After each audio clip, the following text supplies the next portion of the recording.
Stand by. The BRN goes worldwide at 6 a.m. Eastern.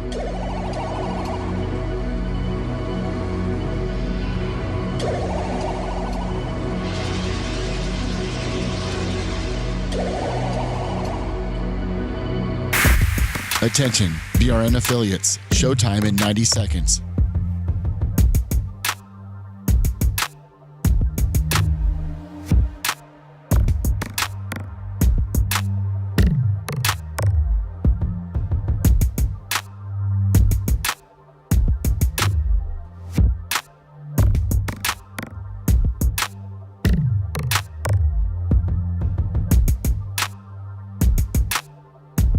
Showtime in 60 seconds.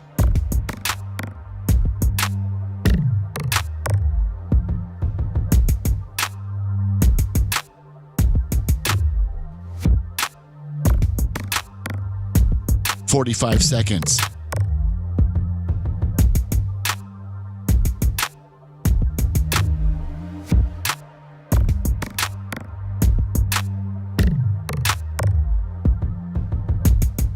"30 seconds.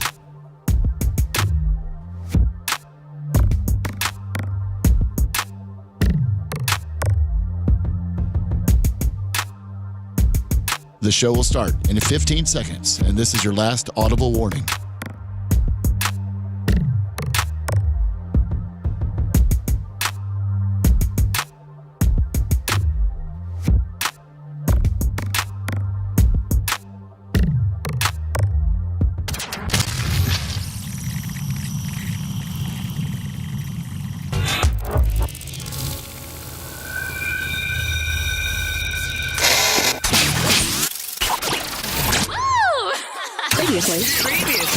Previously on the Bubba the Love Sponge show. Like on the pool table stuff, would they be able to buy just pool table, like the sticks, and have the autograph them?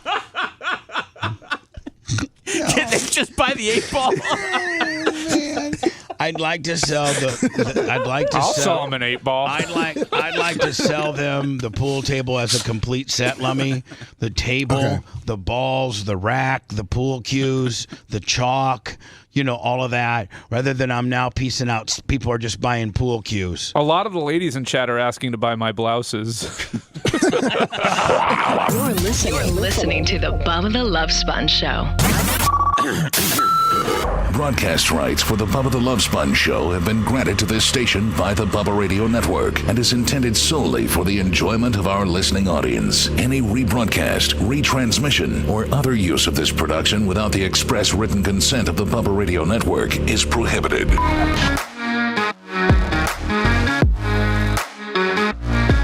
Welcome. And look at that studio. Look at that studio. For wherever you're watching us, Facebook, X, YouTube, Locals, and/or Rumble. We're the big box on Rumble this morning. Thank you, Sirach, Vivian, our great friends. See, I think we're Big Box Willie. Yeah, it looks like it. Anyway, look at that. I mean, maybe Macho can give us an overview of that studio.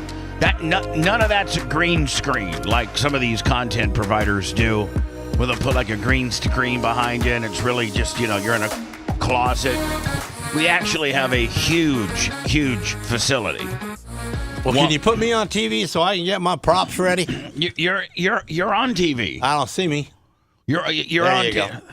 Well, we're showing an overview of the studio. Gene's got to show his props. Yes, then there's a story behind his props as well. Well, I put my belt there because you know who the champion is. You're the champion. That's right there, and it's awful funny.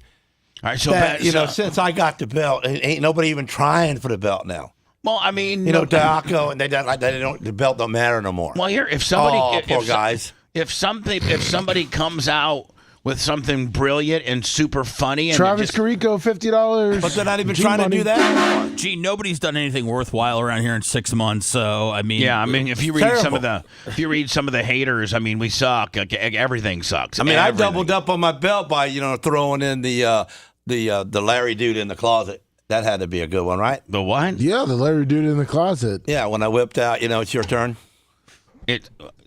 What am I missing here? That was a former previous. He made a joke. Oh, you're talking about Larry Plummer. Yeah, and me being a he did the joke. me being when I tell him, I say it's your turn to be in the closet. Yeah, he doubled up on his belt. yeah. Thank you, Gene, for that. Thank you. So That's why you're gonna have the belt for a while, Gene. It's not just your jokes; it's when you repeat jokes that you've had before and remind us. That's what keeps you golden, man. So anyway, as you can see, what's flapping his gum right now is Gene Lasker. He is our Friday co-host. He also happens to be the champion. Within our little show here, the person that hits a high spot or seems to be the most funniest, got a good role going on. The fans love him. Just the overall most popular person that seems to get the most love right now is Gene. That belt travels around from really about three different people: Dan, Lummy, and Gene Lasker. Seth doesn't want it; it's too heavy for him. And Macho is too mobile, and it's not on camera. He's too mobile. He's too quiet. He don't never say nothing. Well, true. That's part of being. That's part of his mobility. Yeah. So, Gene now likes to set up like a little sponsor. He pays homage to various sponsors, and it looks like, of course, he has his Sunbelt rental hat on. Yeah. That's where we do all of our rental stuff. I just got a hold of them yesterday about getting a tractor for the track. Oh, nice. And then Gene has on his banana Toyo tires. Now, I have a story about that. Lummy, as you know, I reconnected with Stan Chin. Yes. The senior president of... Gene, talk about a pretty important title, and this is of a major tire manufacturer. And this isn't some jobber ass, this is a major tire manufacturer in Toyo, and they specifically not only do all kinds of road, anything for your passenger vehicle or truck, but they're also big on racing and drifting, and they're they're an overall tire company that participates in motorsports, and over the road, just regular cars and trucks. So Stan Chin, listen to this title, Gene, President of Motorsports and Marketing. I mean, that's pretty high up. That's pretty high up. So I had a deal with Toyo back in the day when I was racing, that they kept my hauler and my trailer. I always had new Toyos, and we would do a spoken word endorsement or an organic endorsement talking about Toyo tires, and Toyo tires are badass. So I just happened to be going through some old emails, and my tire on my truck, on my F-150, I thought I threw a wheel weight. Wait. And my right front's up there just shaking. Like, man, I think I threw a wheel weight. Well, really, you're right, Gene. I had a broken belt inside of my tires, and it created like a little bubble. Yep. And so I take it to my preferred automotive guy, Terry, which is literally right down the road from your shop. And I'm like, hey, Terry, I think I threw a wheel weight. Well, about half hour later, he comes back and says, hey, you need all new you need 4 tires. You got 51,000 miles on these tires, and the right front didn't throw a wheel weight. You got a bona fide bubble. You've thrown a belt in these things, and I wouldn't really recommend driving it, on the highway.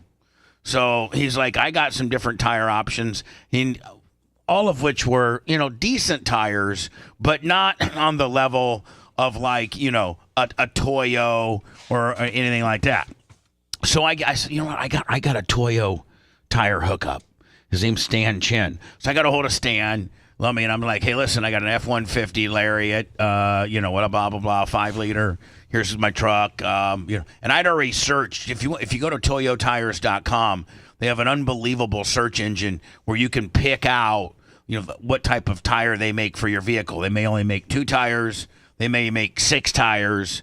And so I tell them the tire that I'd be interested in. I'd say, hey, well, then, he's like, maybe we can fire up, your endorsement again with us, where we give you free product for mentions on your various platforms. Yeah, do that. Where are you heard at? And give me your stats. So, Lummy, that little footer that we have? Oh, yeah. So I sent him the footer, which, basically has all of our stats, with regards to, how many downloads on podcast, how many different views we get a month on YouTube.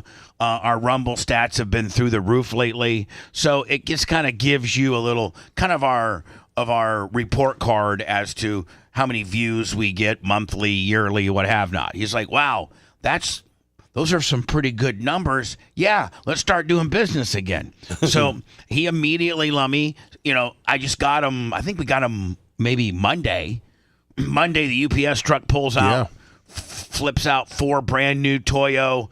I think they're 275, 50, 20s. Nice. Got them installed yesterday. While I was over there, I went over to see Gene at his powder coating shop. He was his fine African-American dude. That dude that's probably, what's that guy's name? That black guy who works for you. JD. He is a good dude. Yep. The Glow Bug, Lummy, Gloria Zach, $25 on the PayPal. PayPal, Venmo, Cash App at the Bubba Army. So, Gene, I wanted to show off my Toyos, let you look at them. Man, they are at Gene's powder coating place. They have this 60-foot crane lifting up these big-ass roller coaster pieces. They got, it's the biggest mobile roller coaster in the world. Well, they call it the roller coaster in a box. So Gene's not there. And JD, man, that dude's the greatest. Like that guy. He's like, no, Gene's not here. So, meanwhile, back to my Toyo tire experience. Last week, I don't know, maybe a week ago, Friday. No, I think it might have been this week. Yeah, it was this week. It was this week. It was like Tuesday. And I just gotten my 4 Toyo tires. Yeah. And I don't, with a client, I don't like taking advantage of them. I want to, I got 4 brand new Toyos. Now I owe Stan Chin some Toyo tire mentions, some organic Toyo tire mentions. And, maybe if I would need some more Toyo tires here in the next, 30 to 60 days, maybe I've earned another set in some way, shape, or form, And I could go and ask Stan, hey, Stan, can I get 4 more? Only after he's already delivered, the 4, probably $1,000 worth of tires. More than that. Yeah, probably. Probably 1,600. Yeah, he's already delivered those. So I need to burn those off. I need to pay him. I need to give him. I need to come up in my end of the deal. So Lasker on Tuesday goes, hey, how about it? 6 Toyo tires for my dually. How about it? And I go, listen, Gene, I could probably do that in about 30, in about a month. I could probably get you 4 Toyos in about a month. But I just got 4 new ones today. Give me another 30 to 45 days of giving Toyos some great promotion. By the way, you can go to toyotires.com. They have the most unbelievable search. Gene, you probably did that. Yes, I did. Yeah, and picked out what you wanted. Yep. And so anybody can do that. So I said, let me rub Stan Chin's belly a little bit here. Give him another month or so worth of free plugs and our endorsement deal, and I could probably get you a set of dually Toyos. What's Lasker do? Because God forbid Lasker has to wait 30 days for something. By the way, Gene, I guarantee you the old tires that you just changed out with Toyos, by the way, had at least a month of life left on it. I mean, you probably, yeah. But I'm not. I drive. I don't play games when I'm in my truck. So I need some rubber bolted to my butt. Okay, well, so anyway, Gene doesn't answer me. I'm like, Gene, give me 30 days. I'll get you a set of Toyos. 30 days too long in Gene's world. Lasker walks in today, just want to let you know, got some brand new Toyo Open Countries. That's right. With the extra steel belted on the side. Yeah, it's got an extra belt on the side. With a real aggressive tread design. Toyo, and I'm going to put it on my banana today as my sponsor. Yep, so it's on I got Toyo tires on my banana. So Gene just went to his local. Do you have a? No, I got on the internet. All right, and what, through Tire Rack or through? Yeah, probably one of them. One of them, and then you're going to have them shipped right to your place. Yeah, drop them off at the shop, and then I'll put them on. Yeah. So you just went and paid full retail. So YPO, right? Well, I bought Toyos because they sponsor the show, so I didn't get no Michelins or no BF Goodriches or nothing like that. You got Toyos. You can't be mad at him for paying full price. No, Bubba, I'm not mad at him. I just, he's proud of it. Well, he's got the money. I mean, he's probably next to the Diacos, the richest person on the show. Not that rich, though. Yeah, Gene, you're pretty rich. You got $750. Well, I can eat anything I want to eat whenever I want to eat Well, it. here's I the can deal. do that. Let's take it away from food. I mean, you just put a $5,000 automatic gate at your house and didn't even Plus sneak. $2,500 for the automatic part. $5,000 was just the gate I built. All right, so he just put in $7,500. He just put an $8,000 LED light system at his house. And I put an $8,000 driveway in the rental house. Yeah, so I'm saying, like, man, I'm $8,000 out. Yeah, hold on, you. I'm telling you. Yeah, $8,000 for the LED lights, $8,000 for the gate, and $8,000 for the driveway, the rental home. You're 8G'd out, aren't you? I am, man. Thank God you got this big $100,000 carny. Well, see, I got a problem with that. I don't save money. That's why that $100,000 Chevelle that I'm building little by little is like putting money away. Because I could sell it down the road and get my money back. Well, let's be honest. I spend my money. If I see it in the parking lot, I know I can spend it. Yeah, so Gene owes nothing on his house, but it took him 3 years to build. Because he'd get like 20 grand, 30 grand, and then he'd say, okay, I'm going to go and put the windows in. And then he'd get like, however much, just he built it in phases, and it cost him, I think you and Coben and your wife were living in like a... We bought that motorhome. Bought that, yeah. That 45-foot toy hauler. Yeah. And you were living in that for 3 years. Till I headbutted the wall because I was freaking out. I was too, I felt like a sardine. Oh, you getting claustrophobic? Yes, I was. Right. So anyway, listen, Toyo tires. I could have maybe gotten Gene some free ones a month or so from now after I give Toyo a little bit more love. But Gene said, nope. Let me tell you something. I need to get the Toyos because they're sponsors. I thought it'd help us out some anyway. Well, it because, does. because now I bought them from them, and they don't know we didn't just, get them to use them up. Yeah, well, thank you. Don't think I don't want some free tires later on down the road, maybe. But right today, I'll just buy them. Maybe when Sarah, and maybe when her F-150 needs some, maybe, They got Toyos on them already. Oh, they do? I got the same ones on there that you just bought for your truck. The Proxy 3s? Yep. Yeah. Nice. Gene, if you look at Gene Lasker, he has no broadcasting etiquette. He will just continue to eat. I got some etiquette. Most people that when you're on the air, producing content, they don't eat on the air. Oh, but we're on TV now, so we can eat. No, Gene, that's exactly why people want to see you being normal. Captain Creamsicle 25. Not being made up. We're not acting here. We're just live stocking it. I don't even know what that means, but I love it. Seth, I don't know what it means either. I think he's right. We're not acting it. We're not acting here. We're live stocking it. We're live stocking it. Yes. I don't know what that means. But it means this is real. This ain't like no reality show that we make up and we practice during the day. Yeah, we're real. We're real. We hit the button and go with it. So we got to eat. So, what? They can see me chew. Yeah, I chew with my mouth open, so other people do too. But a lot of people on TV feel, Gene, that maybe you should save that chewing for when we're not on the air, and that maybe they should eat at the same time I'm eating, and we can all eat together. Be like breaking bread, being friends, right? Being friends. So, Lummy, I talked about yesterday. My merchandising wing. Oh yeah.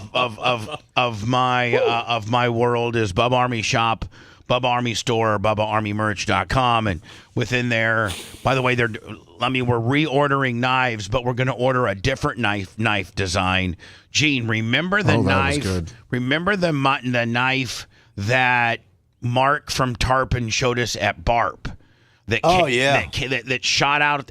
You hit a button and it shoots out the top. Yeah, I didn't think that was legal. It is legal. It's legal. And then Mark had to explain to you why it was legal. Pops out.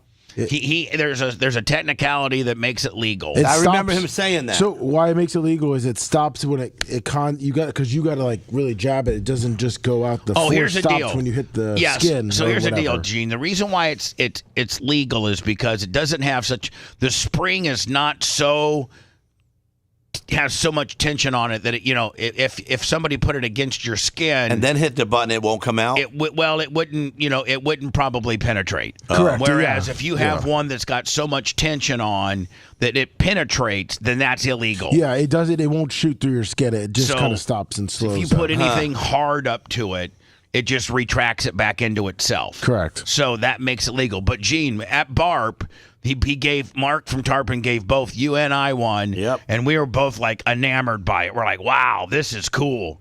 Last one was going, man, I like this. I liked it. So, Lummy, that's the kind of knife I'm looking for. Oh, people are gonna love that for the Bubba Army knife. Now, the other thing is, I'm trying to get rid of my pool table. I'm trying to get rid of my poker table. I'm trying to get rid of just all kinds of different things. And Gene didn't. Why you're not gonna? Why? Just because I've accumulated so much stuff, Gene, that I just don't need. I want to kind of downsize and minimize. Plus, I want the cash would be nice to help rectify some of my IRS issues. Oh. So I need to get rid of some of this stuff. Are you interested, Gene? I don't play pool. No, hold on. We're not going to talk about. Nobody mentioned what, but Gene's take. I'm giving something to Gene for free. Gene, we just talked about it. Oh yeah, I'm taking that. But don't say a word. No, I won't. I don't want anybody knowing. Yeah. All right. But that's yours. Thank you so much. And but you're going to have somebody come help you. Yeah, I got that. Yeah. Yeah, I got Coben in a trailer. Mm-hmm. I'm good. That's all I need. That's all you need in life is Coben in a trailer. Man, and you it's can my man. And you can conquer the world. Right. So after the show, or maybe during one of the breaks, Gene, we could go look at it, so you can look at it, size it up. Okay. And you can have it.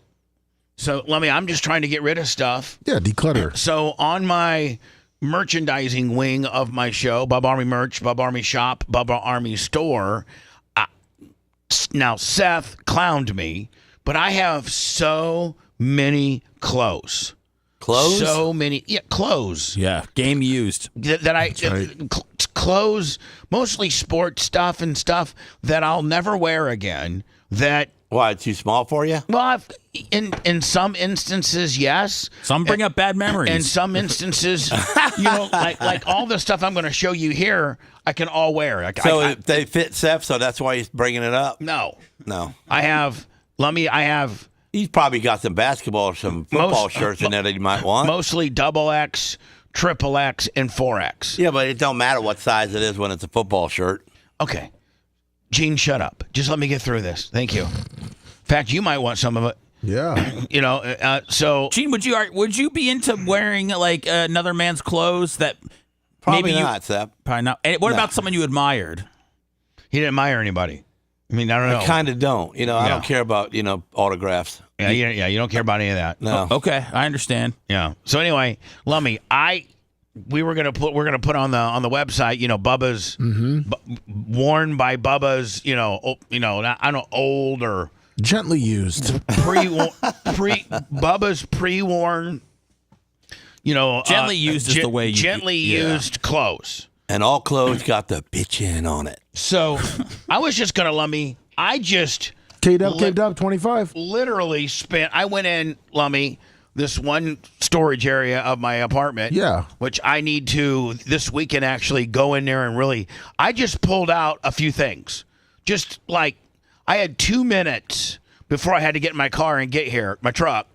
And so I'm like, oh damn, I need to bring an example of stuff that would be in the. Now we are going to do the mystery box too. I've not put the mystery box up there yet, but that is coming. Did you start getting some stuff together for it? Yes, I'm working on that. So that's going to take. And what are you going to do with that? Are you going to sell it over the air with no one knowing what's in it until they get it? So it's the mystery box going to be $49.99. All right. And you're going to get at least $50 used stuff. No, not used stuff. I thought you said pre-owned. No, that's a different section. God, you're pissing me off today. I think he's asking the right questions. I think he's just trying to be.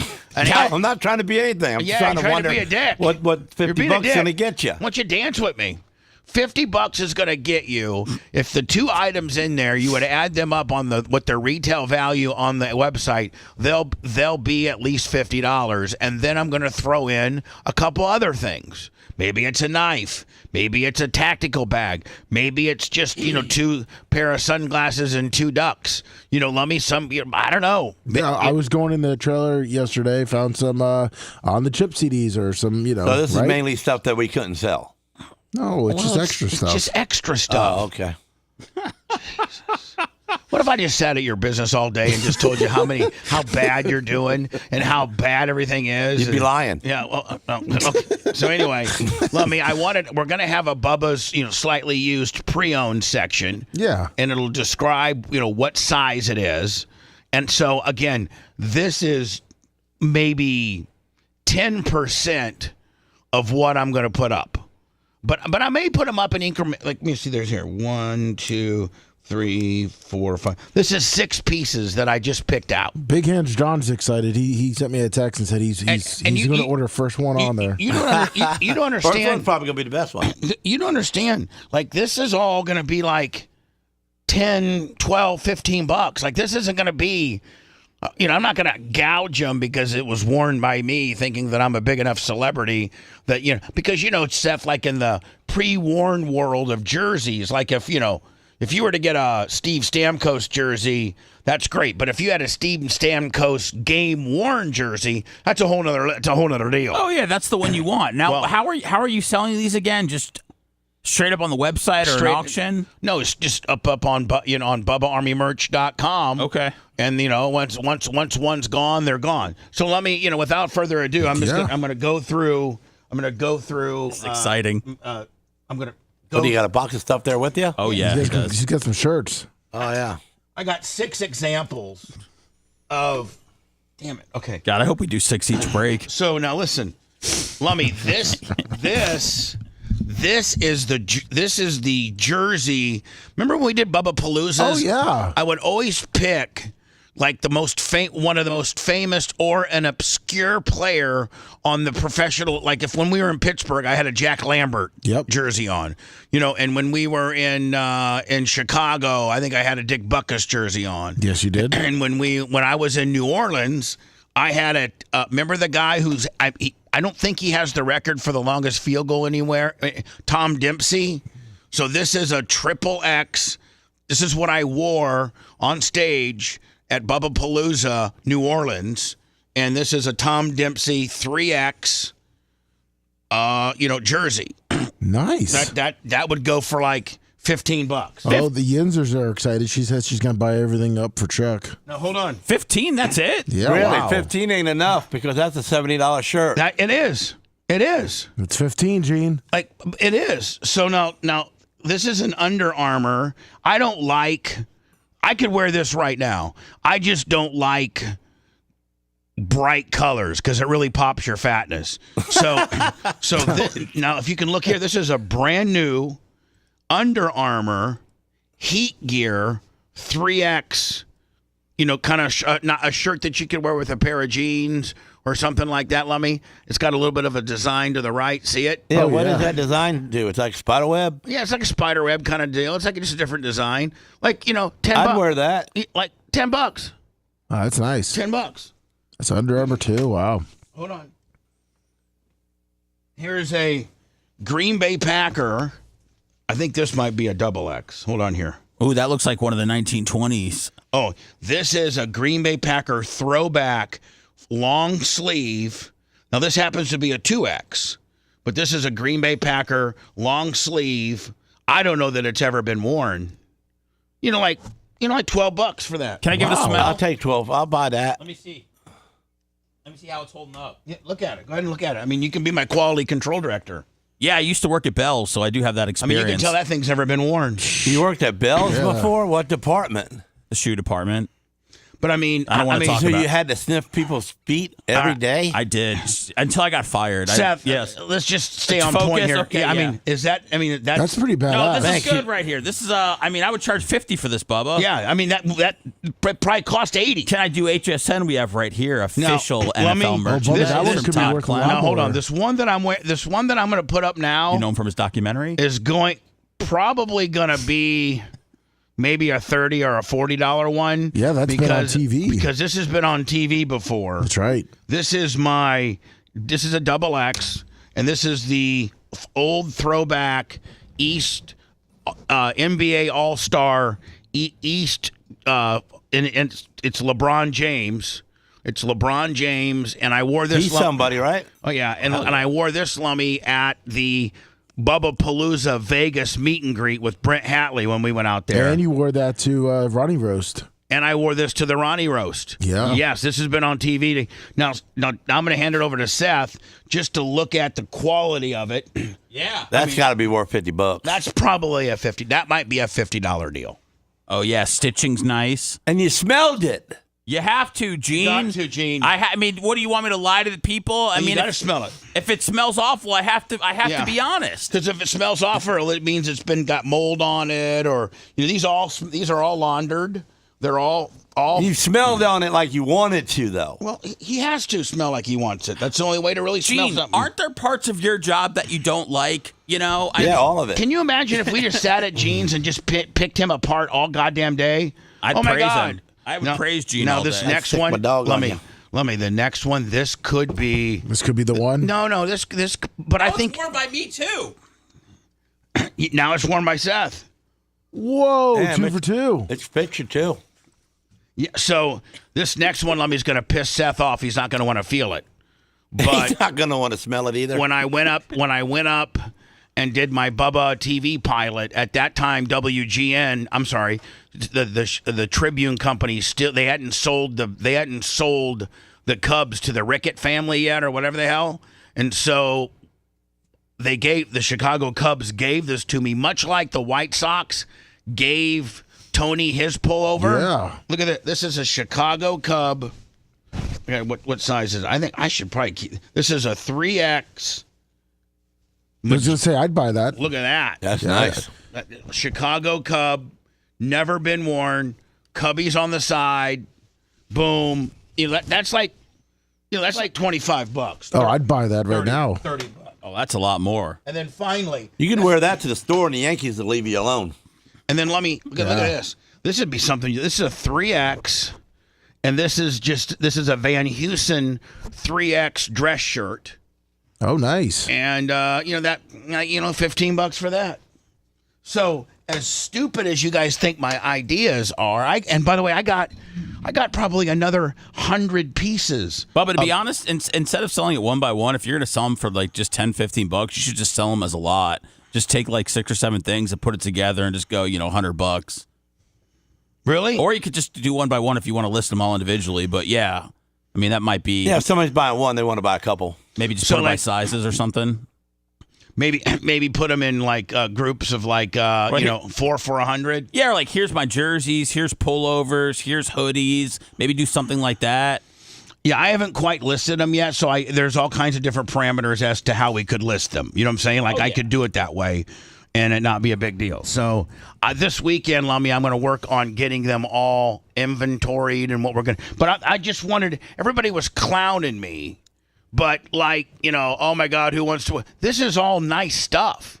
Like this isn't, like stuff that you'd get at a. This is brand new, practically. I mean, I wore some of this stuff one time. Like in some incidents, like that Green Bay Packer XX, and that Chicago Cub XXX, I never wore either one of those ever.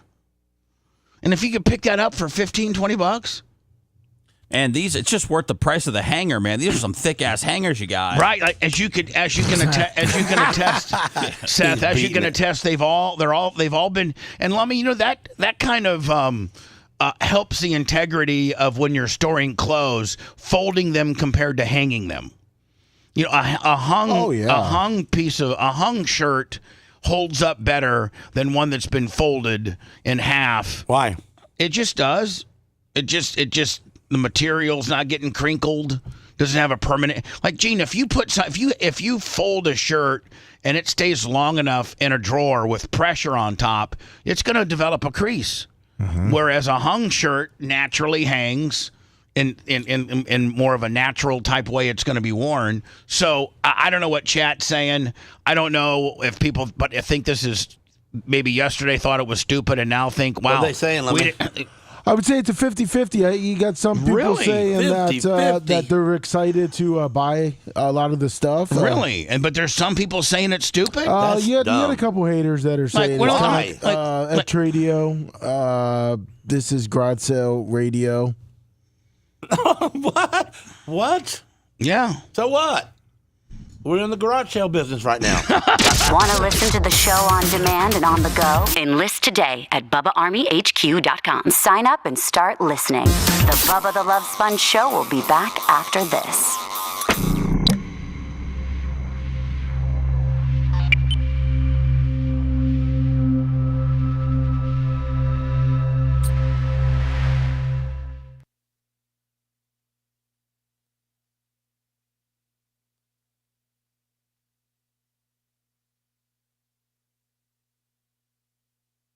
I wish they could get us on a spot on Home Shopping Network. We'd kill it. Oh, shit. I'll get it. I'm sorry.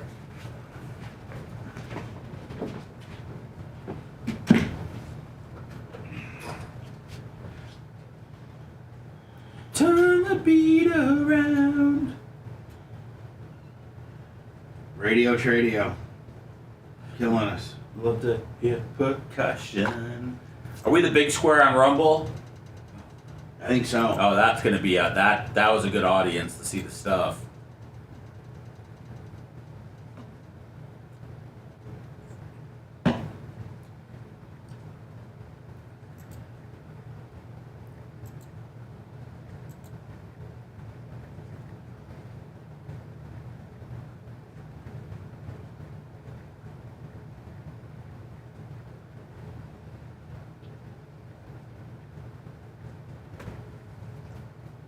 Do you have any formal wear that you'll be putting out? Yes. You do? Yes. Yes, I do. I like when got like one or two suits. I like when Gene knows when I'm fucking around now. he kind of knows your humor. Yeah. He knows your cynical bullshit. And here's the thing. He's starting to fucking rub off on him a little bit. Like, he's starting to be way more fucking, way more fucking talk backy than he used to be. Oh, Gene? Way more talk backy? I've always been. You just used to. No, you really taking it to the next level of the talk backy. ain't. Talk backy. Well, I know when to quit. Not really. Never. Not really. Don't ever give up.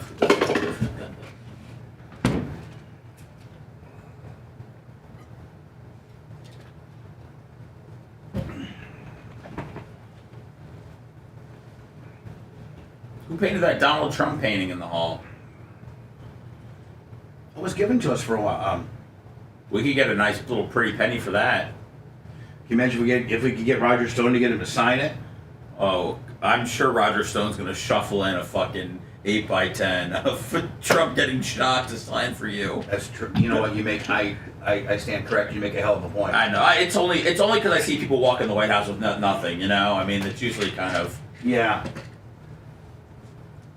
But I mean, I could be wrong. He's got a hell of a signature. Maybe he likes signing shit. You know what? He does got a really cool autograph. Yeah. It seems like it's way more than Donald Trump. Like he's adding extra shit in there. You know what I'm saying? He might put his initial, but yeah, he's got. Isn't it Donald J. Trump? Yeah. Where he signs. But he's got a great signature.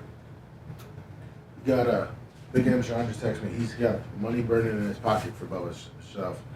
Well, I mean, yeah, he wants to come down and pick it up. Well, maybe he should try it on. Maybe we should turn the shower into a changing room, and if people come down here, try Bubba's stuff on, and if they like it, you can buy it at Bubba Steinmart. Now you're really Bubba Steinmart. Now you're really jumping. It's called taking it to the next level. Bubba Steinmart. It's called. Let me ship it to you, and if it fits, it fits. If it doesn't, it's the mystery of if it will fit. If it don't fit, you give it to a friend. that it fits, and you're somebody. Publix original chicken dip. I paid double for that Cubs jacket. I know. I was eyeing that thing for my buddy. Gotta tell him. One thing with Bubba's stuff is it's all good quality. Yeah, I don't buy cheap shit. Yeah. And it comes with a story. He's got a memory of when he wore it. He'll write that. And if it's on TV, man, you have it for life. Life. For Flute player, play your flute. Ooh. Jim, big box. See, Jim? Look. Come on. Boom. Bumble.com. Look. You go right to the main page. There's us. Yeah. 10,000 watching. 10,000 Watch sweep. from there. Yeah. Just that. Yeah. Getting to see you. Getting back on your feet there, Sponge. Getting to see you. What do you mean? You got 10,000 people watching you right now on Rumble. Watching you too. With your Toyota tire.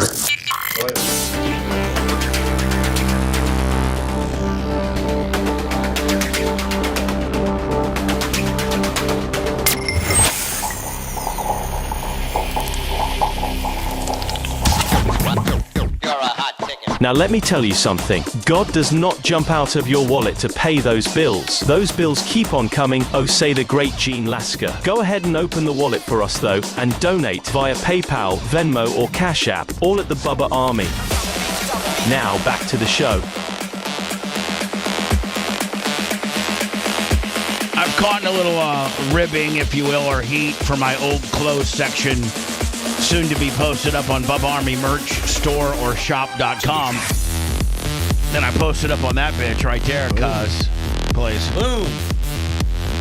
And for the, 50% that hate it, you're not a potential buyer. But a guy like Big Hands John is literally saying, I got $100 burning in my pocket. That's I right. want every one of them. Yes, he does. So, it's going to be a good way for me to get rid of my old clothes. And you know what? You guys are just jealous because you can't do it. You know what? You're jealous. You're jealous because you can't put your old clothes up there and make money off They it. can't even sell them for $2 on the driveway. No, You sign up on the corner saying yard sale. And I don't even have to deal with this sitting out there on the driveway and setting it up. I'm just doing it electronically. I'll have the merch crick ship it out to you. Bam. I got to take it to one of those boxes, in the McDonald's, give it away. Plaza. It says put your shoes. I powder coat a lot of them boxes.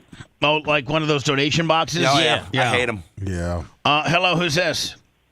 Hey, it's Kane. How are you guys doing this morning? Great show. Thank you, my friend. How are you? I just wanted to give you guys an idea. I bet you you could make $150 a shirt if you put it up on auction. There's so many people. There's so many fans out there that would that pay more for the shirt. Yeah, but I don't want to gouge people. I just want to give it to them. I want the listener that gets the LeBron James East All-Star jersey that's probably would pull $300 or $400 on auction. I want him to get that for $25 or $30 and think to himself, God, I got a hell of a deal. I want people, the guy that gets the Van Heusen dress-up polo that probably cost me $125 that I sell for $15. I want him to say, God, I got a hell of a deal. That Bubba, I hope he sells more shirts. That creates, a good feeling about me instead of, oh my God, Bubba gouged me for $300 on this gimmick. I want them to say, Gene, isn't life much better when you walk away as a customer thinking that, man, you know what? I got one over on that guy. I got a hell of a deal. Well, yeah. Yeah. So he's coming back. I want people to get, great deals. Guy that buys that Packer thing for $12 or $14, then it probably cost me $86 to buy. Never been worn. XX Willie. It's not about you, Bubba, gouging them. It's about these fans, raffling up to see who could get it. No, that's it's the market setting their own price, Bubba. Well, I would rather give them an unbelievable deal and have everybody just, I appreciate your. Can't the guy be good once in a while? Jeez, leave him alone. Bubba.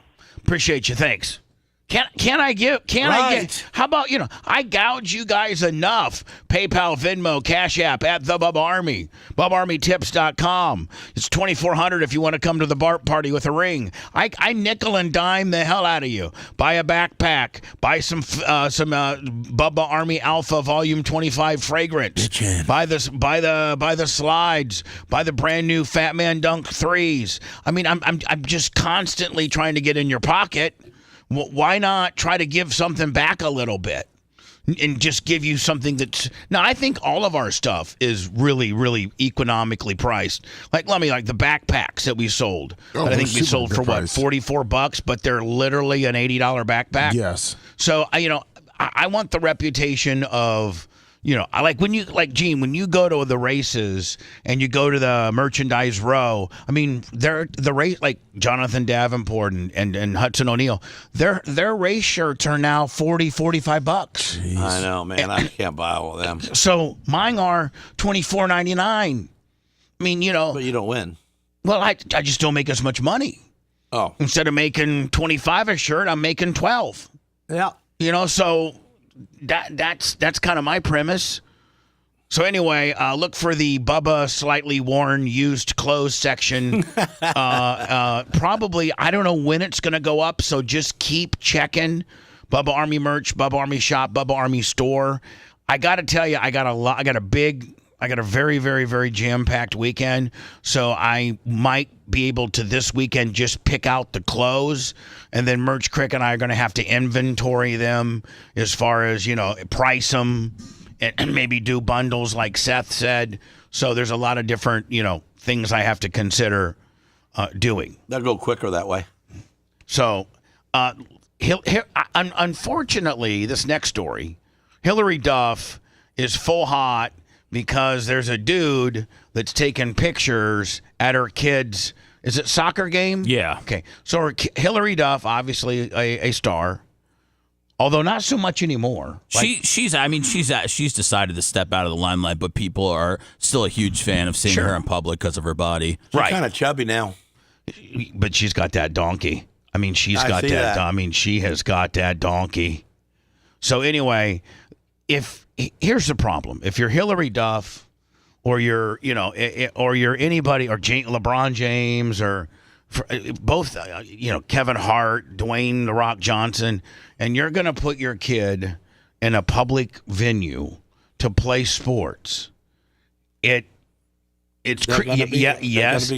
yes, it's creepy for, I guess, maybe this African American man to take pictures and videotape of her son playing soccer, but it's not illegal. It's not illegal if he's, it's a public venue. It's creepy, and I wouldn't like it. Yeah. But aren't there other places you could take pics per se? I mean, yeah. I mean, if you could also take pics here. You're in a public venue. Yes, there's other places he could be taking pictures, but maybe he's a content creator and he wants to put Hillary Duff's son now playing soccer. If she's bringing him, and you can't live life in a bubble. I just sent you a picture of her if you needed another full body shot. Oh, I do. Yeah, that's it. So, if you're gonna be a public figure, and you still look like that after you've retired from acting, that is nice. That is real nice. She's got like 4 kids. Yeah, she has 4. For having 4, and look at that body. That is nice. So anyway, you're gonna roll around like that, and you're gonna enroll your kid into a public soccer league. They're gonna be people that take pictures of your kid. No. Yes, now, Bubba, maybe if they have a kid out there, but just a random person. It's random. He's a new Duffy. I mean, here's the deal. It's not legal. I understand it's not illegal. It's creepy, but it's a gray area, and I just think that it gets a little darker of the gray area. It's very much the dark gray area. It really is, but there ain't nothing you can really do about it. Other than this, thanks for the content, Hill. Who are you here with? Who are you here with? I'm here with me. With you? Yes. Do you know any of the people on the team? No. Oh, can you stop taking pictures of the kids, please? It's legal. It's making me feel really uncomfortable. Well, you shouldn't feel uncomfortable. You want me to show you ID? I'm not asking for your ID. I'm asking you to stop taking pictures of our 7-year-old children if you don't know anyone that's here. But it's legal. I'm It's not asking against the you, law. human to human, as a mother, if you don't know anyone here, can you please stop taking pictures of our children playing football this morning? But I'm just telling you, it's not illegal. That's okay that you're saying I'm taking pictures. I'm practicing photography. And I'm Can not you here practice it on another? I'm not here to scare you or anything like that. Punch him. But you are? Your paranoia is unwarranted. That's what I'm telling you. No, it's just an uncomfortability factor that these are 7-year-old children and you don't have a child here. Listen, I get it, and I'm with her, but he has every right to now. You know, really. if they were at the, and even at the, listen, here's the thing, even if they were at the beach in their little bikinis, rolling around. I crack him in his mouth. Well, Jen, I know, I know. This is about. We understand the illegal situation of this, but we're just saying outside of that, should this guy be there taking pictures of kids outside of it being legal? I say no. Yes. No. I say no. I understand as a parent. I wouldn't want, but you've elected to be a public person. You've made your living on being a public person. And he knows that? Yes. I mean, So you think he's paparazzi? You don't Yes. think? Oh, okay. I thought he was just a guy taking pictures of kids. I don't think he. I think he's paparazzi. But even if he is just a guy taking pictures, you're taking pictures of kids playing soccer, and if it's not a sexual situation or it's not a situation where he's trying to get upskirt photos or anything like that. He's literally just taking pictures of kids playing soccer. But for what? Who's he going to sell him? TMZ ain't buying it. It doesn't matter. Oh, this Hillary It doesn't matter who he. And listen, I don't want anybody to misconstrue that I think this is right. That I don't think this is creepy. That I don't think that I would be just as upset as Hillary Duff. I would. I'd have probably the same conversation with the dude. No, you make me hit him. Well, after I called, or stab him. But here's the deal: it's cringe. She didn't call the cops. She just asked him to leave. And she didn't call the cops because she knew if the cops came down there, they'd say, "Miss Duff, it's in a public. You're in public, and he's not violating any rules." So that's why she didn't call the cops, and that's why she tried to handle it as a concerning mom. He knows his rights, and so let me play the rest of it to see how it ends. What's that got to do with anything? Well, there are children, and we would like to protect them. So if you could take pictures And here's the deal: the minute you did your first film, and the minute you became a public figure, then all bets are off with regards to anybody that's related to you, anybody that's your mom, anybody that's your dad, anybody that's your child, anybody that's your sister, anybody that's your friend. You've now put yourself out there to be a public figure. I mean, hell, even if this guy is taking... She's not at Nobu, man. She's she's at a field. I know, Seth, but you have to understand... The First Amendment and the rights, Bubba, I get it. There's dudes that go by the dog park and that were taking pictures of my dogs, and I was freaked out by it. I mean, I just want to know what's going on. I don't know what. No, hold on. Photography somewhere else. Taking pictures of them is not. What about other then people? I will just post this to my 15 million followers on Instagram and let people know how creepy it is that this is what you're choosing to do on your Saturday morning, and make Creepy to who? all of these parents with these No, kids. you're making it creepy because you're the one. Look at him trying to block it. Listen, he's an idiot. The guy's an idiot. I'd see wasps. The guy. You'd what? I'd see wasps. There's a wasp flying around, so I take out my wasp spray and shoot it. It shoots 20 feet and poke him in the eye with it. Whoops! It got on your glasses. Oh, it's burning you, huh? No more pictures, huh? That's what I do. Wasp spray, I got to start carrying that around. Think about it, man. That's all you need. You shoot 20 feet away. You don't even got to attack the guy. I'm just telling you, man. I am not in any way, shape, or form liking what he's doing, condoning what he's doing, but he has the right to do it. And that's what makes, our country in some instances great and our country in some instances creepy, because in the public domain, it's like those guys that go out to the police station and they're taping, videotaping all the cop cars, but they're on the public sidewalk, and then the cop come out and says, "What are you taping all the squad cars for?" He's like, "Because I can. Because I pay my taxes and I'm a public citizen in good standing in this community, and I'm on a public sidewalk, not inside of your driveway." In some instances they can, and I'm just taking pictures of the cop car, and then supervisor comes out and they're like, "We need to see ID." Why? Why do you need to see my ID? What crime? What crime have I committed? And then they get all hemmed up. "Well, you're not committed a crime, but we have reasonable belief to think there's a crime." No, you don't. I've not done anything wrong. I don't have to give you my ID. I don't have to answer any of your questions. And then it usually, if the cops know what they're doing and they don't want to get hemmed up, they walk away. They say, "Okay, we couldn't scare the weirdo with our cop-type tactics, so we'll let him out here taping squad cars." Meanwhile, the cops that handle it the wrong way are the ones that just finally lose their crap, and they handcuff the guy, and they put him in jail for trespassing or something like that. It gets thrown out immediately, and he ends up suing the cops for $100,000 and wins. So, it's not anything that any of us like, especially for those that have children. But, any parents asking that guy to leave, what happens from there, who knows? But any person in that scenario that sees a guy that doesn't have a kid on the team that's taking pictures will get asked to leave. Yes, and he should. And whether the cops are called, we know it's not illegal to do. But I just think that there's, maybe adults or just other places you could possibly be than a park taking pictures of 7-year-olds. You're right. You're completely right as a parent. But as the letter of the law, you're not right. And hope.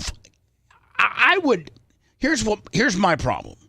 Is that African-American man knows that what he's doing is creepy. He does. And he's stretching the limits of parents' patience, and he's stretching the limit of the First Amendment and what you're allowed to photograph in public. He knows that he is allowed legally by the First Amendment to photograph people in public. He knows that. Everybody knows that.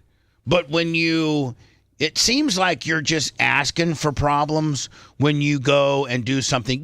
Something's creepy or not. Now, if you're taking pictures of cars going down the highway, or his excuse was, "I'm just practicing photography," then go out into the woods and take pictures of cardinals and wildlife and stuff like that. Don't take pictures. Or go to the mall and take pictures of adults walking up and down the escalator or something like that. But don't. This guy knows that the creep factor is going to cause problems, but he doesn't care.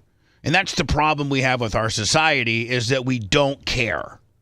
Meanwhile, if he was yes, he's within the legal framework of the law, but he's really, really doing something that's upsetting. So we no longer care about upsetting people.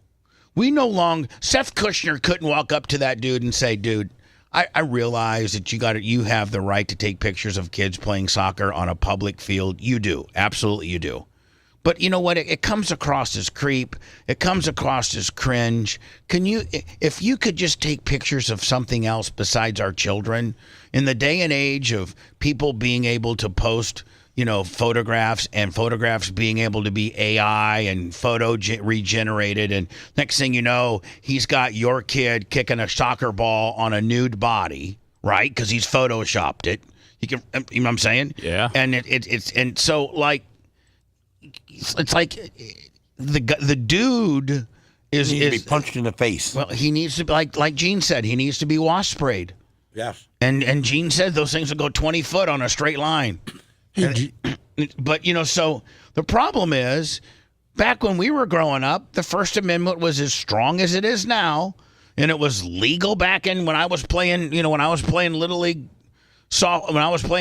baseball, Lummy, and at age, 7 or 8, it would have been just as legal for this creepy dude to take pictures of us.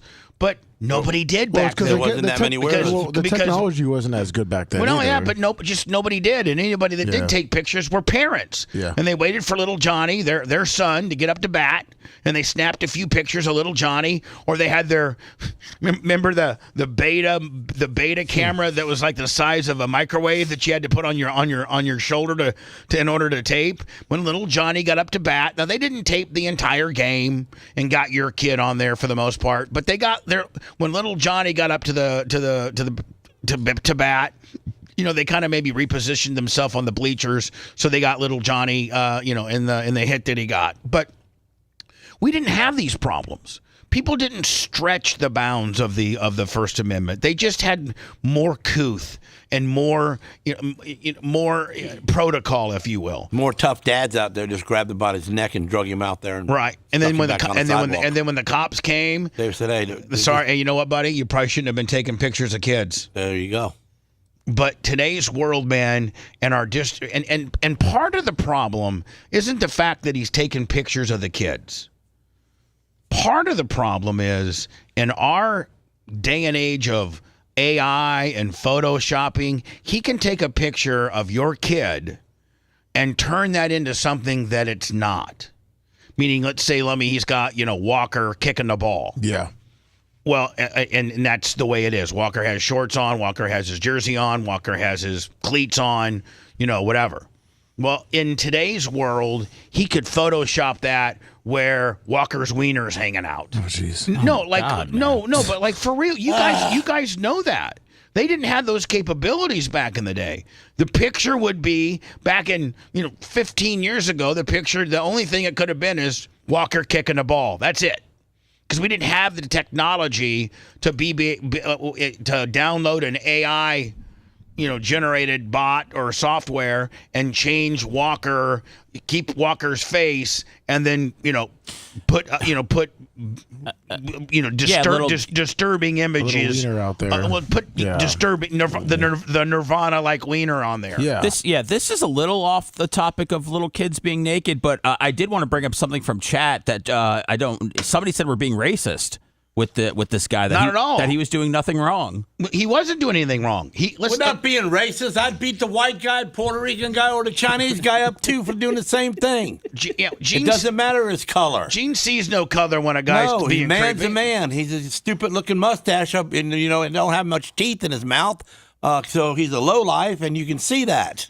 So here's the deal: we're not being racist. No. And the guy was within his rights to do what he did. We're saying it's not cool. that it's cringy and creepy. Right. And that a parent should be able to talk, in an educated way to this guy and explain to him, we understand you, African-American man, Chinese man, Mexican man, white man.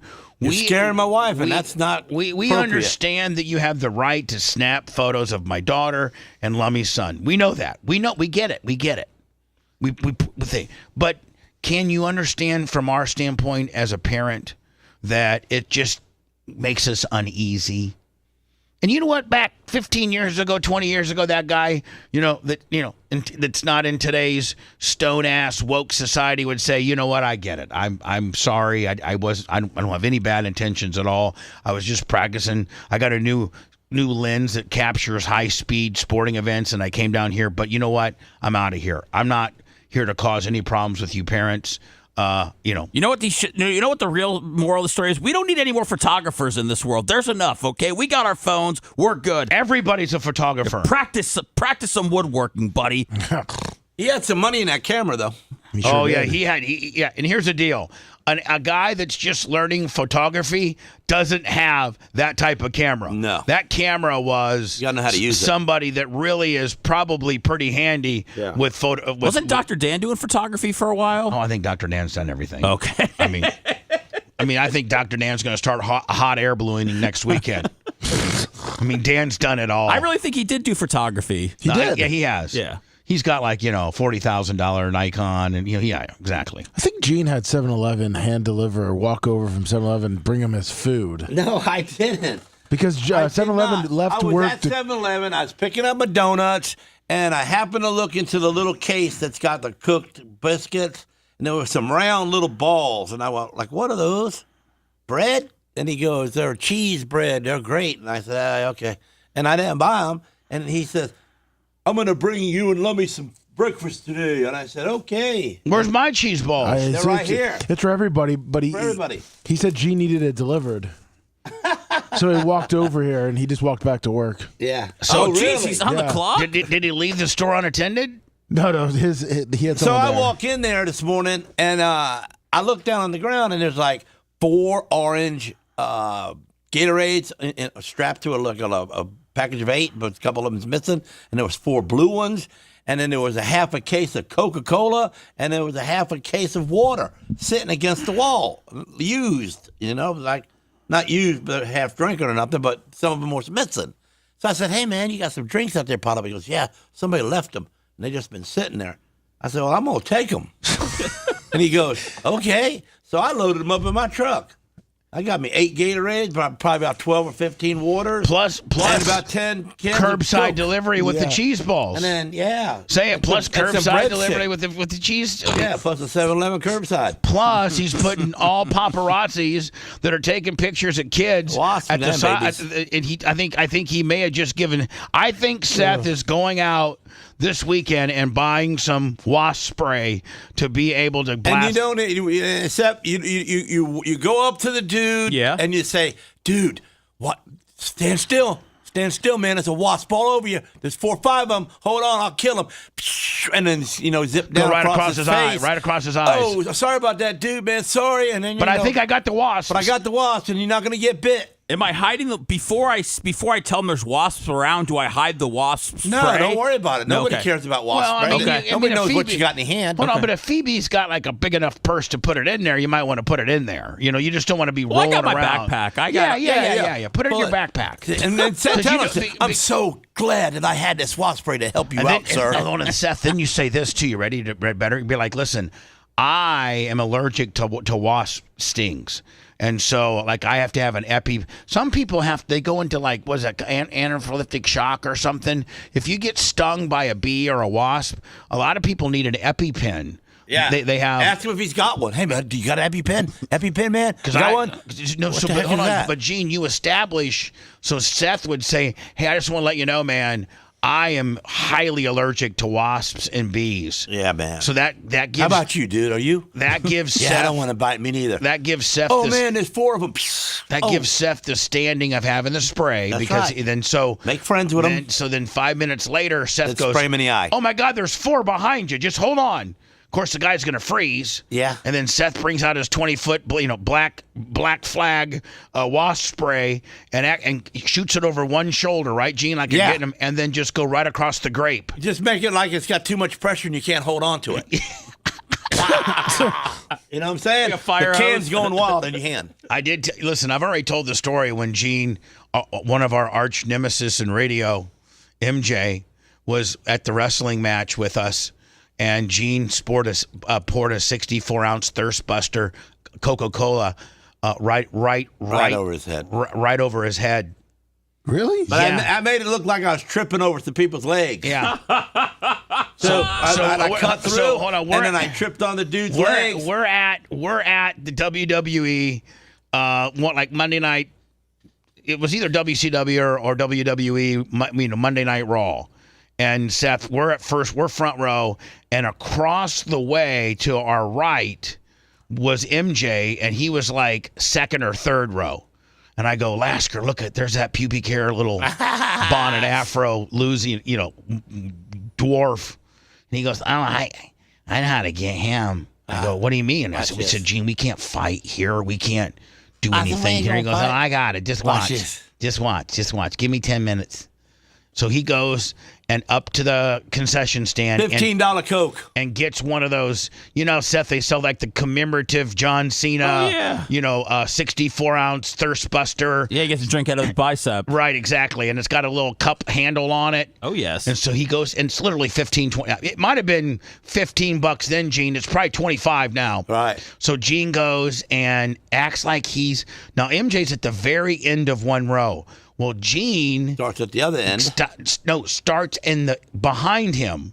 Yeah, like he's working his way through the as if he was sitting right behind MJ. Yeah, and starts working his way. Excuse me. Okay, thank you. Excuse me. And everybody's getting up, and Gene, everybody's getting up, having to, because those chairs are so tight on the floor that if anybody's going to go by you actually got to stand up for them to get by you. So everybody stand up. And they did. And Lasser's like, I tripped over the guy's feet. Excuse me. Sorry, I won't be coming back here. Oh, looks like I should have started on the other end, but next time I'll do it. He gets directly behind MJ. Now he's got a 64-ounce. And the dude don't know me. Coke. And Lasker told when he ordered it, he goes, I'll take light ice. Yeah. So he goes, don't need much ice. So yeah, he goes. He acts like he trips over the guy's foot. He goes, oops. And pours it right down. Well, I stepped on the guy's foot pretty good. So he jumped up. And then he puts his hands on me to keep me from stepping again. And then so I make like I'm tripping, and he's fucking holding right me. down MJ's back of his shirt, halfway over his head. 64 ounces of sticky Coca-Cola that he had to sit there for 2.5 or 3 hours. I mean, what do you do? 64-ounce thirst buster right down the back of MJ's shirt. Gene's got all kinds, from wasp spray to how to get back at your arch nemesis with a Coca-Cola at a sporting event. That's like an accident. That's Gene Lasker right there. Have a story to tell. Seth's on Amazon right now buying Black Flag wasp spray. I am, and a little belt that I can hold at least 6 canisters at one time with. If you liked that segment, then you'll definitely like the new redesigned BubbaArmyHQ.com. We'll be back to the Bubba the Love Sponge show after this.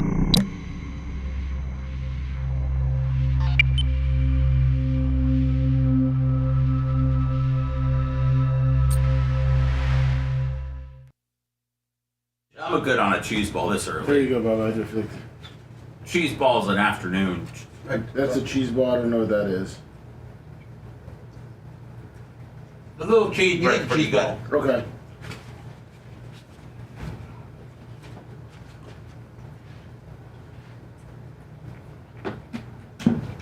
Did you get your order right? What is DeSantos is doing? What he's vetoing a bill ending with free kill. What does that mean? Free kill. I don't know. Look it up. Well, if you're allowed to kill people for doing something wrong, man, the world's gonna get straight. The fluoride ban?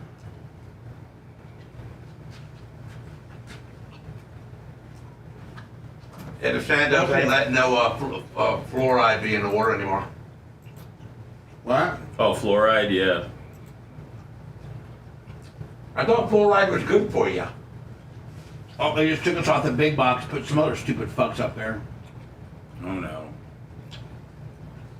Trent loose in the morning. Don't even tell me. Yep. Right here. Look. Well. Oh, that guy. Well, we know why he's on the front page. He's a 5th generation cattle rancher.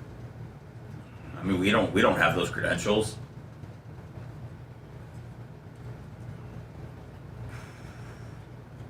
What up, Permagram? What up, Berto? What up, NC Surfer?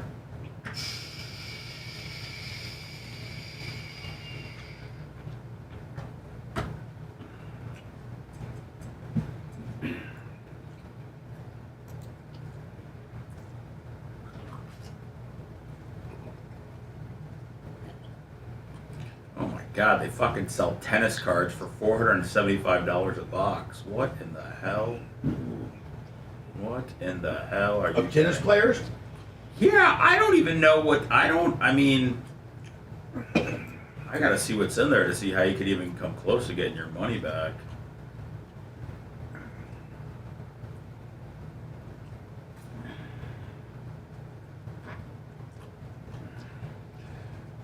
Snook Slayer said that I see the young Arab chicks flipping their hair back and forth when Trump and the Saudi prince were walking. Were they trying to be like, "What up, Rob? Flirty?"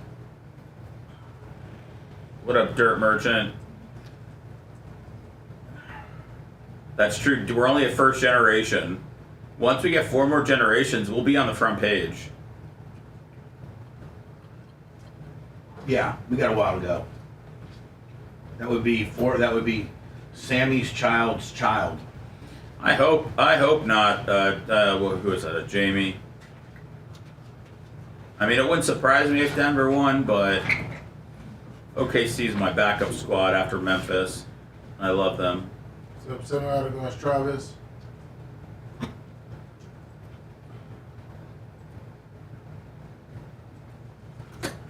Swinging dancer. But either way, I love basketball. Israel in 40.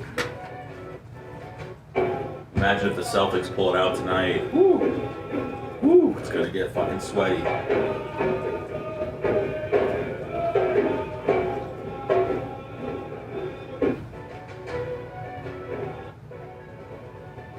course, everyone did photos. Just there. Morning, Soupy John. What's up, Creeds and Travis? It's possible, Danny. It's Julius Randle's kind of what's the word I'm looking for? He seems to be up and down. Gobert. I mean, I don't. Denver's wearing down. I don't know if they would have enough juice to beat Minnesota. It's going to be good. Isn't this series tied in the West right now? Minnesota's in the Western Conference Final, and OKC and Denver are playing Sunday, Game 7. And then Boston and New York play tonight, Game 6. Oh, tonight's Game 6 with them? Yeah. It's getting naughty.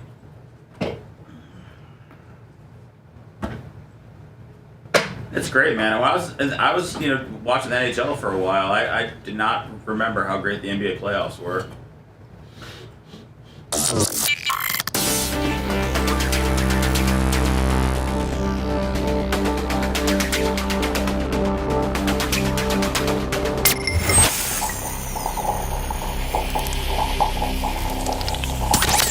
Broadcasting live from the Aquabito studios, aquabito.com/Bubba. It's the Bubba the Love Sponge Show. So, Lummy, it looks like our big box front page is only about an hour. 6 to 7. Is that the best? I mean, is that what we're locked into? No, we're not locked into it. Like some days we could go longer. It depends, as he said. If they have some kind of deal, yeah. Maybe they made a deal with Trent Lose. Yeah, he said one of the shows right after us has something where they have to go on 1 or 2 days a week. Okay, so we're guaranteed at least an hour, and in some instances it might be a little bit longer because we just got replaced with Trent Lose. In the morning. Yes. Well, he's a fifth-generation cattle rancher. If so, he has credentials to be on the big Very box. much so. In fact, Seth was saying, maybe when we're fifth generation, which would be like... Never. Boy, don't talk to you. Danny did tell us that, Glummy is first-generation goat herder, so... Yeah. We just need Walker to... Walker to start raising the rest of the goats? Yeah, that's right. Go so from we're there. going to take them to your rental? I got this from chatting. My Snook Slayer, or so, I don't know who was said. Did you see that... The welcome for Trump at Abu Dhabi, and when you're a president of the United States and you're, I guess, you're getting welcomed to the country. The country's name is Abu Dhabi? Yes, that's part of Dubai. Oh, have you heard of Dubai? Like in the Emirates? Not really. The United Emirates. It's all sand to me. Is it? Have you heard of the United Emirates? And that's Dubai, No. and there's a country called Dubai, and I think the capital of Dubai is Abu Dhabi. And nobody likes Dubai's, right? No, Dubai's is cool. Oh, they're very rich. The neighbors like them. Oh yeah, everybody loves Dubai. Oh, it's very rich, and it's man-made. I think all Dubai they navigated a bunch of they made islands. I think it's all man-made. I think Dubai was just desert and ocean, and let me see if you can send me a history on Dubai. Dubai. They'll come. No, Dubai is a little land, has some land, but they've they have done a lot. So as presidents. Different presidents, regardless of what president you are, as you go to different countries, they have different, ways to welcome the U.S. president. And I get, whether it's it's just, I don't know. They just have different ways to welcome. What are they doing with their hair? Well, that's the story in itself. Is Dubai welcomed President Trump in this manner? Wow, that's a little different. And all them women look the same. No Trump, he liked it. Look at him. I just want to let you know, I've never been to a country where there's hot bitches flinging their hair. Liked it a lot. In fact, I might tell. All the hairs hit their butt. Might want to tell all countries just to take a page out of Dubai. That's how I like to, when I walk off the plane, I like dark-haired chicks flipping it one way or the other. You think they work for their government or they're slaves? What's that? You think they work for the government or they're slaves? Both.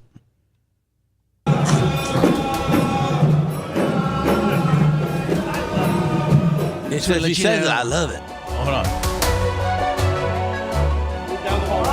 Now is this a guy here? Is this a guy here that might have been causing some problems? Oh, I think. Isn't this the guy from Ben and Jerry's? Oh yeah, during RFK's speech.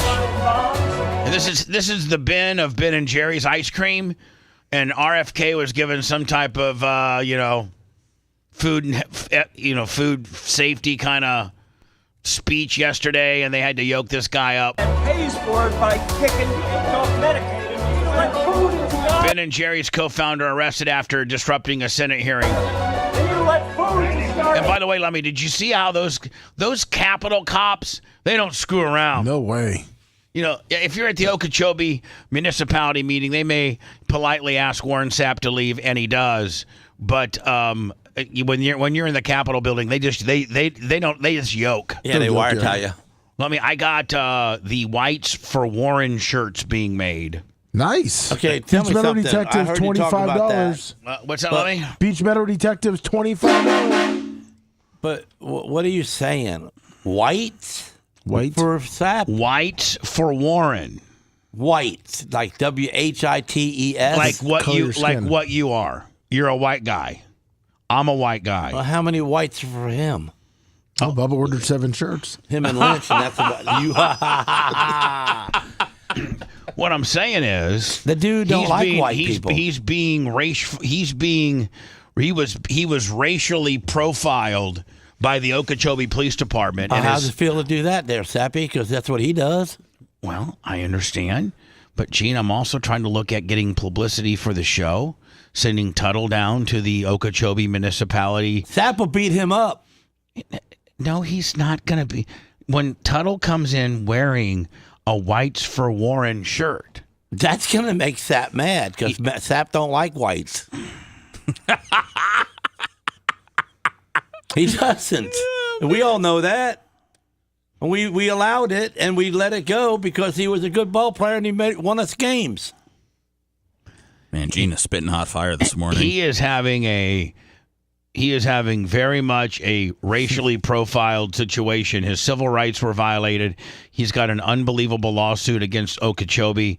They're not letting anybody speak anymore. We're going to try to infiltrate Tuttle down to the Okeechobee municipal meeting and it's a gimmick, Gene. We're not selling them online for people. We're not starting a new Whites for Warren T-shirt that we're going to sell to the public.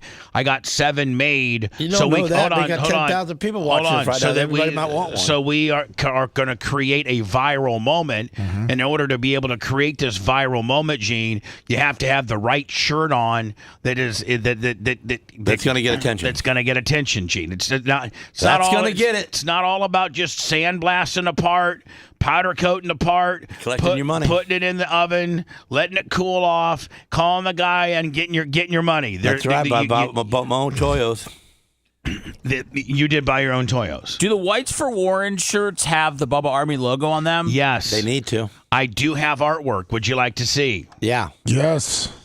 I do have artwork. Let me see if I can find it. Do you think they could get the wrong kind of publicity? What do you mean? Yep. No. Why? What do you mean no? You're in Okeechobee. Yeah. That's Redneck Whites Central. for Warren. Yeah, so They're we're gonna get mad supporting. at us. Who cares? Yeah, if you're they- right. That was a dumb question. Strike it from the record, Your Honor. I'm not. No, you're right. I was. Either way, it's good for us. I'm going to send you. I'm going to message it to you, and then you're going to have to, send it to me. Again, this is not a shirt that we're trying to sell. This is a shirt that we want Tuttle to wear. I bought 7 of them just in case Lummy goes with them or whoever, or 7-Eleven goes with them. That's right. And we have matching shirts. But Tuttle will be like, thank you for my opportunity to talk. As you can see from my shirt, I am the president and founder of Whites for Warren.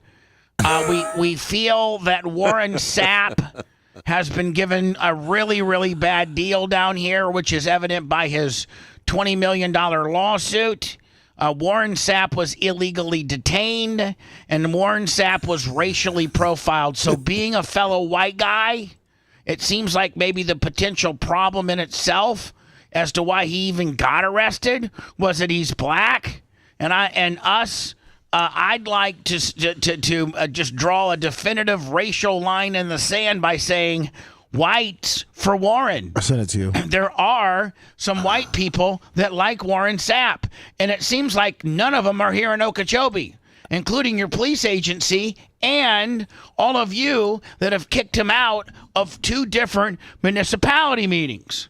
So I'm here to now put every one of you on notice that you now have stirred the pot up and gotten the attention of my new group, Whites for Warren. This might go really viral. Why do you think I did it? Everybody's going to want to play this. So TMZ's going to take it. Now Gene's getting excited. Is it not coming up on that gray? Okay, here it is. So this will be on a shirt right here.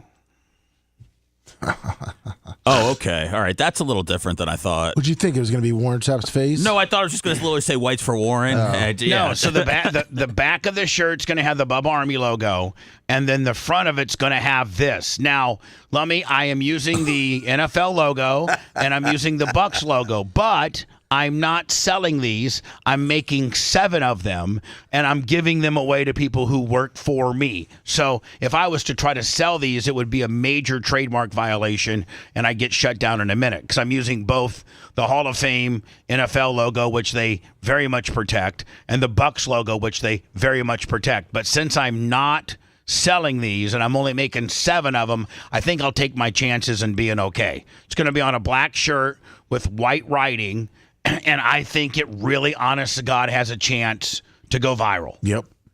And you don't think that Warren Sapp won't love it? Well, there's no telling with that guy, Bubba. That's a wild card. That's what I'm saying. Okay, so you can't. But he might beat us up for doing it. So, but on that front, Seth, you can't lose on that either. No. Sapp either is like, man, that's great as hell, man. About time somebody understands what I know, or.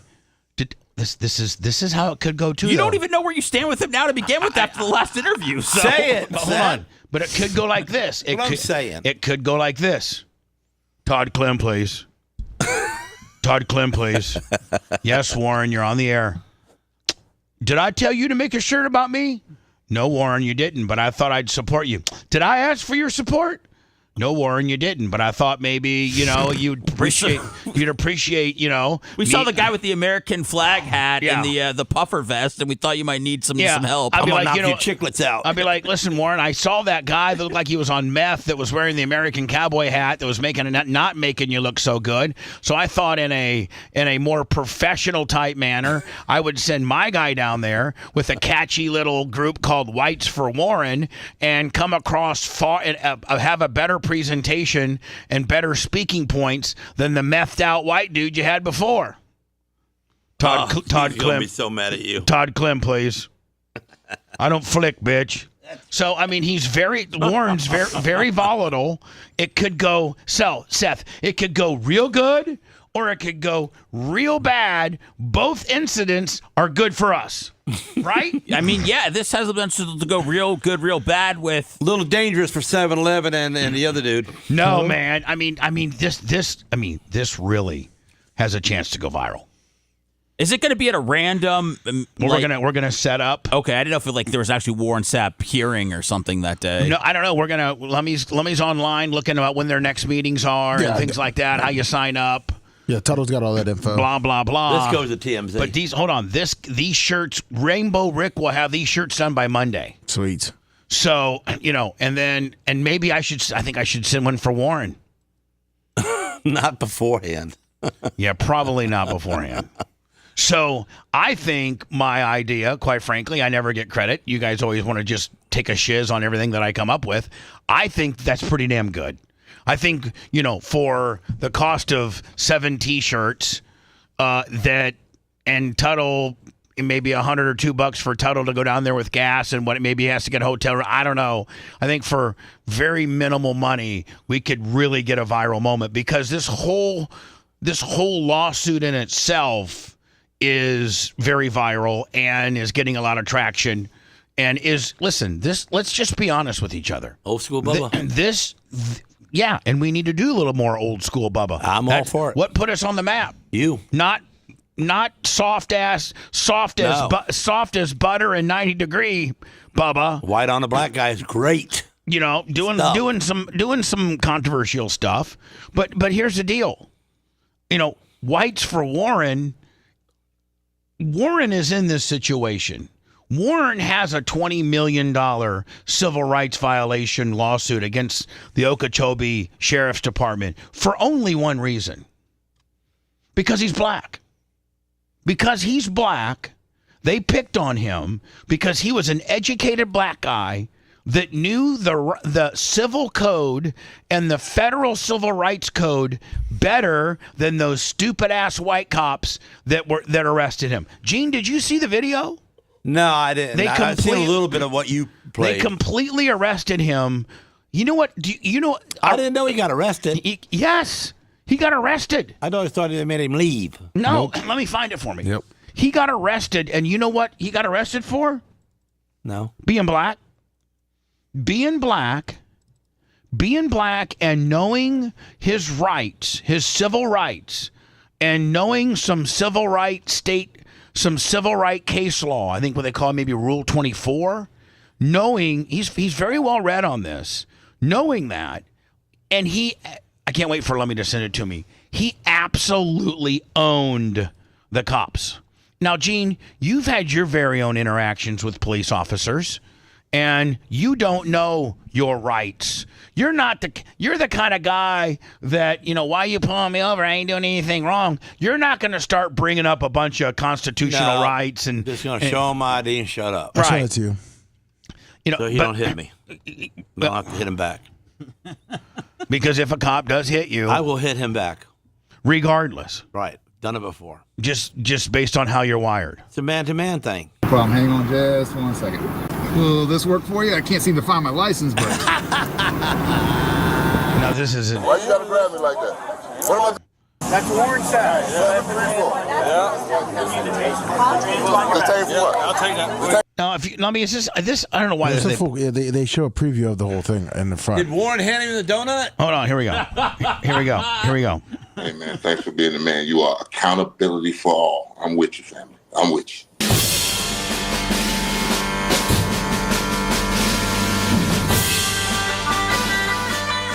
You know who he is? Who is that? That's Warren Sapp. That's Warren Sapp. So as you can see, Gene, he was surprised he's going to get arrested. But right hold there. on. But as you can see, Gene, he's not like up on anybody's business. No, he's not arguing with them. No, he's just kind of videotaping. He's probably 6 to 8 feet from the nearest cop. Yeah, no, he wasn't doing that wrong. Right, and so because he refused to give his ID. Because he didn't do anything wrong. He was part of this car club that was rolling through Okeechobee that the cops didn't, necessarily like. And so... Yeah, they get them all the time. So here we go. So just watch. I'll take that. Detained for what? What am I being detained for? What am I being detained for? What am I being detained for? I'm listening. What am I being detained for? Please report. What am I being detained for? And so, Gene, Look, he's smiling. He because- knows this is money. Oh, he knows. Because, like, what am I being detained for? What crime have I committed? What am I being detained for? I'll tell you what I'm being detained for. Because I'm a black guy. That's it. There weren't many other black guys there. No, hey, is it rolling? Yeah, everything's rolling, yeah. Audio, video, You ain't got to hold me that hard, brother. I'm right there. I'm not resisting. I'm not resisting. Meanwhile, what none of these guys know is this guy right here that they're holding, if he wanted to, beat them all up. Maybe this guy's got some decent arms. So you're thinking in cuffs? No. Oh, okay. He hasn't put on his cuffs yet. He's just getting ready to put on his cuff. Yeah. But what they don't realize is this is a world-class athlete who's in the Football Hall of Fame as arguably one of the best defensive linemen ever to play the game. He's explosive. He's powerful. He's fast. He's no Michael Sam. Just standing here. Why you got to grab me like that?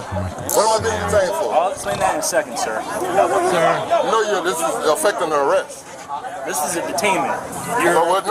You're applying force right now. No, I'm not. To impede an investigation, I have to do something physical, not talk.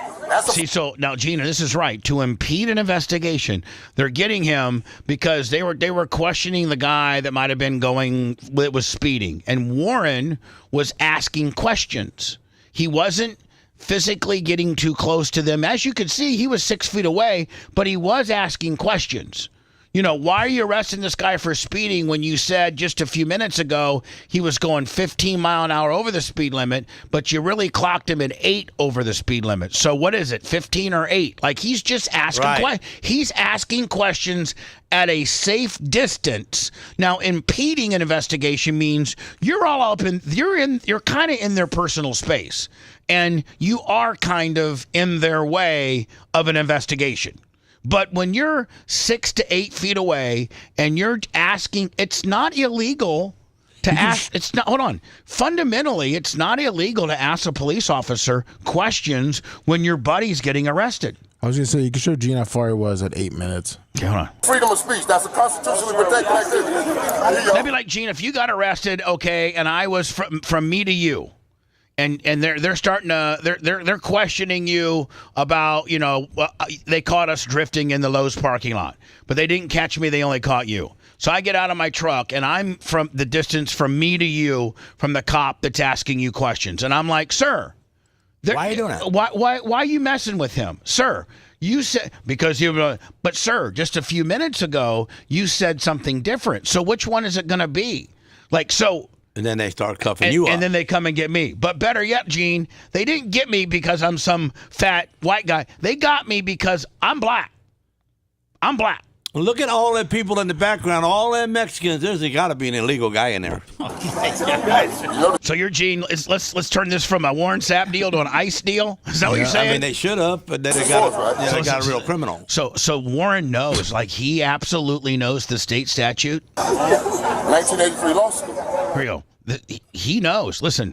Deprivation of rights under the color law. I haven't done anything. I don't have to answer you. I don't have to answer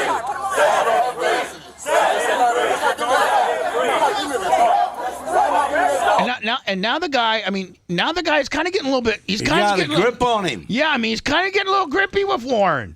You're lucky. I mean, well, that grip's going to get Warren $20 million. So. Yeah, true. Gene, you can see where he's going to win this. Yeah. Stop resisting.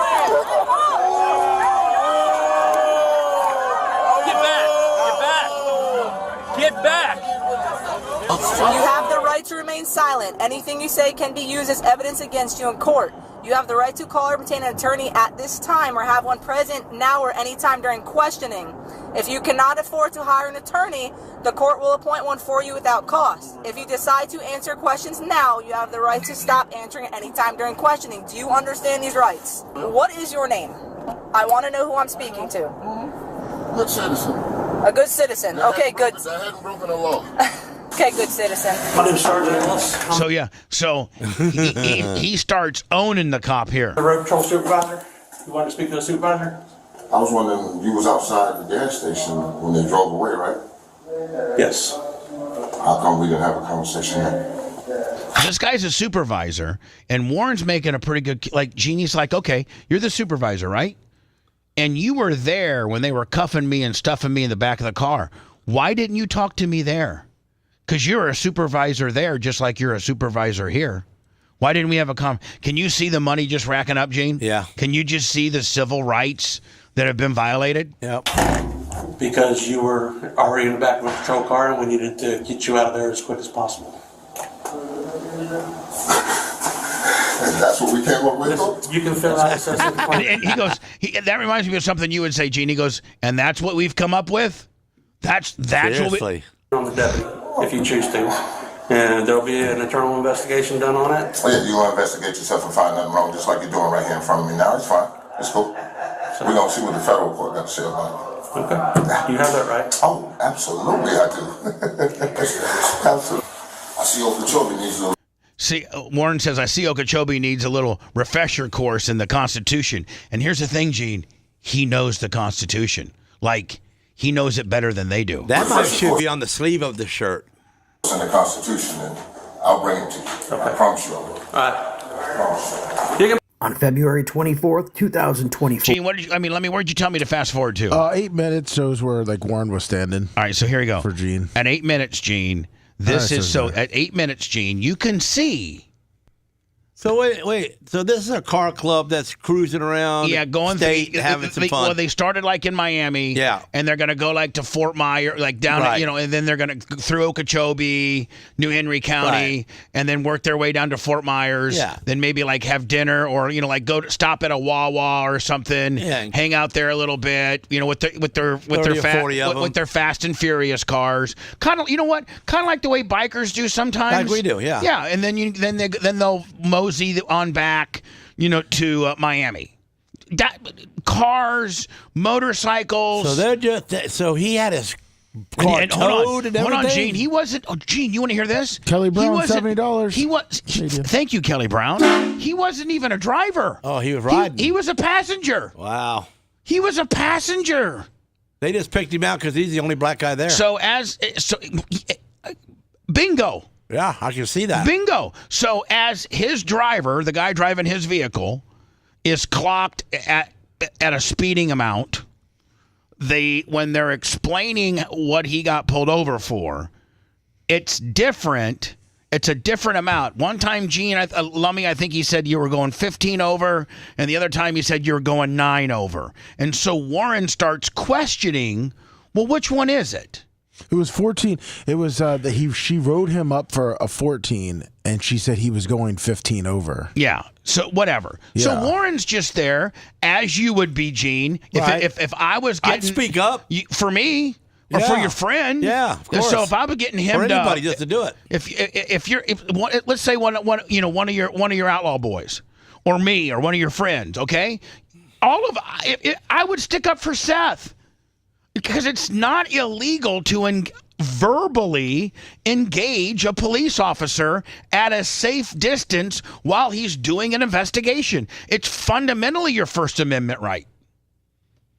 The speed limit. And so you can see, Gene, how far, he's not a threat. He's not being aggressive. He's not, and he's a big dude. So the closer this dude gets to a cop, maybe the more uneasy a cop would feel. But you can see that Warren's probably keeping that in his mind. Look at all the cameras. Yeah, and so why didn't they arrest this guy? Yeah, he's talking. This guy looks tough. This guy looks tough. This guy looks tough. And they're probably 4 feet closer to the cop than, but they're not black. Yeah. They're not black. That worked back in the day, but not today. No. Okay. Doubling the speed limit. Okay. Didn't double the speed limit. Oh, yeah.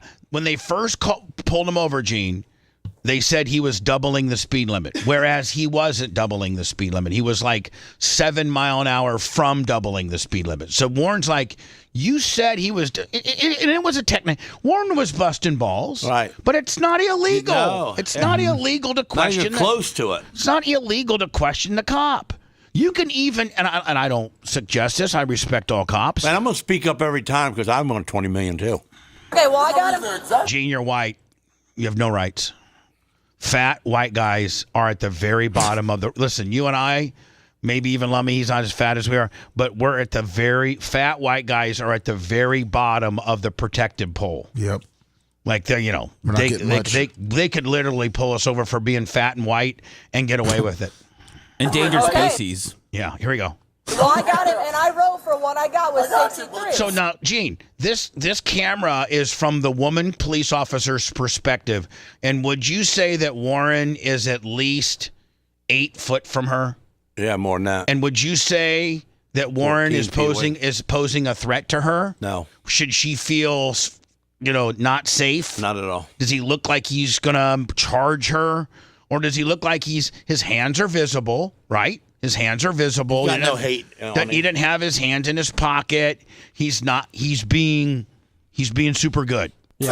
Okay, so I said what I said, but I didn't write them for double, did I? I wrote them for No, but what you're saying is incorrect. Well, just for future reference, through this You like to be correct, that's all. Facts. So stop and what? You guys have no what? You telling me to do what? What you mean, stop what?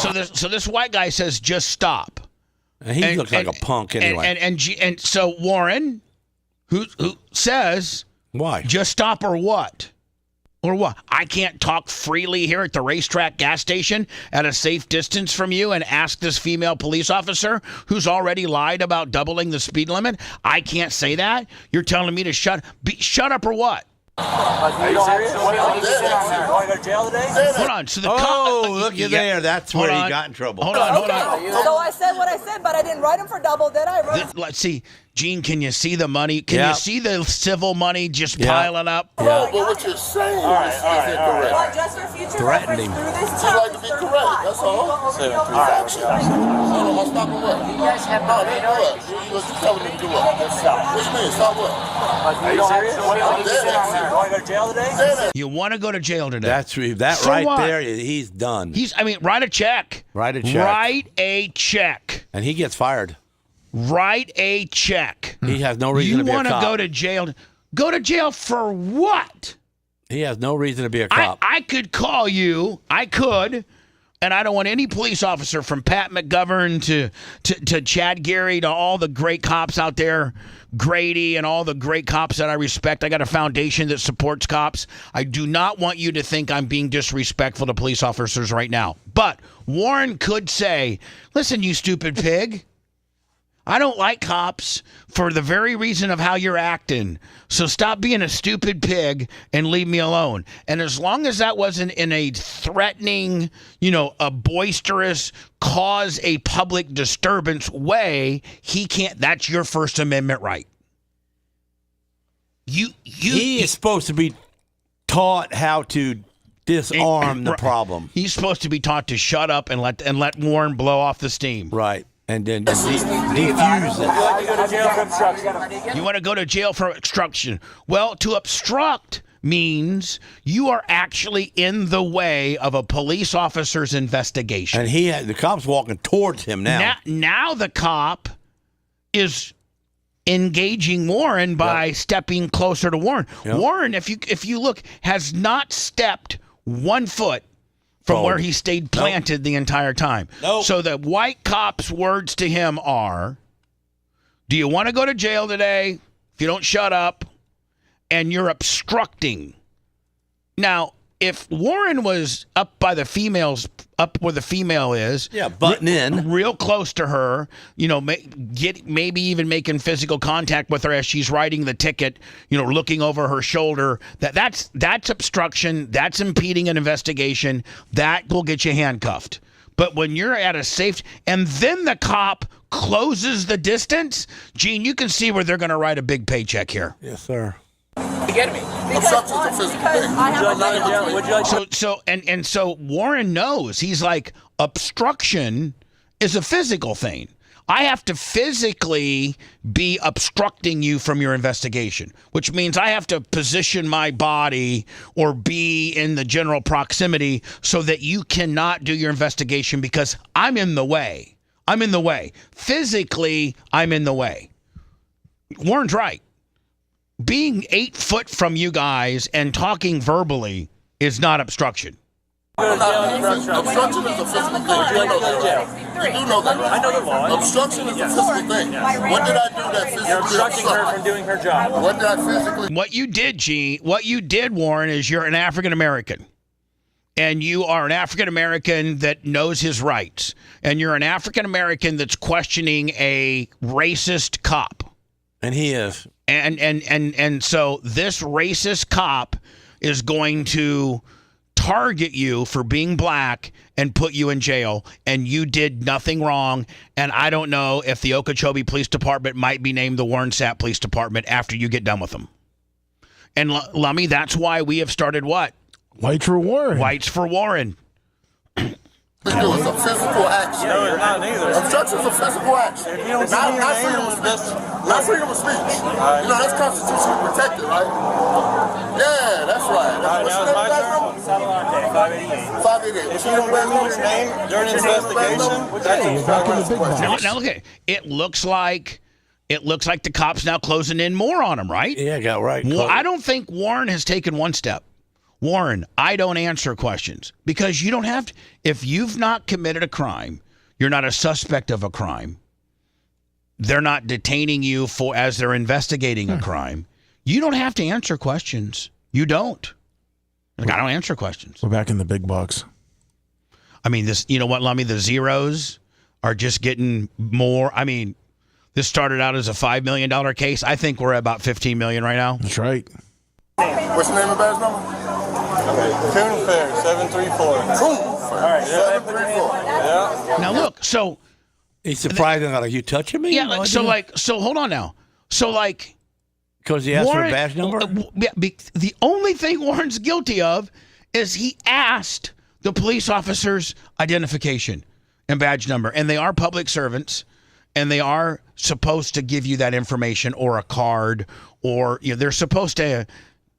Or some agencies, I've seen where some agencies require that their officers don't have to give that information. It's part of their SOP, their standard operating procedures. And so if that's the case, there's very few, because most of them want to be very transparent and you know the guy's name and badge number when asked. But if your SOP states that you don't have to do it, then the cop has to say, I'm not required to give that information to you. So at that point, they've covered their ass. So this guy just goes right to handcuffing him. And the only violation, Lummy, is what? He's black. Warren's black. Why aren't you arresting this white guy? Or how about this white guy who's got, I don't know, a $4,000 camera? Right in your face. What's your name and badge number? Coon Fair, 734. Coon Fair. All right. Cool. Now, Warren didn't say, I'm going to kick your ass, bitch. He just said, cool. Since when, man, can a black guy be jovial and nice and agree with you? And basically by saying cool, almost kind of like a thank you, right? It's not obscene. It's not. He didn't say, well, F you, buddy. Yeah. Look at Warren. Yeah, I'll take that. Now, at this point, Warren is so smart that he knows, Lummy, he knows that this means lots of money. Yep. Because he has not done anything wrong. Now Warren Sapp's being told that he's being detained. He's placed in handcuffs for obstruction. Where does this guy come from? This is his channel. This is Deputy Sapp's Stalante is buddy. alleging that Warren Sapp obstructed his investigation by not providing identification. However, failing to provide identification is a secondary charge. There still needs to be reasonable articulable suspicion or probable cause that a crime has been committed to ask someone for their ID. And here's the deal. If Gene is the I don't know that it's illegal. If you're in Gene, if you and I are driving together and you're doubling the speed limit because you're getting after it and they pull us over, I don't know that I'm in trouble because I'm not in trouble for your actions. No. Right. So, Gene, Warren's a passenger at a guy that was, speeding excessively. Now, that guy's getting a ticket, and Warren's going to jail. If the deputy has probable cause, and the person they're speaking to still refuses to provide identification, at that point they can be detained or arrested for obstruction. However, Mr. Sapp committed no crimes. Aside from the First Amendment to the United States Constitution, allowing freedom of speech, freedom of the press, and the right to petition the government for your grievances. Case law from the Supreme Court, like Glick v. Kniff, allows you to record police within the capacity of their duty. That case law, or Mr. Sapp's right and ability to express free speech or free press, can't be converted into a crime. In short, filming the police or questioning them does not give them grounds to demand identification. And if you refuse... And again, Gene, this is United States case law. Law that the United States of the Supreme Court of the United States have already had these type of issues brought up to them. They've made their ruling, and that's all of what law is case law. So case law shows that you don't have to show ID. You can record a police officer. So like not only is Warren, as you visually watch this, but he's also got almost every one of these situations he's gone through. There's not just Florida State Court or the United States Supreme Court case law on his side.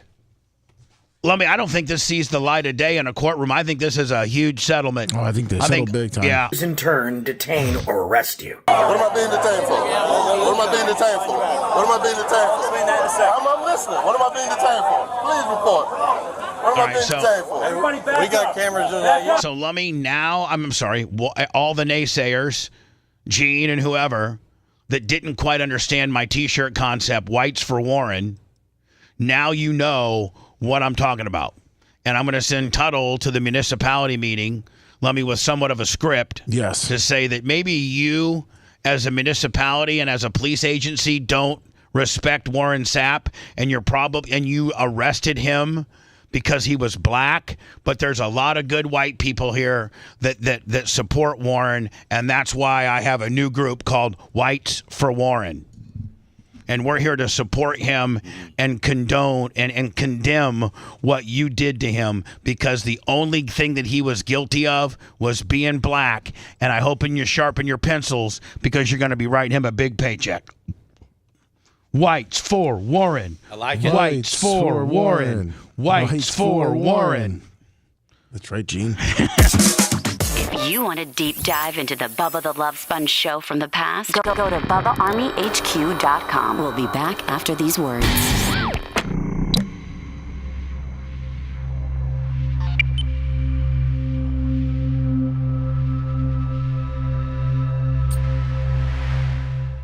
His numbers weren't clicking like we were, Yeah, great. So I'm gonna do the I'm gonna get to the Comey thing, okay, Seth? So we can hit the thumbnail while we're on the big box? Yeah. Okay.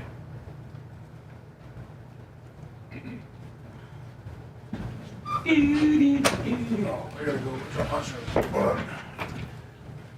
Gotta get my shirt.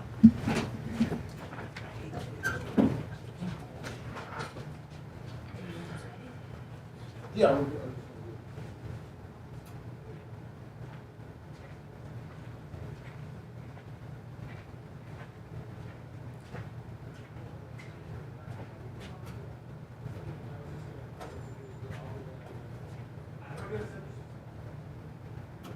Oh, fuck. It's just us. I think we're alone now. Da da da da da da da da da. What's up, Thomas?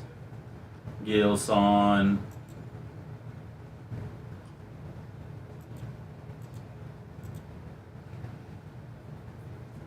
Man, this is like I'm working at a smoothie place and someone comes in and then I gotta ring them up and make the smoothie. Then there's a to-go order. Then someone else comes in.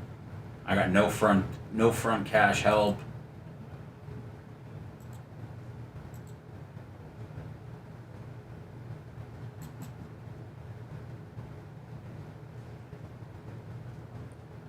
What's in your mouth? What's up? I think Bubba should call Tuttle on this Whites for Warren thing. That's what I think. Throw another wrench in it. I don't know if Tuttle wants to do it. I don't know if Tuttle wants to do it. Tuttle was banking on Bubba forgetting about this, but he has not. The shirts have been ordered. So I must let Tuttle know that this is going to happen. He must prepare. He won't say no. He won't say no.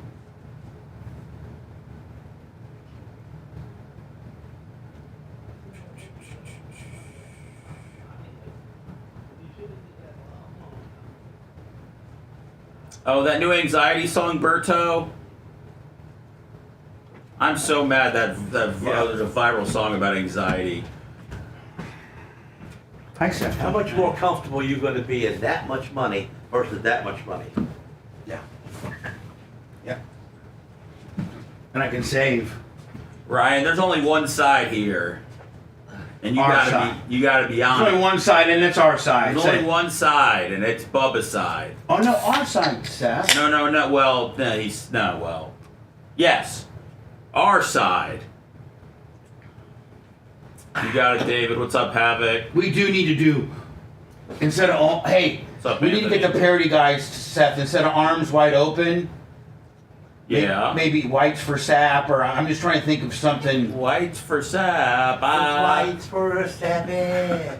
Listen, my parody guys, can you? What's up, Xerxes? Dark Matt Steve, can you whip me up a whites for sap parody?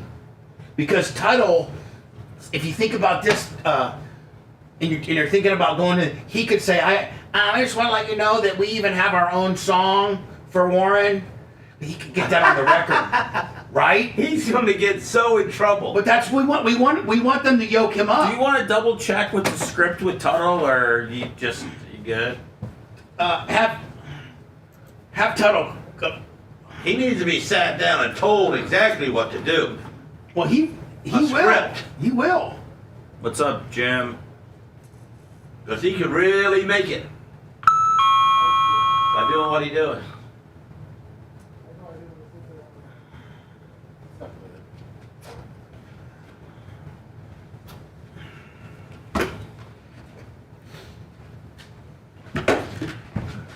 Hey, Lummy. Yes, sir. Can we get Tuttle on the phone? What's up, Bella? Yeah. Tuttle mania.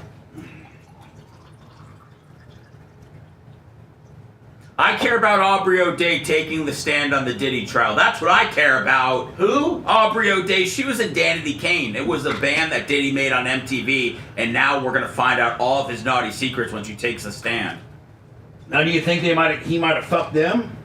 Shit, man, I don't know. But Aubrey O'Day was always the most outspoken about him.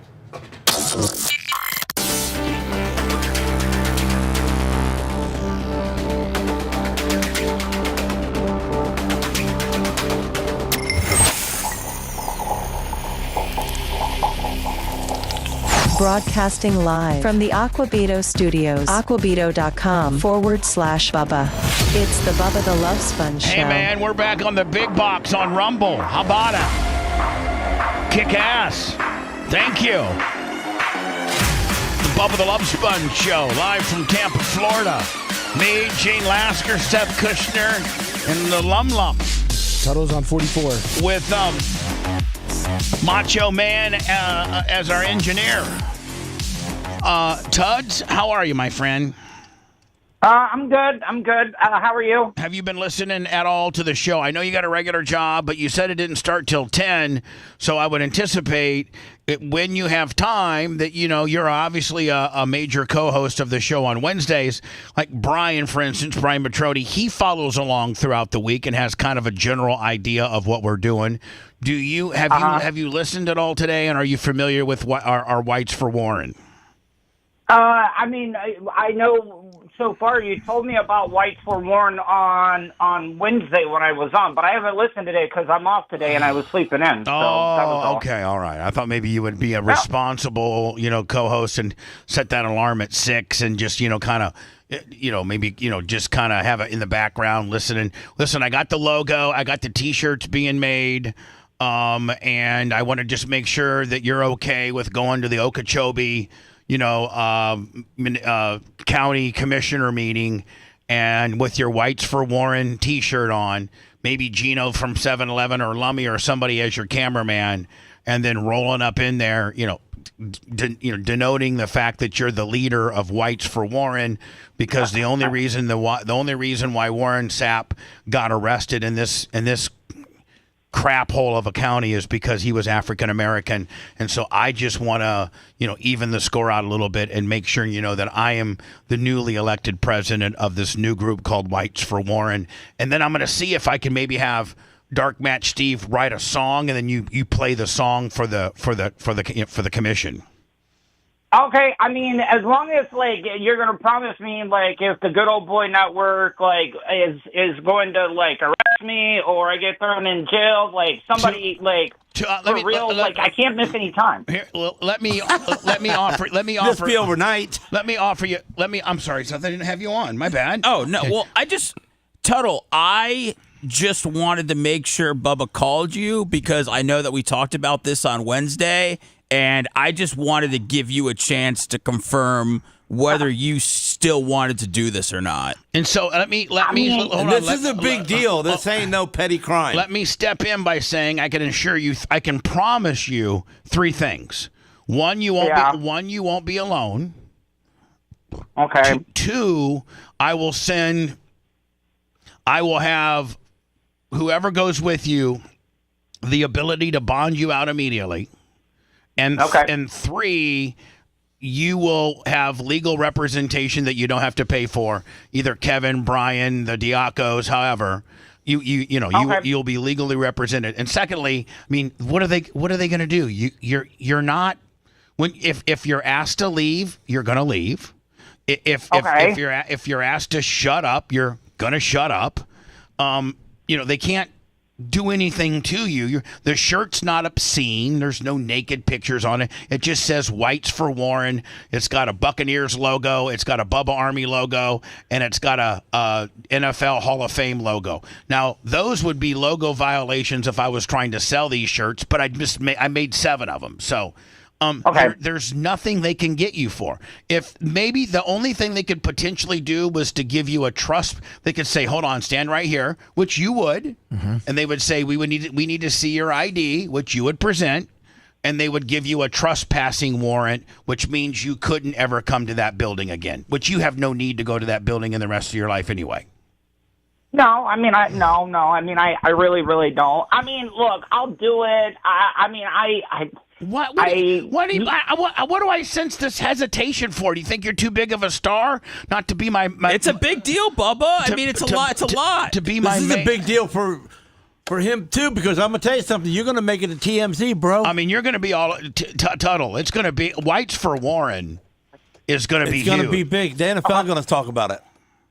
I'm in. Gene Lasker, Well, if I was you, Total, this is what I would do. I would sit down with Bubba and Seth, and I would write me a little package of what I want to say, so you don't veer from nothing. Yeah, we're gonna have it all written out for you, Tuttle, and you'll have all the legal documentation and all the things to say, and you will be a hit. And I'm gonna tell you something. You're gonna be on TMZ. And here's the deal, Lummy. We will get Brian to dig into the rules of the Okeechobee County Municipal, court, whatever. You write them all down so you can just read them out. And Tuttle will have everything written out. What he's supposed to say, and then he'll say, "Listen, I'd like to end my session with a little song that we whipped up, and it's going to be hopefully." Dark Match Steve. I'm sorry. Yeah, it's Dark Match Steve. Yes. Dark Match Steve make it less than a minute, and then Tuttle, you have like a little ghetto blaster that you hit. Or maybe it's on your phone, and you hold it up to the microphone and play it. And it's it's Whites for Warren. And then the natural progression, if they were to mess with you, would be Blacks for Tuttle. I mean, that's if okay. Right? We can send Craig and Rio down there. And why are you just sending everybody to Okeechobee like it's down the street? It's hours away. If I gave Craig and Rio car service and $200, $300 per guy to do blacks for Tuttle, they'd do it. You're underestimating what they make in a day, but I get what you're saying. Yeah. Well, anyway. Is that what Whites for Warren is getting? Car service and $300? No, I should have never tipped my hand on that. But you gotta get something. You will be compensated. You'll be taken care of. You'll be legally represented, and everything that you say will be written down, already pre-approved by an attorney. So and even Gene thinks like this could potentially really, really, really go viral. Yeah, because everybody's going to talk about it when he's suing for $20 million. Yeah. Everybody's going to talk about that, so it don't happen to other people. And Warren might break me out some money for being a part of it. No, he might break you up, but he ain't going to break out no money. No, he's going to say, you know what, white boy? I appreciate you, I didn't man. ask for no white hill. I appreciate you, my friend. I don't like white people. Boom. So anyway, go back to sleep. All right, I got you. Go back to sleep. Lummy's going to send you what the T-shirt looks like. Yep. Rainbow Rick's making them up. I'll have them by Monday. The T-shirt's perfect. I'll have them by Monday or so, and Lummy, we need to try to figure out when the next. Tuttle. I emailed it to him. When the next one is, yes. Okay, fantastic. Tuttle, enjoy the rest of your nap. We appreciate you. Didn't mean to wake you up under duress. No worries. Bye. Bye. No worries. Lummy, you've got to go to the airport. Yes, I need to sir. get you out of here now. Okay. When we come back, where are you going to? He's going to Fort Walton Panhandle. Beach. Yeah. Fort Walton Beach. Is he doing an appearance? Yeah. Yeah. Damn, He's doing an Lummy. appearance. Where can people find you? Sand in the Boots. See you there. What? Hold on. You slow it down. Sand in the Boots. Sand in the Boots, Morgan Wallen. Oh, okay. Sand in the Boots concert. Yeah. Morgan Wallen. Yes. And you're like a VIP table service guy, right? Correct. Yep, for 3 days. You got to serve drinks? Now, Lummy, can I ask you a question? Yes, sir. Do you have to wear their shirt or can you wear Bubba Army shirt? I have to wear their shirt. Oh. But I have stickers, some glasses, and koozies to hand out. Fantastic. Yep, got it all. Maybe videotape you doing that? Will I don't do. know, whatever. Yeah. Or a selfie, No, I'm going to give be us videoing it. All right. Well, listen. Merch Crick's taking you to the airport. Yes. Travel safe. I will do. Now, will you be back by Monday? I took that Monday off. You greatly gave that to me. All right. So you got Monday off. Yeah. So Tuesday, but I'll be still doing work from up there. So. Okay, but you're going to be getting cursed out Monday, no, right, Lummy? Of course not. That's what happened last time. No. If Macho misses, No. Yeah, you will be getting cursed out if Macho comes up with the sniffles. You will be. I'll be here. You will be getting your ass ripped if Mach comes up with the sniffles and the a side odor of diarrhea. Exactly. So without them two, we can't even turn the place on? Exactly. We can't. I'll be here if I have to wear a diaper. For real. Without those two, Gene, we can't even turn the place on. Oh, wow. You're listening to the Bubba the Love Sponge Show. If you want 24/7 on-demand Bubba and the crew, go to BubbaArmyHQ.com. The Bubba the Love Sponge Show will be back after this.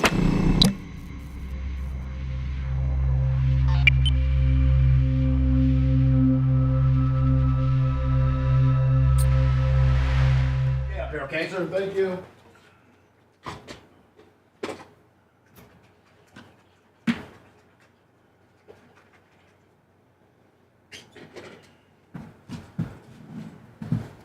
Xerxes, $10, Macho's diaper fund. Oh, yeah, I heard him say that out loud.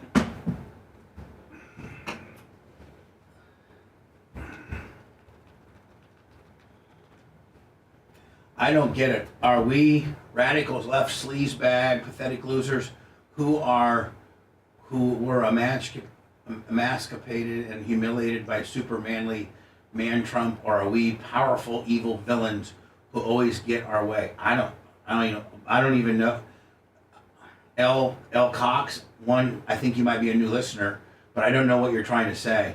So, I mean, are you saying that you like us, or that you think we're a bunch of fucking pussies? I mean, I'm just trying to ask a question for a friend here, my friend. I'm back on the big box in the mainframe, buddy. We're fucking killing it. We're fucking getting after it, my friend. Gene Lasseter's got fucking 1,300 on YouTube with 736 thumbers. One of these days, Gene, I think it would be good if I took Merch Crick and she taped me, and I go to the powder coating shop and you let me like sandblast something like hands on. Yeah, like a day at Lasker's powder coating. So I do everything. Like I do a sandblast, which is part. Clean some parts. And then I do what? Hang a little bit apart. Then I got get in there and powder coat something. So you teach me how to sandblast.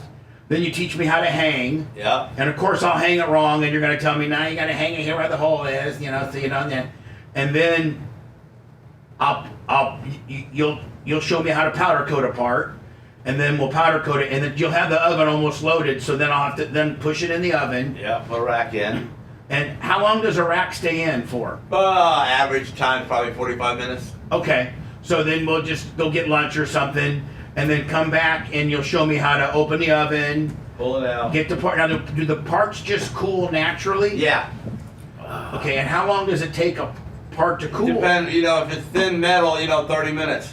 If it's a real thin, 15. If it's real heavy, it could be an hour. How about like aluminum? Is that clean?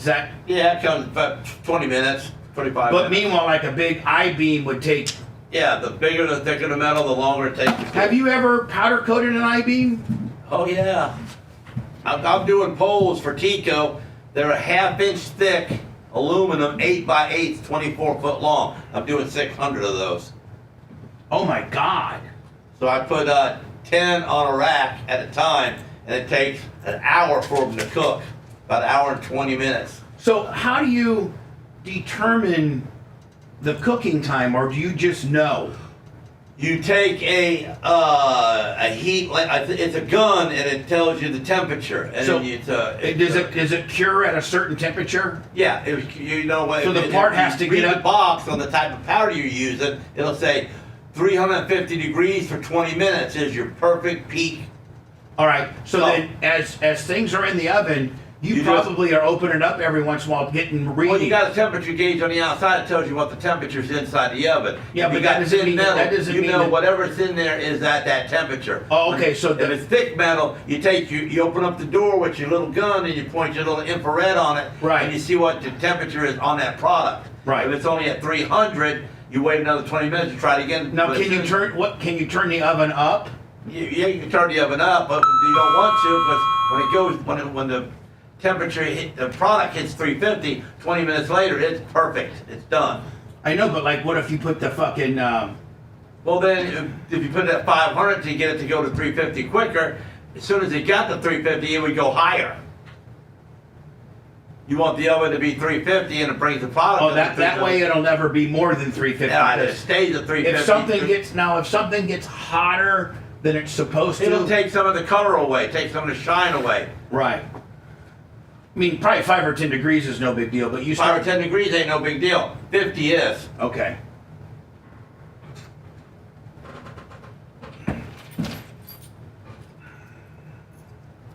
So one of these days I need to go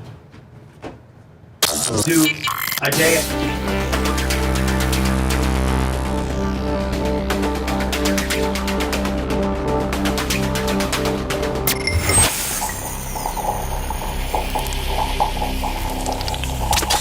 Broadcasting live from the Aquabedo studios. Aquabedo.com/Bubba. It's the Bubba the Love Sponge show. We've lost Slummy. Lost my neighbor. He's going to Fort Walton Beach to the sand and boots deal.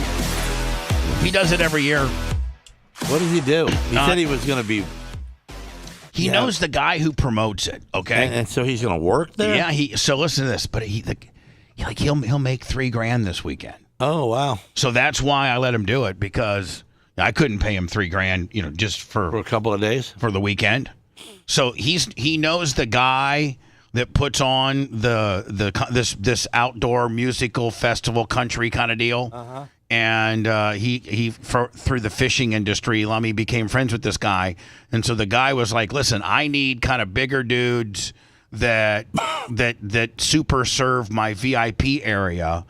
And so he is like a barback / security to these. There's a section of this music festival that has like on risers with little tents, and Lummy just makes sure that they got bottle service. And Lummy doesn't even have to do it himself. He tells the girls, but like Lummy's like the manager of the VIP section. So Lummy's not schlepping bottles and ice and drinks. Lummy's getting waitresses to do that, but Lummy's in communication with the customer. Right, there you go. And he makes, I think he makes anywhere between like $2,500 and $3,500 for the weekend.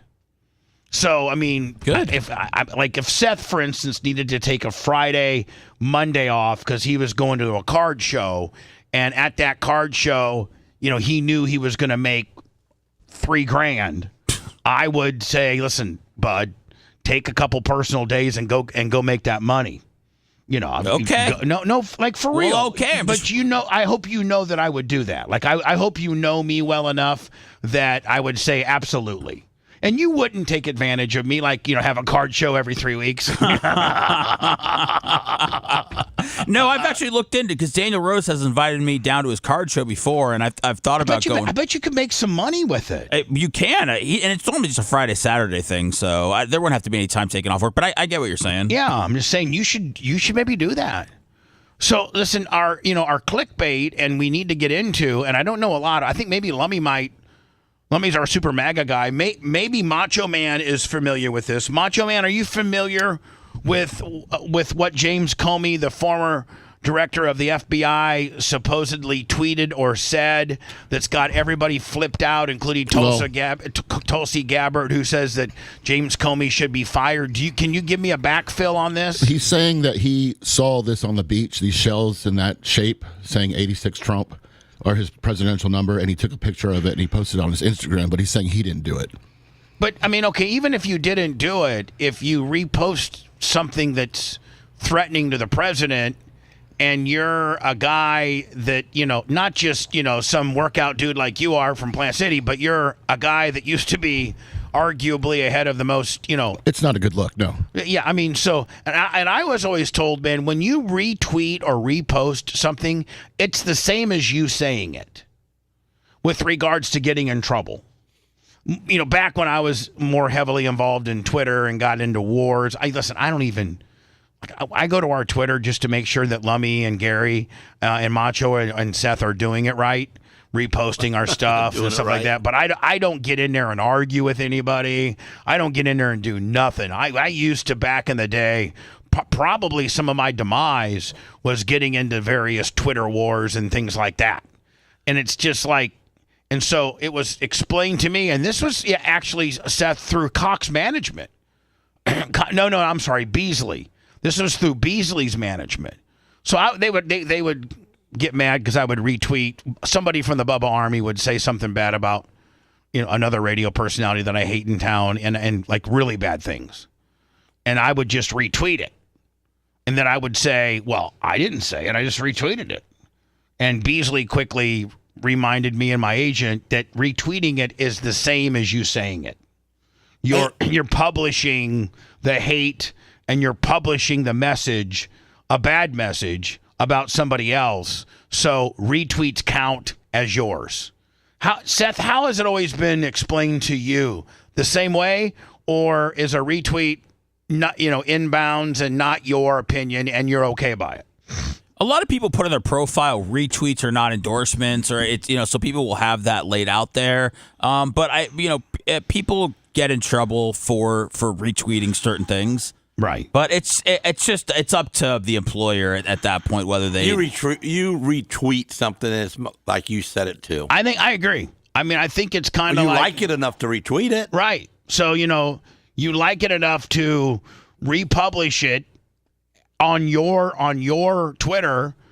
So regardless if maybe you didn't organically come up with the idea, you're applauding or promoting somebody that came up with an idea enough to publish it on your deal. Exactly. So I got two stories with regards to this. I don't think that this is an arrestable offense. I don't think it's a good look. Isn't James Comey one of the ones that were most critical of Trump when Trump took office in 2016? One of the things that I think Trump has said since is that he should have drained the swamp even more and not kept James Comey on. James Comey was not Trump's FBI guy. Trump should have gone in there his first term in 2016 and put his guy in there to be the head of the FBI. I don't know why if you're the president and you can make these changes, which I think you can appoint anybody anywhere. They have to get Senate or House confirmation, but you can.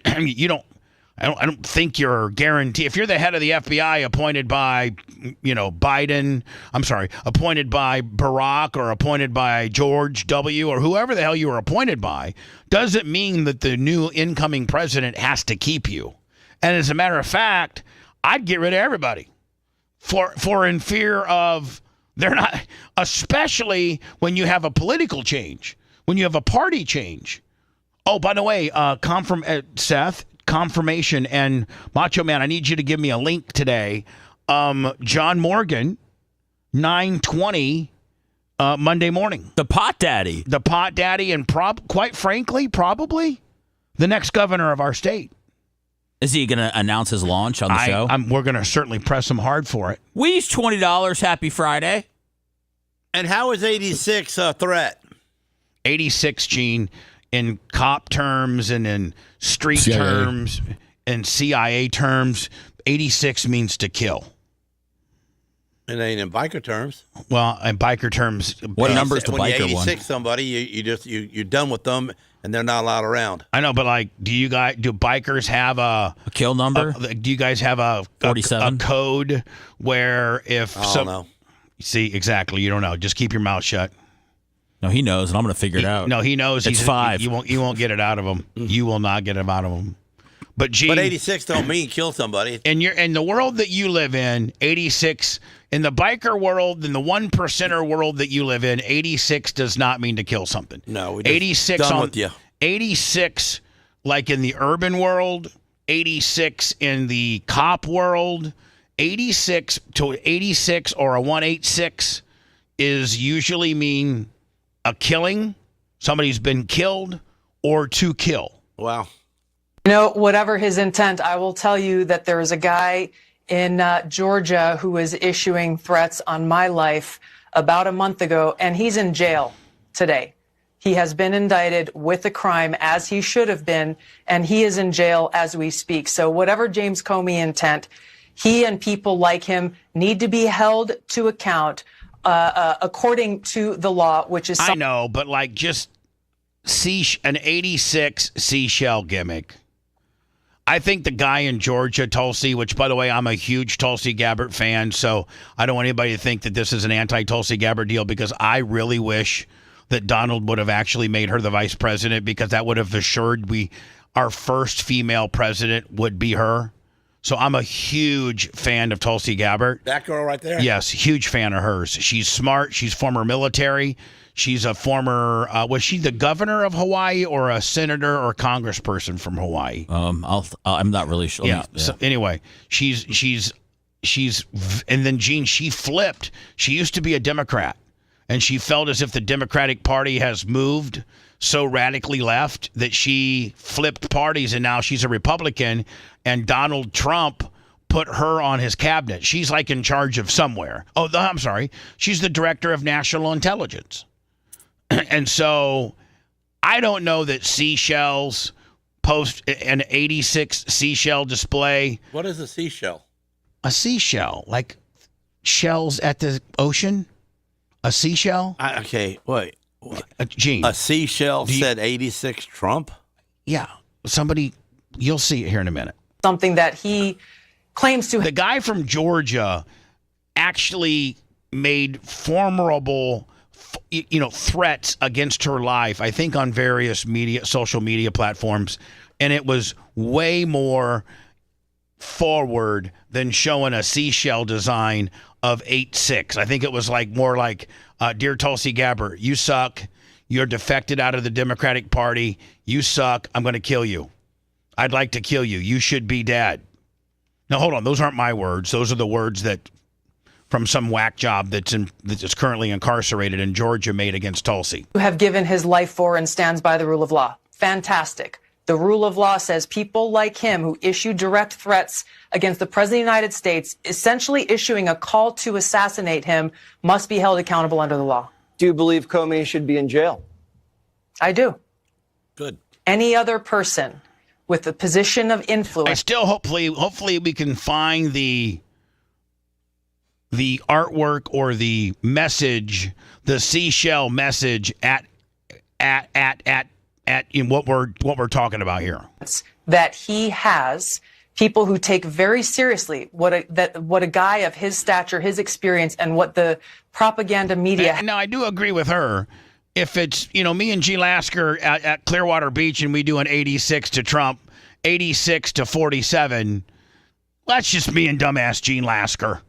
But when you're the former director of the FBI, that certainly adds a layer of credibility of being able to potentially instigate some whack job to follow through with this. Has built him up to be. I'm very concerned for the president's life. We've already seen assassination attempts. I'm very concerned. Let's be honest, man. We're lucky he didn't get killed. 1/16th of an inch. Yeah. 1/16th of an inch. And he's not with us today. His back head of Who knows what we'd be going through right now? Did you make sure you give that address to the merch crick so she can get those stickers out? For his life. And James Comey, in my view, should be held accountable and put behind bars for this. Now, I need Director Gabbard, thank you so much. I'm sorry. Seth, see if you can find investigation into Letitia James over mortgage fraud allegations. The DOJ is probing whether the New York attorney. Right, that's that. I thought this was, again, ex-FBI Chief Comey, 8647 social media post condemned by White House as an attempt to put a hit on the president. This is deeply concerning to all of us and is being taken seriously, White House spokesperson said.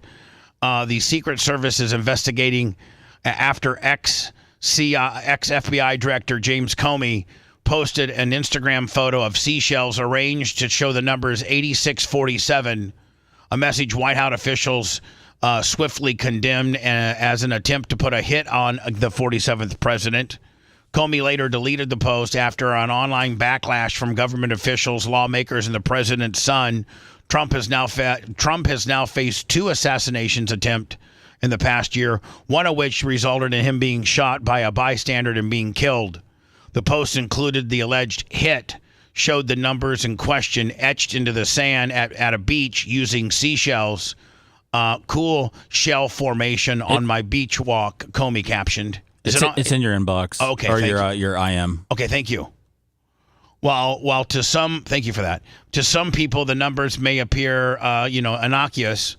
86 is frequently used as a call sign for murdering or getting rid of somebody, while 47 has been interpreted as denoting the 47th president of the United States. After the backlash on social media over the post, including from at least one lawmaker who called for Comey to be arrested, the ex-FBI chief deleted the Instagram post and posted a message addressing it, saying, "I posted earlier a picture of some seashells I saw today on a beach walk, which I assumed were a political message."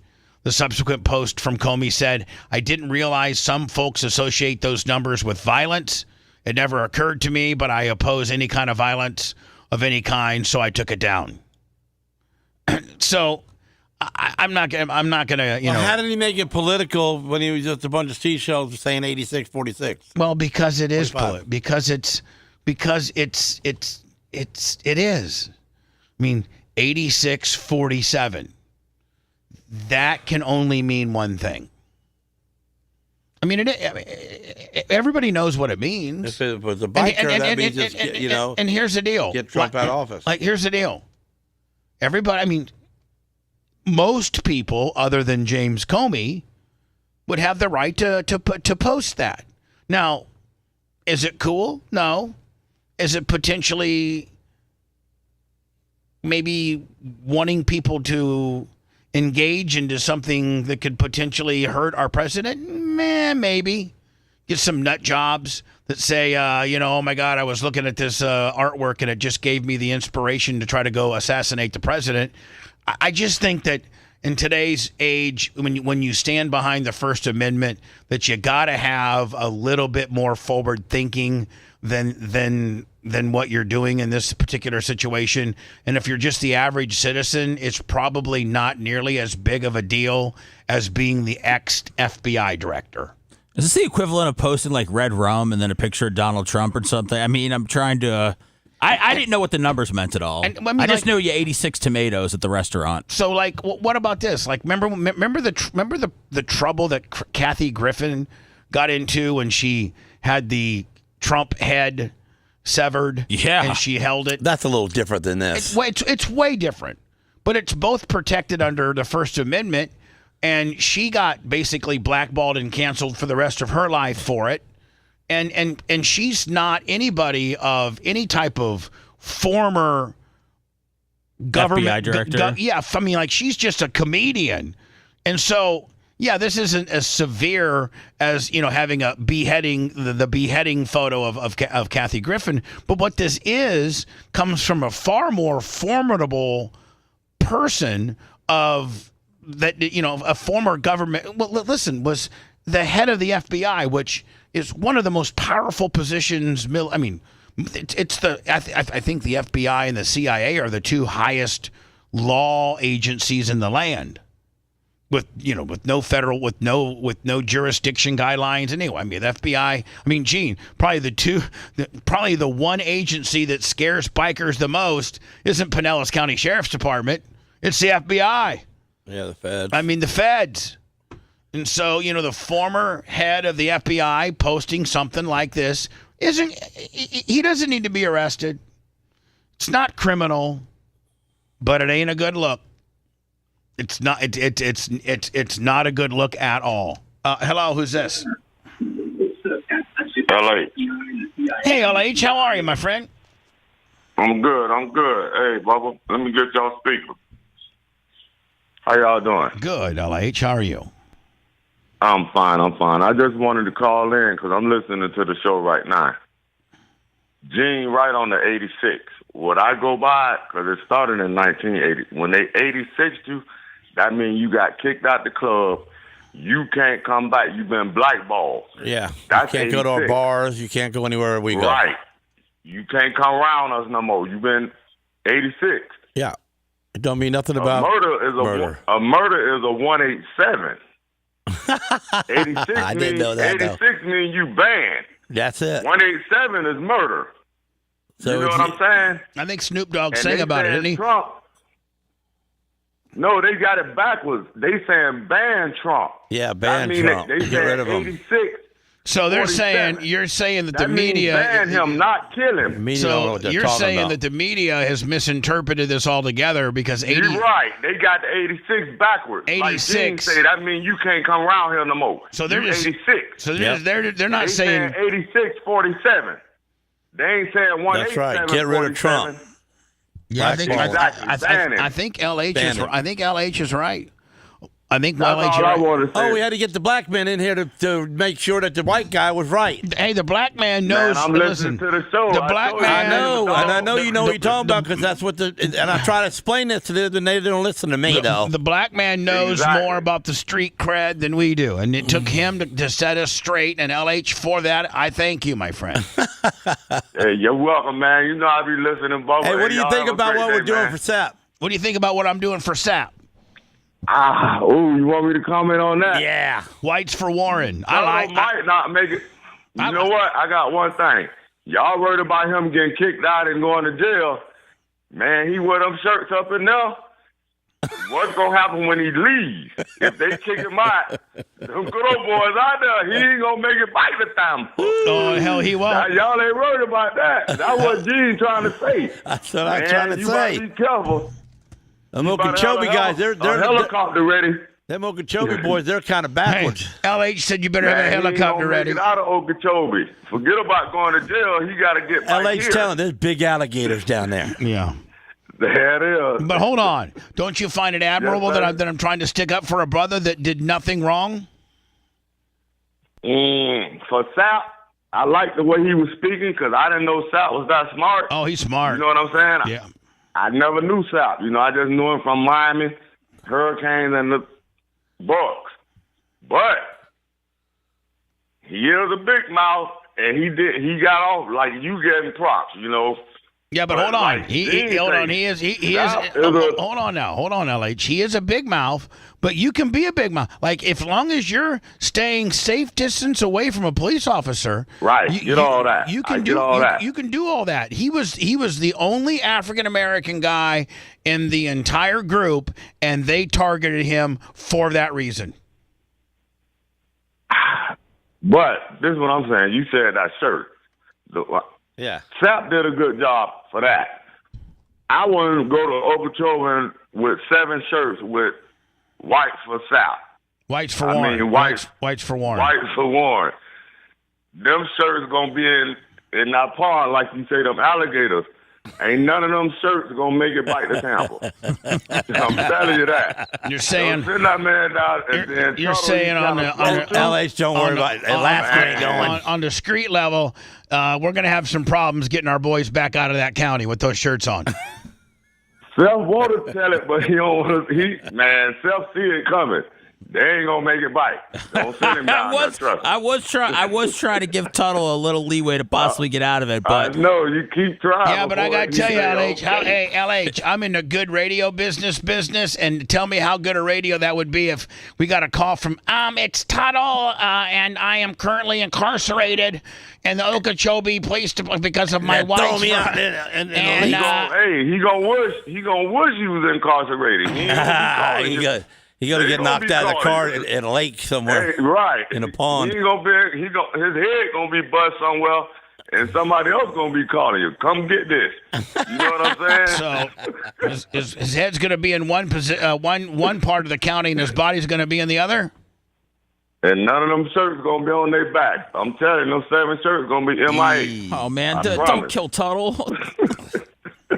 Well, if he's got to go, if going for the show is great. Yeah. I'm going to text him that right now. Anyway, LH. Yeah, y'all, you right about that. That's going to pop. Like Gene say, man, you going to get a lot of pops on that. Yes, you are. But you got to hope your homeboy make it bite to see him. Yeah. But, I mean, they go. Once they kick him out they get him out of here, like Lamy say, get him out of here. They throw him out there to the wolves. They ain't taking him to jail. Them boys out there waiting. Well, we got cameras. When them white shirts come out that door. black shirts with white writing.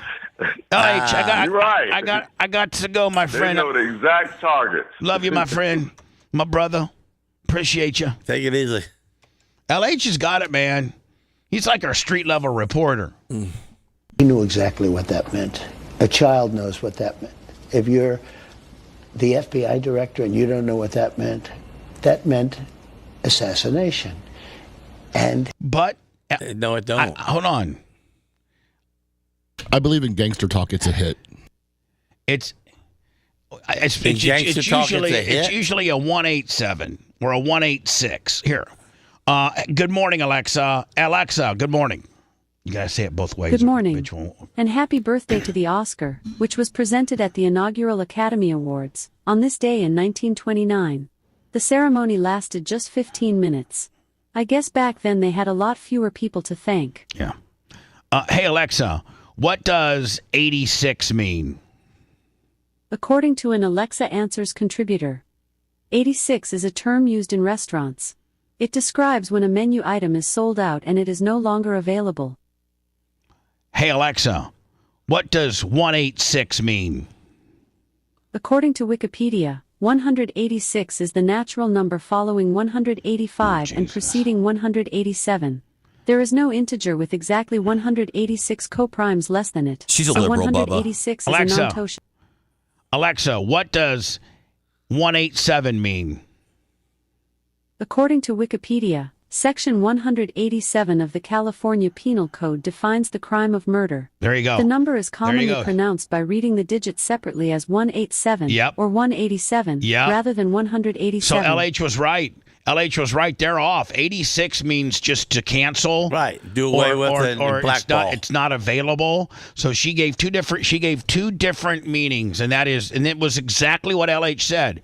To 86 means to cancel. It's not available. We ran out of it. Get rid of it. You're not allowed around. You're not allowed to be with anybody. A lot of times they'll say in the corporate world, 86 that, which means throw it in the trash. It's over. Don't speak about it. Don't talk to We're them. going to 86 that idea. Seth, that was a great idea, but I think we're going to 86 it. That sucks. But that's the way 86. So like, it didn't mean 86-47. If we're going to be intellectually honest and not embellish this more and make this a bigger story than it really is not, 8647 means to cancel or blackball Donald Trump. It does not mean to kill. On the street level, a 187, in fact, Snoop Dogg, saying it with a 187 with the gack in your mouth. And 187 on the streets means to murder or kill. 187. But not 86. 86 means to cancel, stop, throw away, not available. So for James Comey, the ex-FBI director, to first of all, the media has kind of made it, has wrongfully reported it. And Donald Trump is wrong in his interpretation of believing what it is. Of what it is. And somebody should say, Donald, 86 means to cancel, blackball, it's not available. That's what 86 means. 187 now on the streets means to murder or eliminate. Now, if it was 187/47, this would be the message that you're trying to make it. But it's not. It's 86. 86 means just to cancel. I think the former FBI director who hates you, who you hate, he hates you, you hate him. I don't think it's a problem for him to say he wants you canceled. Now, if the message was 187/47, now that kind of goes along the lines of what they're trying to make this out to be.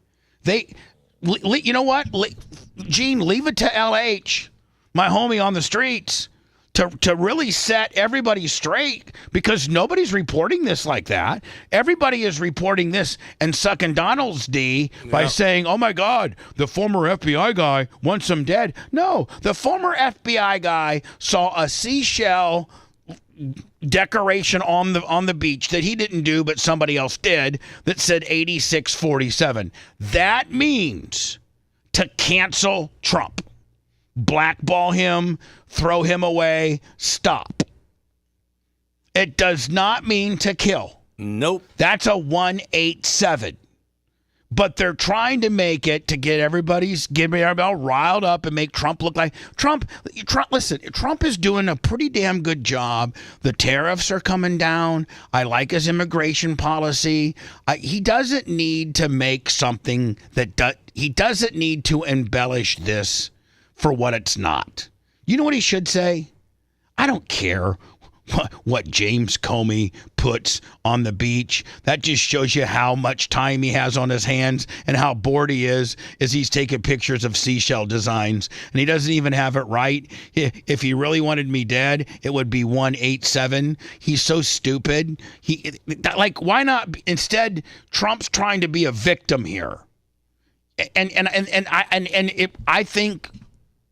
I think the public would digest Trump turning this around on Comey and not oh my God, he should be fired. Can you believe this is inappropriate because he wants me dead?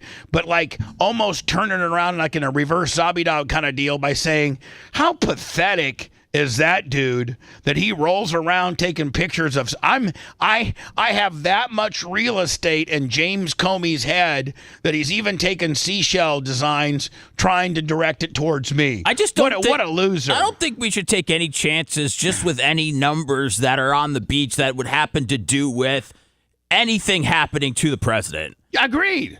I think you're just playing it a little too close. And this whole thing, I didn't know what I did or whatever, that's been used on social media since the MySpace days. Nobody believes that. I just want to know what was going through his head when he hit post. What did he think was going to happen? Right. I wish they would report it like you said. We don't need people rolling around doing this nonsense. But it's not to murder. He knew exactly what that meant. A child knows what that meant. No. LH knows what that means. You guys got it all wrong. Can I be a spokesperson for Dan? Yes. So he's smart enough to know Comey not to do the 187 because obviously legally he'd be screwed. And how is the only way you're going to cancel a president? 86. Bang.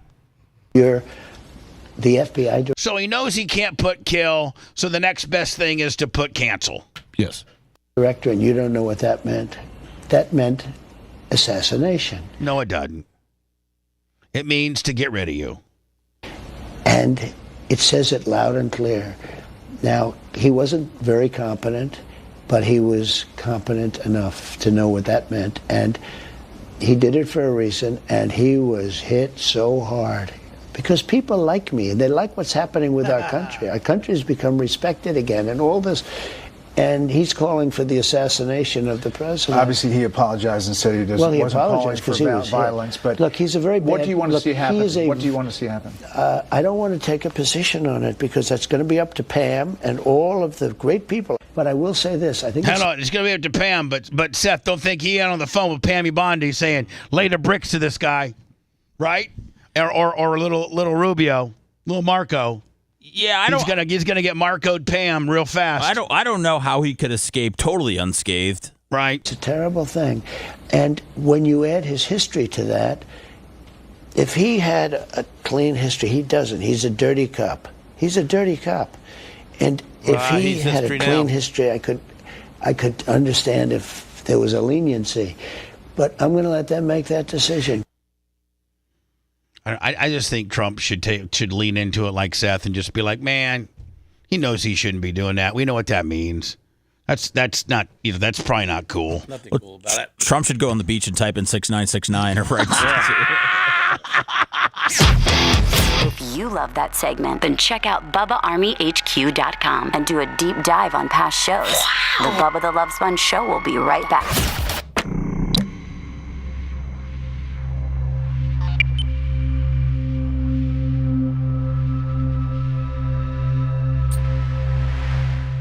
It wasn't, All right, Seth, we got our clickbait handled. So I'm going to go to this girl, okay? The one that you like. Okay. And I mean, it's just pretty. It's pretty long, but she just gives details on the. Does she kind of break down the whole thing? Yeah. Okay. So I can maybe just play her because we got so much of it. But if she brings it all, first of all, Gene, do you know anything about the P. Diddy case? Nothing. Okay, perfect. Seth, you can see where I'm going to go with it. Absolutely.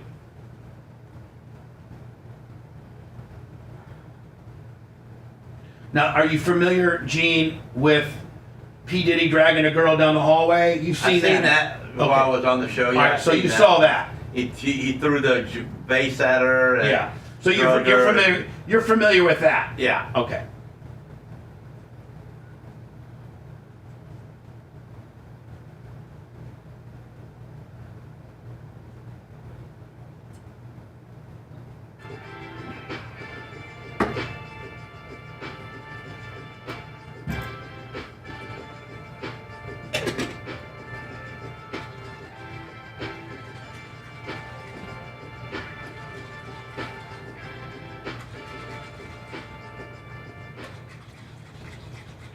You've got a subscription for streaming movies and music, maybe even one for food.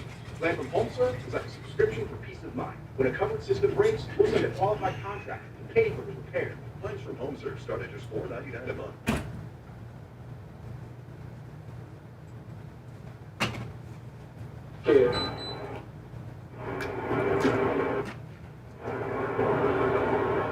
I'm trouble or anything, man. I just need to talk to you.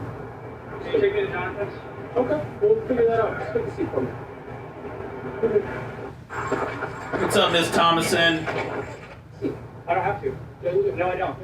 Jesus made my prayer forever. Amen. Jesus made my prayer forever. Amen.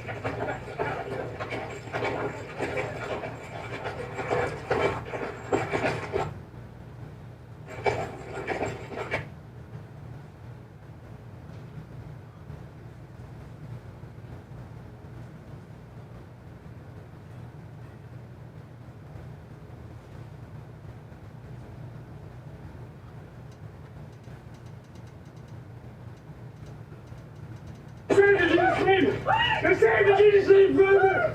They're saved in Jesus' name, brother! Holy hell. Please don't shoot me!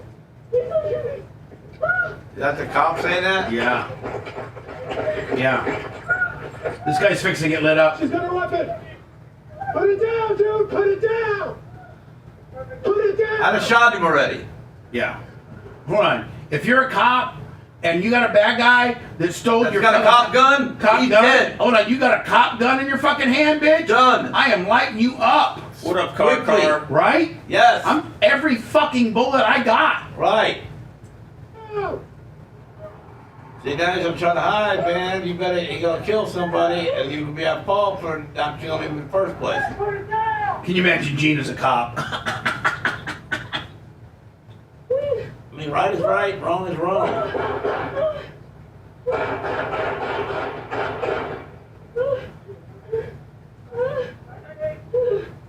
Why is she moaning? She get hurt? I don't know. But we're gonna play it.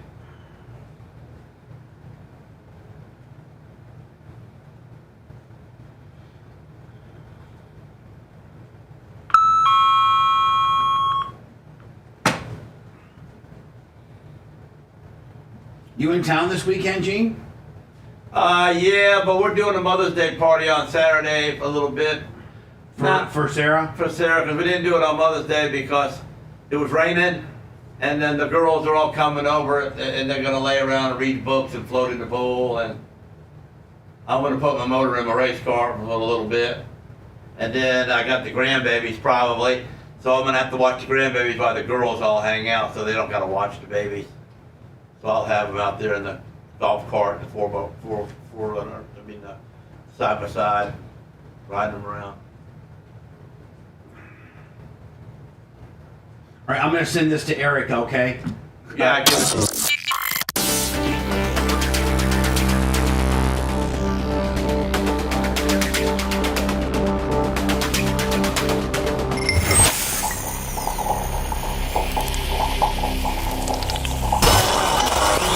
Professor Gene Lasker does not believe in the theory of evolution. Many scientists agree there just has not been enough time on Earth for that theory to pan out. More likely is divine intervention as depicted in 2001, A Space Odyssey. A superior entity or God most likely brought about our existence. If you agree with the great Gene Lasker, whip out that cash, PayPal, Venmo, Cash App, all at the Bubba Army.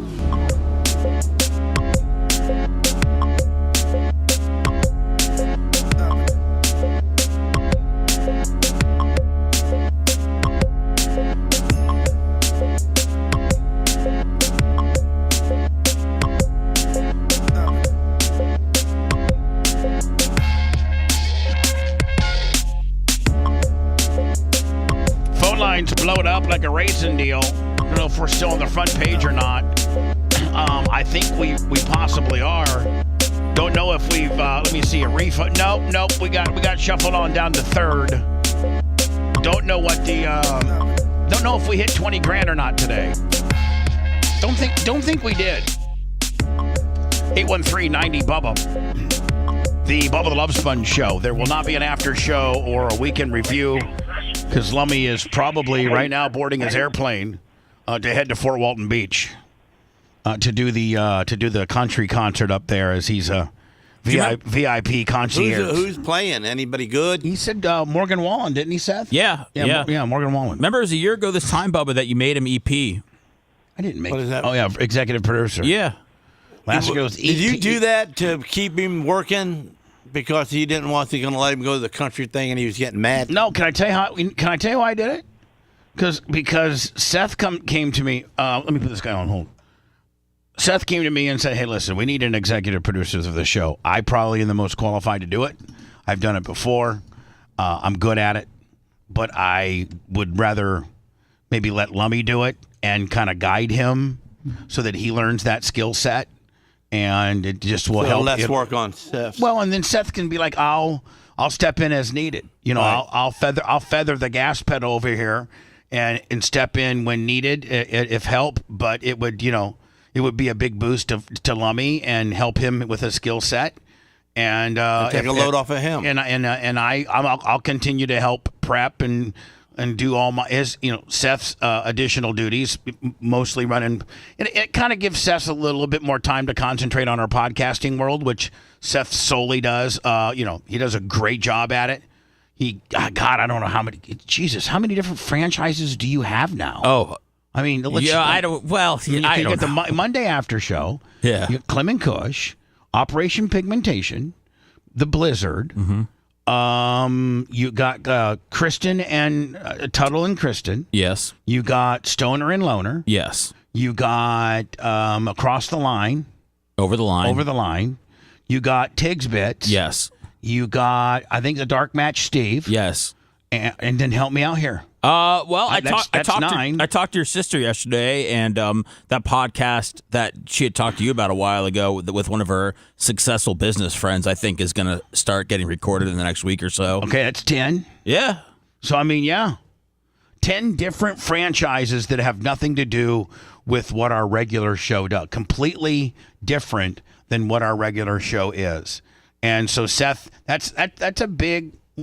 that's a big responsibility. A lot of work there. And then helping Lummy as needed. So that's how I came to that decision, Gene. Okay. But you were mad. But you were mad. You got mad because Lummy was gone. Yeah. And then you ended remember that. And then you ended up realizing how much you needed Lummy. So that's why I suggested the EP thing. Sure. You were lost without him. Yep. Hello, who's this? Hey, Bubba, David out of Orlando. Hi, David. And radio. Also subscribe to you because you need the cash.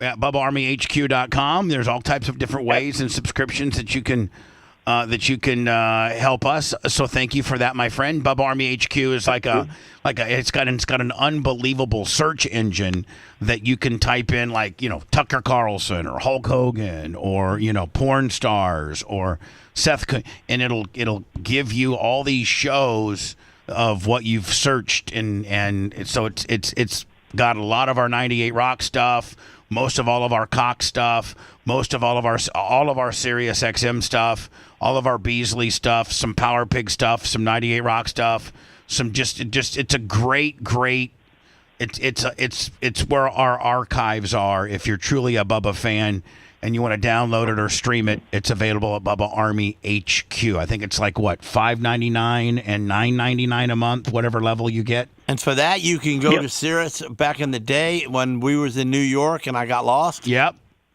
Remember when kidding. Listen to this, Seth. Sir, can you just hold on for a quick story? I'm here, no worries. We're in New York, Seth. Did he say what he wanted or not yet? Yeah, let's get this guy. No, okay, I just said no. But let's clear this guy. Okay. And then we'll tell Gene's story. Sir, what did you from Orlando? What did you need, my friend? I just wanted to circle back on I had to back up that bitch Alexa on the 86. Been in the restaurant industry my entire life, and when the point of sales first came into the restaurant business, they had numbers 1 through 100, and the 86 was out of order. We were out of stock. Right. So, that's I think. That's what she said. That's what she had said. Alexa had said, and she even used the restaurant analogy where if something wasn't on the menu anymore, it was 86th. Yep. So. Yeah, and they kind of filtered out from there. So I think Comey, even though he's a piece of shiz, still a big nothing burger. That's all I got, Bubba. I'm going to self-edit. Thank you. So, Seth, I don't know if you've been to Manhattan before or not. Yeah, I went to New York once. I didn't like it. So you're familiar with, but you're certainly familiar with the hustle and the bustle. Oh yeah, and yeah. Just I walked on the Brooklyn Bridge over to Manhattan. So you're familiar with and we were staying in Times Square. Like our hotel, when you'd look out the window, we were at the Westin. You'd make a right, and that was the Times Square. Kind of the. That's freaky with the naked cowboy and Elmo. Yeah, they were there, and so we decide to bring Lasker. Well, Lasker's about as non-Manhattan as you can get. But he's from New York, isn't he? From the rough side of New York, not downtown. I was on the poor side in the projects. I never went downtown. Yeah, I was 7 when I got out of there. So, Gene. We have a hotel. He has his own hotel room, and he's like, I'm like, Gene, the show starts at 3. I need you there by 15 till 3, which means you need to start getting in the building about 2:30 because they had kind of an extensive security protocol, right? Where Gene was on the list, but he had to show ID. Then they took a small little picture of you and gave you like a little sticker that you wore on your shirt. Yep. And you know how it all goes. So I go, and sometimes those lines would be 2 or 3 deep. Might take 10 minutes to get up there. So I said, Gene, get to the building by 2:30, and once you get up here, you're on the list. Have your ID ready. Don't be a wise guy, because Gene sometimes is just a dick to be a dick. Yeah, I get that, especially going through security. Right, exactly. So he gets there. So we get there. Now we don't have temporary badges. We have hard laminate. Like we have regular badges because we're going to be coming there. They have us at that point when we got to go to the right of the line. So, well, you didn't. You had a temporary badge. But me and the rest of the guys had hard cards, so to speak, so we could just go right. We didn't have to go. But like if you're just a daily or a temporary guest, you had to go to the guy, get your sticker, the whole 9 yards. So I knew that was going to be not necessarily something Gene wanted to do. No. But I warned him. I'm like, Gene, we're here as Howard's, his afternoon drive show. So we cannot be causing any problems. You've got to be on your best behavior. You cannot pull any of your Gene Lasker type stunts. You just can't. I'm literally in his hotel room, sitting him down on a bed, talking to him like as if he's my kid. He goes, well, let me tell you something. It's 7 o'clock right now. This is at night. It's 7 o'clock right now. How about you and I going down, going and maybe walking around the town a little bit? Because I've never seen anything like this. Because listen, yeah, if you've never seen, I don't care how old you are, whether you're Sammy's age or you're my age, man, when you're downtown Manhattan and Times Square where they drop the ball, and you're right there at that intersection that has it's like the corner is probably a 1,000-inch LED TV right there, right there in the corner of time. You're in the middle of Times Square. It's impressive. It really is. You didn't go with me. All the first night I did, and you bitched about. We went out and ate, and I know, and I'm getting there. So it is. It's something that probably, and you might want to put in your bucket list to see before you die, is to go to see Times Square. It's a melting pot of humanity.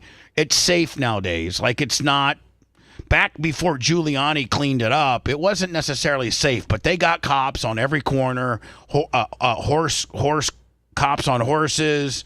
You get 4 or 5 blocks off of Times Square in the wrong direction. It's kind of shady. And you could be in a bad part that you might not want to be in. But, listen, you're not going to have any problems in Times Square. Nothing. Especially 2 dudes. Maybe 2 hot chicks, maybe they'll get, but, me and Gene, he's got to, and by the way, I don't think New York's a lockout state, is it? Is New York a lockout state? I don't know. Were you wearing your outlaw? I don't think you were. Okay, but I'm saying is that you. Oh, no! It ain't a lockout state. No. That's what I'm saying. I thought you had your outlaw jacket on. No, I don't think so. Okay. But we got outlaws there. But what people don't realize is there's 2 states in America that are in the biker world and I'm talking about the two biggest ones. The 2 biggest the two biggest motorcycle clubs in the world are Hell's Angels and Outlaws, and they hate each other. They absolutely. Yeah, we don't hate each other, but we're both we got rules. respect for each. You got rules. You got rules. And so here's the two rules. If you're a Hell's Angel, you under no circumstances could ever come to Florida and fly your colors and wear your jacket or fly your colors. And if indeed you as a Hell's Angel from any other state in America needed to come to Florida, like for a death of a relative or something like that, then your chapter president has to call the chapter president of Florida and tell them, hey, we got Jimmy. This guy's going to be coming through your town. His mom died, and he's not allowed. He's not wearing no colors, and he's not stopping at any bars. Right, he's not stopping at any bars, and he's not wearing no colors. He's coming in. Here's the dates he's going to be there, and we don't, and if you have any problems with the guy, call us, the president. Right, Gene? Yeah. And the president sits you down and says, hey, listen, numbnut, you better be on your best behavior because I can't guarantee you won't get killed. And it's the same way. Gene had to go to California one time. Same way with California. Yeah. California it's a 100% what they call a lockout state. There's only two states that are locked out, California and Florida. Florida is an outlaw state, and California is a Hell's Angels state. When Gene went to California, he had to call his chapter president. President had to call the main president. Main president had to call the Hell's Angels president. Hell's Angel president had to know what Gene's name was, where he was going to be, how long he was going to be there. And so those are lockout states. New York is not a lockout state. There's both there. There's Hell's Angels and Outlaws. So, in that case, you just, it is what it is. Yeah. So Gene and I are walking around, and we decide to go in like some Irish pub, and we order. Now this is in 2006. This is 2006, and we get 2 cheeseburgers, fries, and I don't even think we drank. We didn't even drink. We drank Cokes. Yeah. And the cheeseburgers were $29. And Lasker's like, what, 29? Man, I was having a fit over that. Yeah. So that's our extent of being together. So I walk Gene back. I'm like on floor 19. He's like on floor 20 or something like that. And I tell Gene, you could literally see the Sirius XM studios almost from the Westin. I said, Gene, you walk right down this road to Avenue of Americas. There's a big building on your right-hand side. It's like, 310 or something like that. You walk in there. You show them your ID. They'll get you situated. And when you get up to the Sirius building, you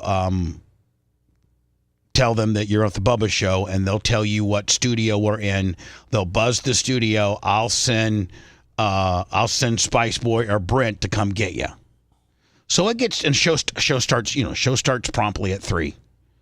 It's 5 till 3. It's 10 till 3. No Lasker. 5 till 3. No Lasker. 3 o'clock. Show starts. No Lasker. 3:10.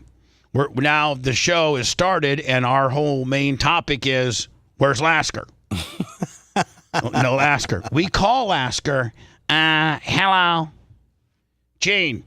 Bubba. We're live on the air. Yeah, I know you're live on the air, and that's why you're calling me. But let me tell you something. Don't you ever take a taxi cab in New York City, because they got and he used a word called a sand something. Oh, yeah. Yeah. There's a bunch of sand inns around here, and I don't seem to get along with these people, because I was going to go down to Chinatown and buy some fake purses for my friends. And he said, I was going to buy some fake. He was going to go down to Chinatown and buy fake Louis Vuittons. Yeah. So one of his buddies called him up after I dropped him off at the hotel. One of his buddies called him up and said, Gene, where are you at? I'm in New York City, Manhattan. Oh, man, you need to go down to 13th Street. Yeah, he's like, listen, go to Chinatown. And when you come back, I'll give you $200, but go out and buy my wife a new Louis Vuitton. Now, you got to go to this one store, and you got to tell them that you want to go upstairs. And once you go upstairs, they got this whole Louis Vuitton section of fake Louis. And you can get like 2 or 3 Louis for $200. So go get me them. Well, that requires taking a cab down there. So Lasker goes down to Chinatown to buy fake Louis. Well, and just getting caught up in the moment and what have you, he gets lost for time. He now looks at his watch. I wanted to see some more side streets. Chinatown was in this one, and this one over here was Russian people, and this one over here was African people. They all had their own block selling stuff. Lasker tells the cab driver, let me tell you something. I just want you to drive me around. Show me where Russian town is. Show me where the Polacks are. Yep. Show me everything. And then I got to tell you something. I got to be back at 1515 Avenue of the Americas. He's looking off his phone. By like 2:30. How about it? So the cab driver is showing Gene all around. And the cab driver takes a wrong road. And it's gridlocked. And Gene now realizes that, like, he's like, hey, let me tell you something. Is this going to move? And the guy's like, hey, I'm going to, some Habib guy. It's going to be a long time. We're going to. So Gene gets into an argument with this guy and says, let me just pay you and get the hell out of here and start walking. Well, the guy's like, he didn't want to do that. The guy didn't want to do that. He wanted me to pay for sitting. So Gene grabbed the guy's car keys, reached through the partition because the guy wouldn't unlock the back doors, and Gene couldn't get out. And so Gene in order for Gene to get out, he had to take his car keys from the guy. So the guy finally lets Gene out. It's like a $45 cab ride. Gene gives him $50, calls him some racially motivated names, saying this and camel that. And then Gene takes his keys and means to just throw them down the road. I just thrown them on the curb. He must have thrown them on the curb. But there was a grate there. But they went down to the subway. They went through the grate into the sewer system. And the guy started flipping out and wanted to fight Gene, and Gene just kept walking. So we talked to Gene. He's like, let me tell you. So Gene walks through the whole story, and he goes, I'm telling you something right now. I got to get out of here because the cops are coming because he's calling the cops on me for stealing his keys. But I didn't steal his keys. I was just getting his keys in order to get some type of ammunition to be able to get out of the car. I paid my fare. In fact, I gave him a $4 tip. But I did throw his keys down the. So Gene gets to the studios at 4:00 after having his taxi cab experience, and he threw the guy's keys down the sewer grate. Now, I think when that happens, Gene, they got to rekey the car, don't they? I guess, or he had a spare somewhere. Somebody had a spare. Yeah, maybe the dispatch had a spare, right? Yeah. Or they could, put a wire. I really like wire and try to get them keys. James was like, man, I really like this city, but there's some really weird people in this town. Man. But I did, and by the way, he had his 2 Louis Vuitton purse. I said, Gene, what do you got? I got me some Louis Vuittons.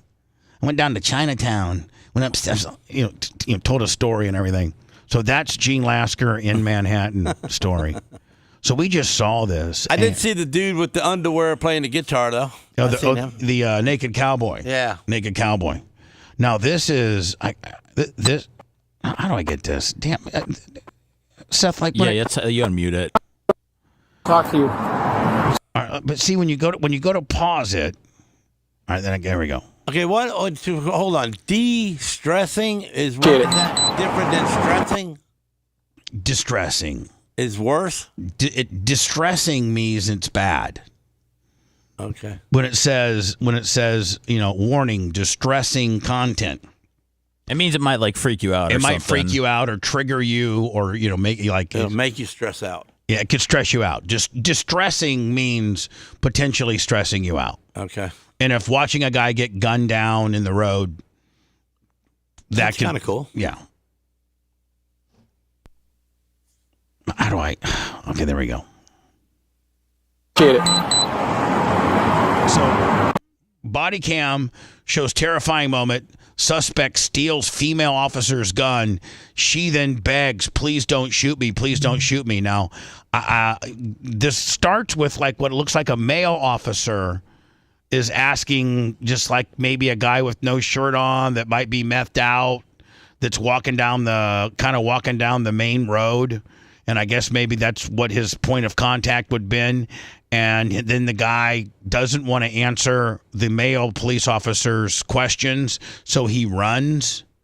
And as he's running, he sees a female cop that I think might have been radioed ahead to be looking out for this guy, so she's got her gun pulled. But for some reason, shape or form, the bad guy gets a hold of the gun, and she starts begging for her life. And then finally the guy cop catches up, and I think he smokes him. I think. It's hard to turn this. I just need to talk to you. Can you take me to Jonathan's? Okay, we'll figure that out. Just take a seat for me.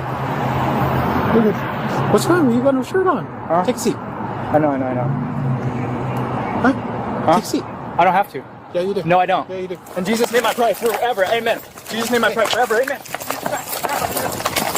Right, so you guys can see. In Jesus' name I pray forever. Amen. Seth just said in Jesus' name he prays forever. Amen. That's what he said. That's what Gene. That's what he's a religious man.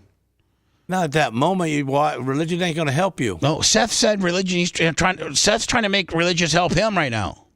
No, that's what he said. No, that's what dude said. Oh, is that what the guy said? Yeah. Out of the blue. Yeah. Oh, I didn't know he said that. Yes. He said in Jesus' name. Right there when he was. Oh, okay. You're right. I'm sorry. Thank you, Seth. Yeah. In Jesus' name, I pray forever. Amen. That's what the bad guy said to the cop when he was trying to run away from the cop. Yeah. Okay. Amen. In Jesus' name I pray forever. Amen. Now, at this point, when you say in Jesus' name I pray forever, amen. You're a weirdo. Yes, but are you thinking, Seth, that maybe you are going to do something that might get you killed? Yes. Yeah. If I'm praying like that, death by cop. This guy's got to be on bath salts, man. Yeah, that's what I'm saying, man. I don't know. You don't whip out God on that spot right there because he ain't helping you. Yeah. Right, I mean, at the end of the day, Gene, the worst that could happen if you don't have any ill intentions is the cop tasers you, gets close enough to maybe taser you, and you fall down like a bag full of potatoes and maybe knock out your 2 front teeth or something. Like, you're not going to die. Right. I mean, because you don't have any weapons on you. No. So the cop can't shoot you. He can't shoot you because you're running away and you're not posing a threat to him. You're just running away. So really, the worst thing that's going to happen is they could tackle you. Yeah. Maybe pepper spray you. Maybe tase you. Overcuff you. And handcuff you. Hit you with the wasp spray. Yeah, hit you with the wasp. Well, you don't want that action. So, but why? None of that you would need to praise Jesus for, because that's what you're getting. You're not going to die. You only say, I think, in Jesus' name I pray, amen, when potentially you might be meeting Jesus. And you're guilty. He's a fast runner. This is why I could never be a cop. He couldn't chase that skinny guy. No, I'd have to get back in the car and drive down the sidewalk. Yeah, this guy, you could already tell he's got breakaway speed. This guy does. Yeah. This guy's got Tyreek Hill's type. Taking it to the house, get in the car, man. This guy's got white trash Tyreek Hill speed, does he not? I mean, that's what the drugs make you do, though. Yeah. But I got to tell you, man, the cop is closing in. And you got to think, Gene, I mean, their gun belts are what, 30 pounds? You get to hear he's heavy. I mean, the guy ain't pulling away from him that much. And he's got him a good distance now. I know, but he's got him in sight. He's got his eyes got on him in him, sight. And the cop's carrying, 30, 40 extra on, with all the stuff he's got on? Oh, yeah, the guy got a head start. It's not, listen, this cop would probably win a straight-up race against him. Yeah, the cop's not getting smoked. So, now, there is no audio here. But what you see... This is the lady cop? This is the female police officer, and this is her body cam. She's sitting in her car. She's sitting in her car, and I don't know if it's been radioed ahead that this guy's coming her direction, and I don't know if she's got... I think she has her gun pulled, potentially. But there is no audio on this. The audio does pick up eventually, but we're going to have to try to wade through this here.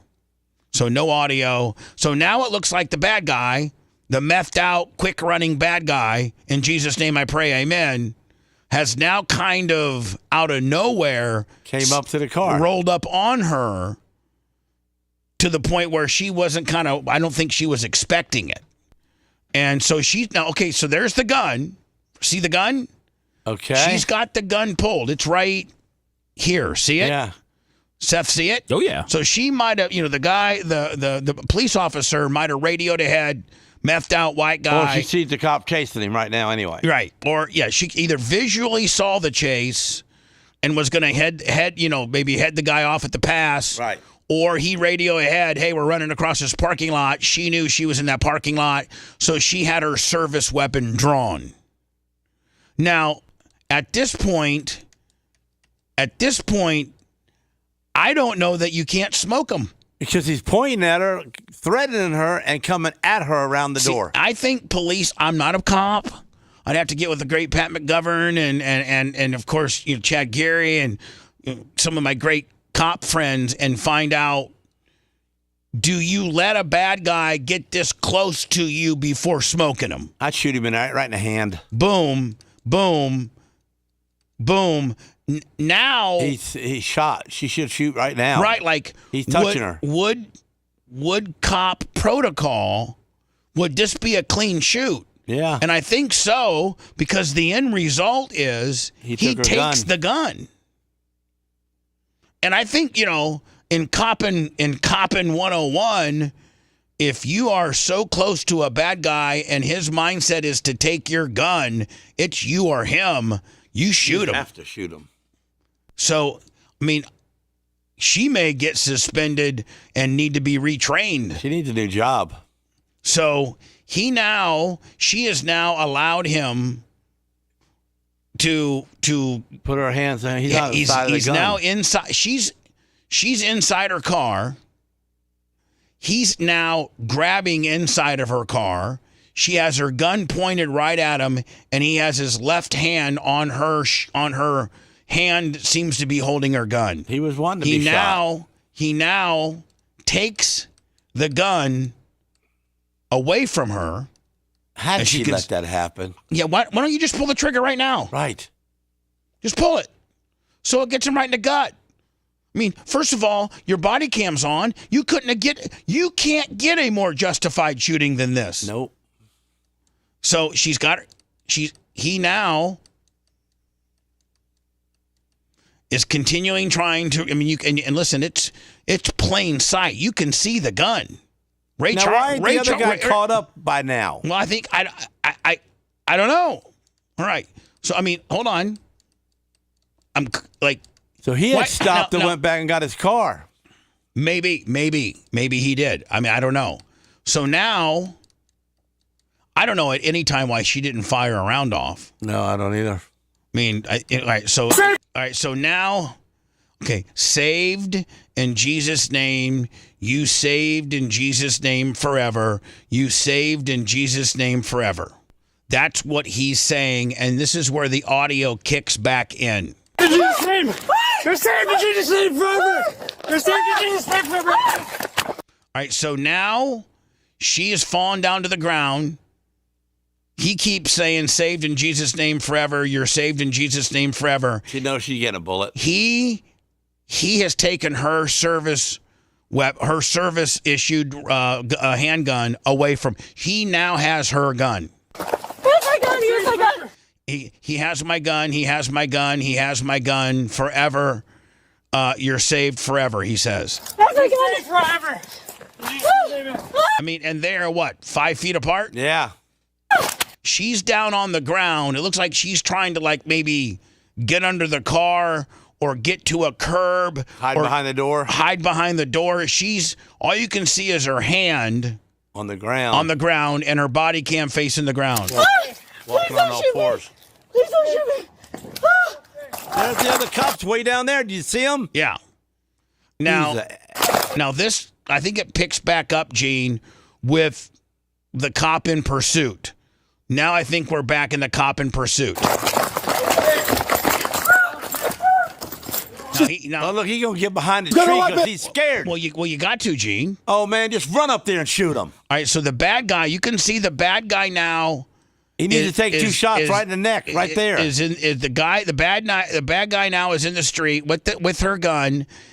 The other police officer is behind a tree. He's now caught up to the scene. She's got her weapon.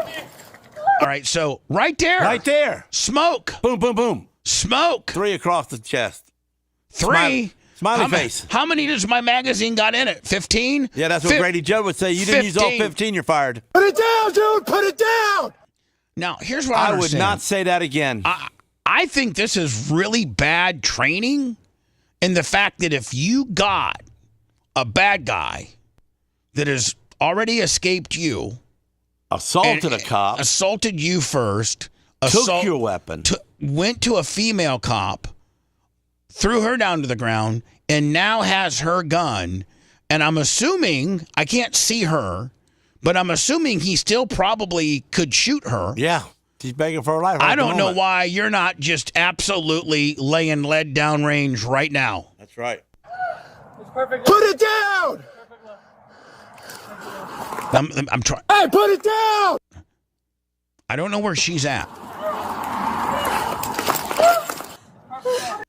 She was on the ground to the right of the car. All right. Well, now they're positioned behind a post truck, and. Hey, put it down! That's about 14 put it downs too soon. I would have smoked this guy. No, that's him.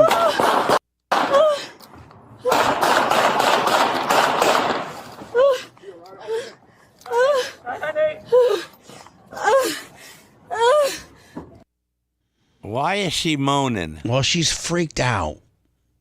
She don't need to be a cop. She thought, you're right. You know what, Gene? She probably doesn't need to be a cop. There are some cops out there that don't do well under situations like this. I think she, by letting a guy, I think copping 101 is, man, don't ever let the bad guy get a hand on your gun. No. If anything, you can shoot him while you're wrestling the gun. Shoot him. And it's pointing at him. Good. Just legal. Right. Ridiculous. Mm-hmm. Now, Gene, are you familiar at all with the P. Diddy situation? No. I just know he beat the girl up. Any freak-offs with urination and baby oil? I don't know anything about that. Urination? He was paying male escorts to have pee sex on him? No, to pee on her and him watch. Oh, wow. Why? Because because he's P. Diddy and he can get away with it. We'll get into more of that next. If you want 24/7 on-demand Bubba and the crew, go to BubbaArmyHQ.com. Right now. The Bubba the Love Sponge show will be back after this.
Man, I wish Gene Lasker had a fucking dirt car. I'd actually schedule some fucking sprint car races. I have 0 sprint car races scheduled. And that's because they all got mouthy and stupid at your track, right?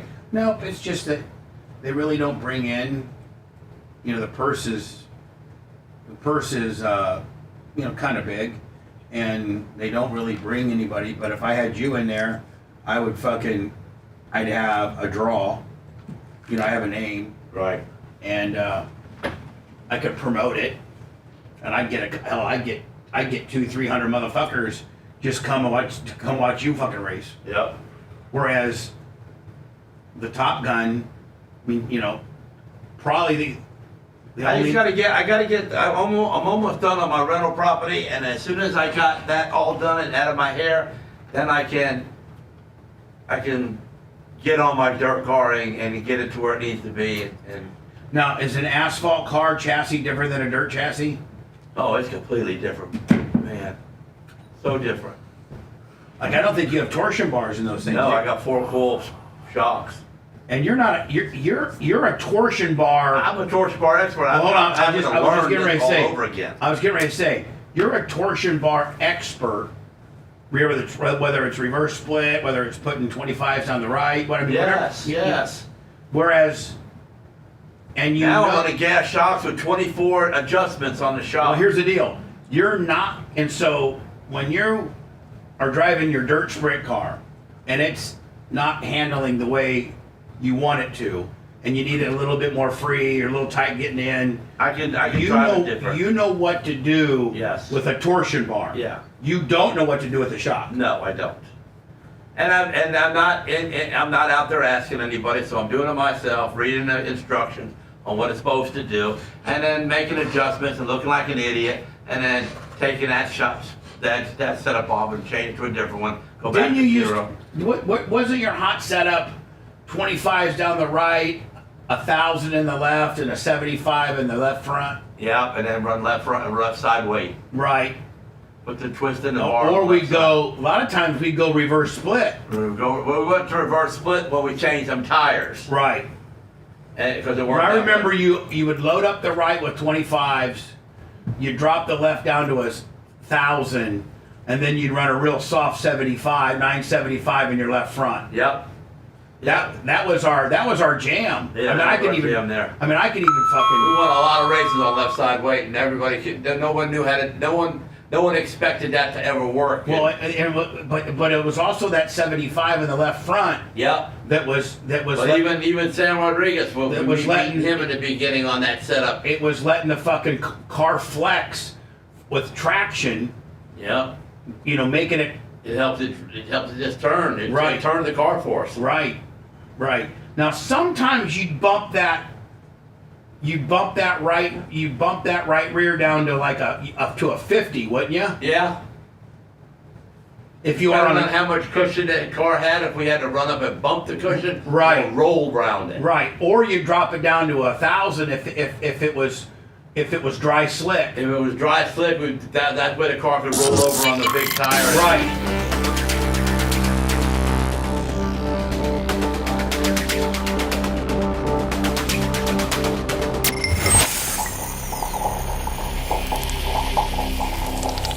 Broadcasting live from the Aquabito studios, aquabito.com/Bubba. It's the Bubba the Love Sponge show. I think the Bubba slightly used, and potentially worn by your favorite radio personality, Bubba the Love Sponge, by going to Bubba Army merch, Bubba Army store, Bubba Army shop. I think maybe putting some of my old clothes up there is actually going to work. I mean, why not buy a $100 Chicago Cub pullover for $15? We just want to know when they're going to be listed. Yeah, I want to buy a couple of them for Tobin. Okay. He'd love to wear them. Whatever you need, I'll let you look at the site once. I'll let you just look at what I got, and whatever you need, you just pick over. I'm not going to post. I'm not going to make Coben pay for it. Coben's my boy. So anyway, man, you have to be like Gene Lasker, completely pop culturally retarded. You got to say it that way for? Because you don't know anything that's happened in the pop culture world. Because I got no time to be wasting for that. I understand. It's admirable. That means that's why you make so much money. That's why when I went to your shop yesterday, there was a big crane moving huge carny roller coaster. The world's largest roller coaster. The world's largest. That's portable. That's portable loader. Yeah. Because you're busy, you're not worried about the P. Diddy trial. I know. Seth actually stumbled upon a girl that we're going to try to have on the air as our P. Diddy correspondent. Is she part of the P. Diddy deal? She got peed on? No, she didn't get peed on. But I think she will report on the fact that, Cassie did get peed on by multiple men. And I think that's legal if you allow it, right? Yeah, but it's not nice. It's somewhat it's sex trafficking, Gene, if you're paying a male escort to cross state lines. Seth, this is the way I think trafficking, sex, racketeering. I think the feds have it scored. I don't know that it's correct. Seth, help me out. That if you pay a male escort to cross state lines and you're paying them, which denotes them as a sex worker, and you're transporting them across state lines, that could potentially be, what he's being charged with. I think. When I get me some Mexicans to work for me and I get them out of Texas and I send a couple of bucks ahead of time, am I trafficking human beings? Yeah. You are. Yes, you are. So he's got 1 count racketeering conspiracy. The second one, sex trafficking by force, fraud, or coercion. The third one, Diddy transportation to engage in prostitution. And I think there's a couple of each of those charges. So. Yeah, two of each. Two of each of them. Siping up stuff. Afternoon cross-examination. By the way, this woman's a little bit long at 7:26, but Seth found her, and we might be able to get... I figured she was shorter and better looking than Harvey. Yeah, exactly. Way better. And on the streets and on location. She was in the courtroom. Yeah. She got a voice to her, too. We're going to see if Lummy can contact, or maybe Seth can reach out to her to tell them, like our numbers alone on Rumble today, I think we hit 228,000 views. Yeah, no, I'm not worried about her getting her on. I just didn't know if you wanted to have, you wanted to cover Diddy this extensively. I would. I'd love to, every day at a certain time, 8:15, whatever time would be good for her to, have her be, and maybe even offer her a little something. What should I offer her? Monetarily, we can speak about it privately. Oh, okay. Privately. Cool. Where you're our P. Diddy correspondent, and we actually have a person. What, she's at the courtrooms? Yeah, she's there. Yeah. And who's she there for? For the news. Looks like herself. I think she's just. Just give you some highlights here. She's a news journalist. Right, so she's selling herself too. So she's same thing as what Diddy's doing. No, Gene, she's not doing the same By thing. By proxy, it is. No. It just ain't getting Gene, peed on. Guess what, Gene? Same thing. Guess what, Gene? Reporting the news and selling your story isn't the same as peeing on a girl. Sorry. Sicilian Redneck, $20. I love Lasker. Not everything. We saw... Make sure that we have her when Gene's not on. The defense elicit testimony from Cassie where she admitted to being jealous of Kim Porter and Diddy's relationship. We saw an email from Cassie to Diddy where she basically said, and I'm paraphrasing, she wants to be more than a sexual fantasy to him. And she started this email off by saying, I know you think that you're Bruce Willis, but you're not, because he was on a vacation with Kim Porter and they weren't together at the time. They were with their kids. She was referencing Demi and Bruce. So we saw that. We saw some jealousy. We saw some jealousy also with Gina Hunn. And they didn't say her last name. I just know she's a fitness influencer, I think. And there's also been rumor that Gina is the lost victim or survivor that they haven't been able to get in touch with. Don't quote me on that. It's a rumor. It's not fact.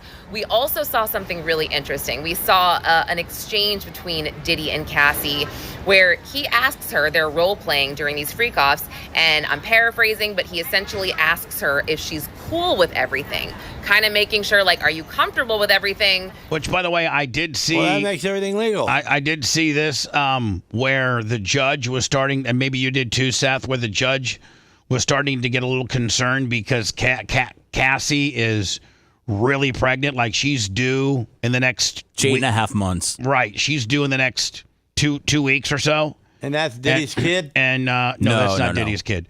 But her husband's in the courtroom, Gene, and he's been staring down Diddy this whole time. Right. And the second, at him? But here's the thing. Yeah. Stress for a very pregnant person can lead to, the baby coming a little soon. It's just not good for a very pregnant woman that's within 14 days of having her due date under an extreme amount of pressure. Somebody making her be there? Well, she has to be there. She's the star witness. She's going on her third day of testimony. And so, but the judge yesterday said, listen, the prosecution had her for 90 minutes. The defense had her for 90 minutes on direct and then redirect. And he said, I'm allowing her to testify. You guys need to get all your questions lined up, including the redirect, because she's done by noon tomorrow. That's it. Because I have to take into consideration that she's very, very pregnant, and I don't, So the judge put his foot down yesterday, Seth, and said, as of lunch tomorrow, which is today, she's done. So you better have all your Cassie questions on both sides of the fence ready to go with equal time with each person, because by noon, she's done. She's not coming back. They do have a couple of text messages of Cassie asking Diddy to have a freak off, which probably I know wasn't the best look. Kind of like, tell me now if you're not, and she says she is. We also learned about Cassie's relationship with Michael B. Jordan in 2015 when she was in South Africa filming a movie. And they centered a lot of the afternoon around Cassie's drug use and how she hid a lot of her drug use from Diddy so he wasn't... I mean, Diddy turned her into an unbelievable... They both were on mass amounts of drugs. I mean, they were high, and they said that P. Diddy was absolutely addicted to opiates, and there was one time in L.A. where he was doing something, and she was at the hotel, and when he got back from whatever he was doing, she took him to the emergency room because she felt he was having an opiate overdose. Did you see that testimony? Was it an overdose or was it withdrawals?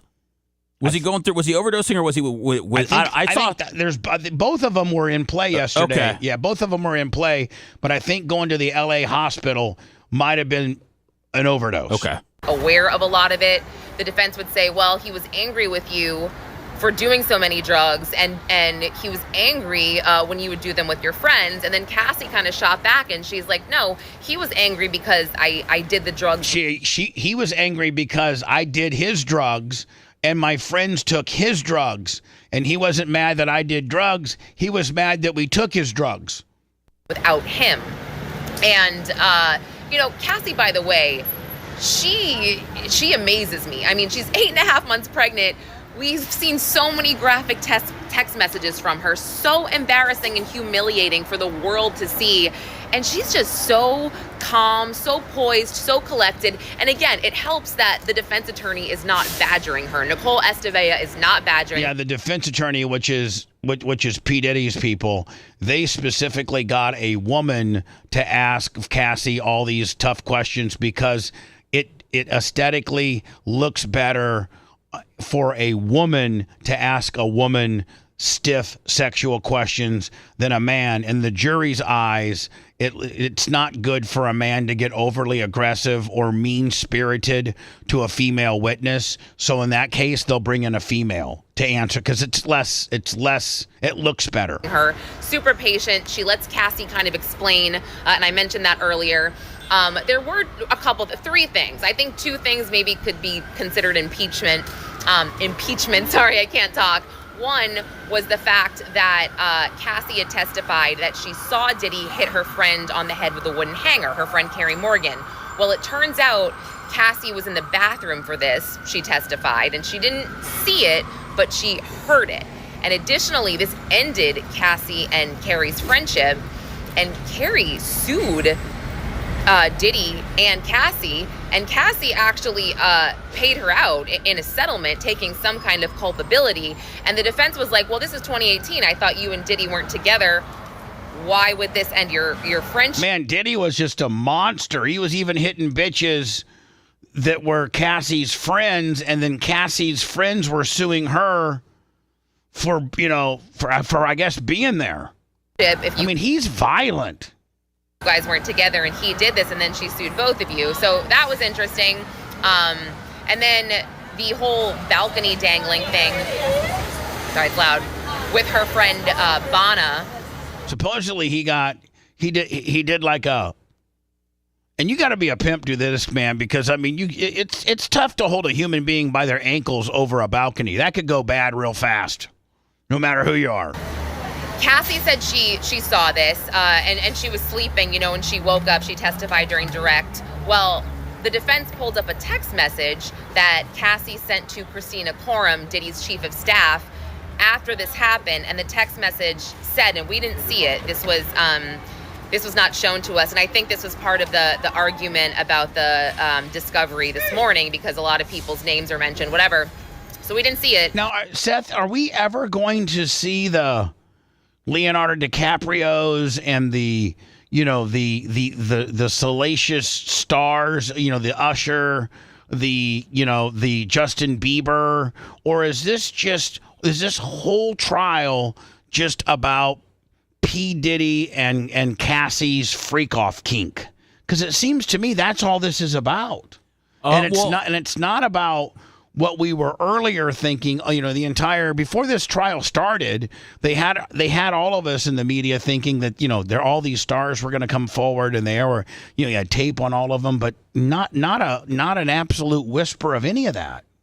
Well, I mean, there's a certain group of people that are waiting for an Epstein list to come out and that are waiting for a Diddy list to come out, and I just don't know that if it's ever going to happen. This seems to be about Cassie, about the women, about the dudes that were trafficked. Another witness is supposedly Aubrey O'Day, who was in Making the Band, which was a show Diddy had, and then he had a group where that she was in Danity Kane. So it'll be interesting to see what he made them do or her do in order for them to make it or get a record deal. So there's going to be more stuff to come out of it. But basically, he's an abusive guy. But it allegedly said, I just heard something crazy happened, meaning like she may not have seen it. Cassie said, I saw what I saw. She stuck with it, but it wasn't the best look, in my opinion. By the way, we're going to try to contact this woman and get a, daily report at a certain time. Maybe they have certain, like Seth, maybe we could get her live on a break. Maybe they have set break times, and we could get her on a break if they do have set break times. All right. Opinion. And then they pulled up a transcript from when she had told the government about the incident with the security guard D-Rock and Diddy going to see Suge Knight, packing up all those guns, and they're like, Ms. Ventura, did you or did you not say that that you were in the car crying when they were when they were going to see Suge? Did you not tell the government that? And she's like, what? I don't think I said that. Like, I'm not sure. She read a transcript that we couldn't see, and she goes, oh, maybe there was a miscommunication. So I was like, oh, that's not great. But yeah, but the things that they're getting Cassie on not great are just trip ups. Like, okay, maybe I didn't quite, maybe I messed up on that one, but not fundamentally like, She lied on one, she's going to lie on something else. Whatever, fine. Again, we also heard about Diddy having an overdose in 2012. Here we go. Opioid overdose after going to a party at the Playboy Mansion. There you go, L.A. Yeah. And Cassie talked a lot about how they would try to detox. So he was such a dick to her, Seth, that they're in L.A. Of course, this is his girlfriend, and he goes to the Playboy Mansion without her, so that like who does that? Like if you're in L.A. with your girl. So I haven't seen anything that Diddy's had any sex with any women other than Cassie. It seems to be all men that are brought into the equation. They try, to do less drugs. They never made it to rehab together per se. They did do some kind of plant in Mexico. It was something illegal to help them do ayahuasca talks. And she said it did work for some time, but then they got back into the whole, habits that they had, old habits with freak-offs and whatnot. I'm looking at my notes just to make sure I didn't, again, really broad overview here. But yeah, they're setting the stage here, the foundation, I guess, the defense as well, just to say that, Cassie was jealous. She was in love with him, and she wanted to make him happy. We heard that a lot, and again, really hammered away at her drug use. I like when she squats down like that. Maybe when she does the reports for us, Gene, we can get her in a catcher's position. So is his name Peter Diddy or P Diddy because he likes to pee on people? No, it's no. Do you know do you know who this woman kind of looks like? Sarah, your wife. Yep. She kind of looks like your wife. Yeah, a lot. Do you remember telling the prosecutors that you? Yeah, sorry, I'm reading my. Very much Sarah character. It's so hard. It's so hard. Little cross. Oh, okay, the last thing. I brought this up earlier where they are trying to put just some culpability on Diddy they're trying to say that Diddy was going through withdrawals through a lot of his violent episodes. And so we see some text messages towards the end of the day, 2 days before the Intercontinental Hotel incident, where Diddy is sick. And they're trying to say that, yeah, he's going through these withdrawal symptoms, leading up to the fact that's why he was so angry at the... Yeah, they're saying that the reason why he beat the crap out of her at the hotel is because he was going through withdrawals of his drugs, and that was uncharacteristically not him in the way in his behavior. It was because I can believe that. Yeah, but I mean that's not an excuse. No, the but hotel and blah blah blah, and that's why he beat you. I mean, yeah, that's not really an excuse, but yeah, but this is what's going on. Again, overall. From an outside perspective, the defense is doing their job. It's day 4. I think this is going to be a really long trial. I mean, a lot of people are saying that Cassie is the star witness here. I don't necessarily agree with that because I don't think that Cassie is going to prove a lot of these federal charges. I mean, she talked about the escorts a lot. That's helpful, and them crossing state lines and getting paid to do these things in different cities. But I think she's just the foundation. A lot of people, Seth, are saying that the state of the government's not really proving their case, and that he could walk on this deal. Good. Foundational witness. I really do. I think that the most important witnesses are going to be the people that worked for Diddy. And yeah, I feel like, regardless, I sat in bed last night thinking about like how Diddy got to this place and how he really is just not a good person. And yeah, but we'll see what happens. She went to the party. She was invited. You that girl you said would have? Yes. Oh, can I come? Yeah. Oh, yeah. Can I pee on you? Yeah, go ahead. You got it all figured out, Gene? You could see she's full of baloney, man. Yeah. Come on. Dude, I don't know, but you got to be... Rich people get so bored that they got to... Rich people, they're a different element of surprise in life. They do things different. I mean, but it gets to opioids and peeing on people, and it's just... Sharing your wife. Man. Easy, Gene. Want to listen to the show on demand and on the go? Enlist today at BubbaArmyHQ.com. Sign up and start listening. The Bubba the Love Sponge Show will be back after this.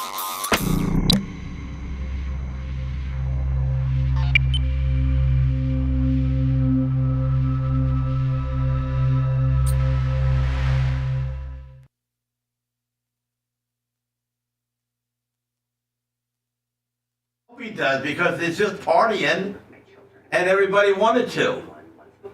There's no kids involved, right? No. See there, man? Whatever. He didn't tie nobody up and drag them into Trump over the state line. You tell what Gina's done in his life. That's how I call trafficking. I didn't know that you could just, pay somebody to come over and then you're trafficking a human being.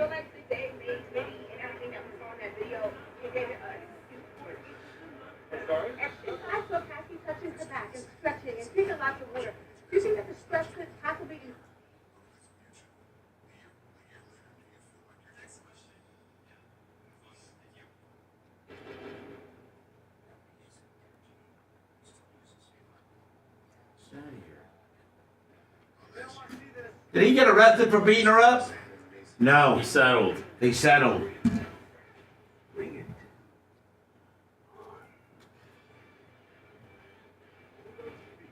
So you can settle with a person and not get arrested?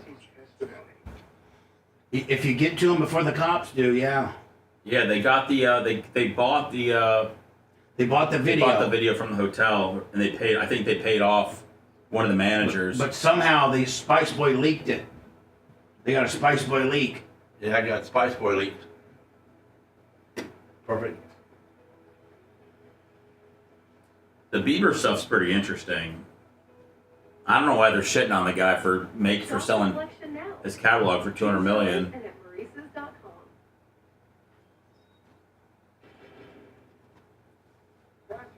What did he show you? Cassie, freak-off videos. He played them for me on one of his laptops. Instead, he released them. So day 2 of the Cassie testimony was gripping. And the freak-off videos took center stage, at least at one point. And I gotta say, I'm a little bit surprised at something that we talked about yesterday, which is... Where does the violence come from? People got beat up other than that girl in the hallway? They have to show No, just that. That Cassie engaged in the... Yeah, he's got a lot of abuse stuff that has come up. Yeah. So were the freak-offs at his house party? Or was that at motels too? Hotel. He sat in the corner with a... Sat in the corner and jacked off. They just what, rent the whole floor?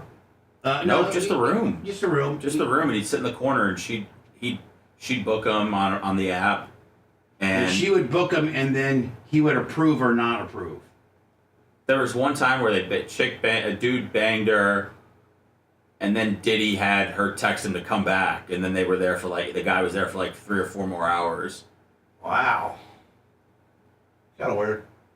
It was weird, Gene. He was sitting in the corner. They said with a black bandana on his face, but then he talked one time. Robber. He talked one time, and then a guy recognized his voice. It's so fucking stupid. There's a lot going on my timeline. It's a lot of. So now we got they got people sitting there as they're going to say innocent or guilty, or is it just a judge? No, a jury. It's a jury. Yeah. How many black people? 8. 8 on the jury? Yeah. He's free. Gene's got a handle. They do have what are they? 4 women or 6? 8 women. 8 women? No, I'm sorry. 4 women, 8 men. Yeah. 4 women, 8 men.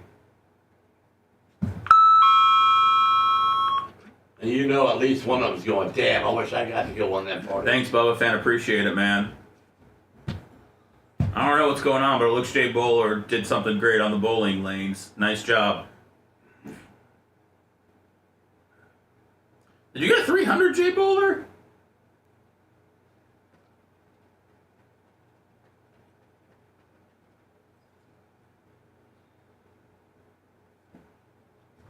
I'd lose focus and choke. Plus my wrist hurts after 4 rolls.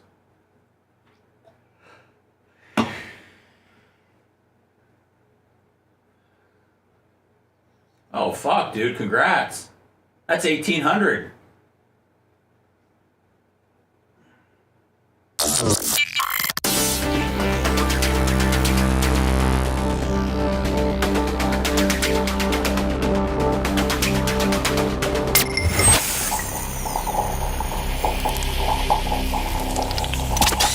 Broadcasting live from the Aquabedo studios. Aquabedo.com/Bubba. It's the Bubba the Love Sponge Show. Pretty much out of here. Gene, great job today, my friend. I know you got a huge day at work. I love you, Sarah. How long will you, what time will you get out of there today? Well, I'm going to leave from here. I'm going to stop at the bank, draw me out some cash, and then I'm going to zip over to my doctor to get these stitches out of my hand. Okay. And then I'll be back to work probably 11:15.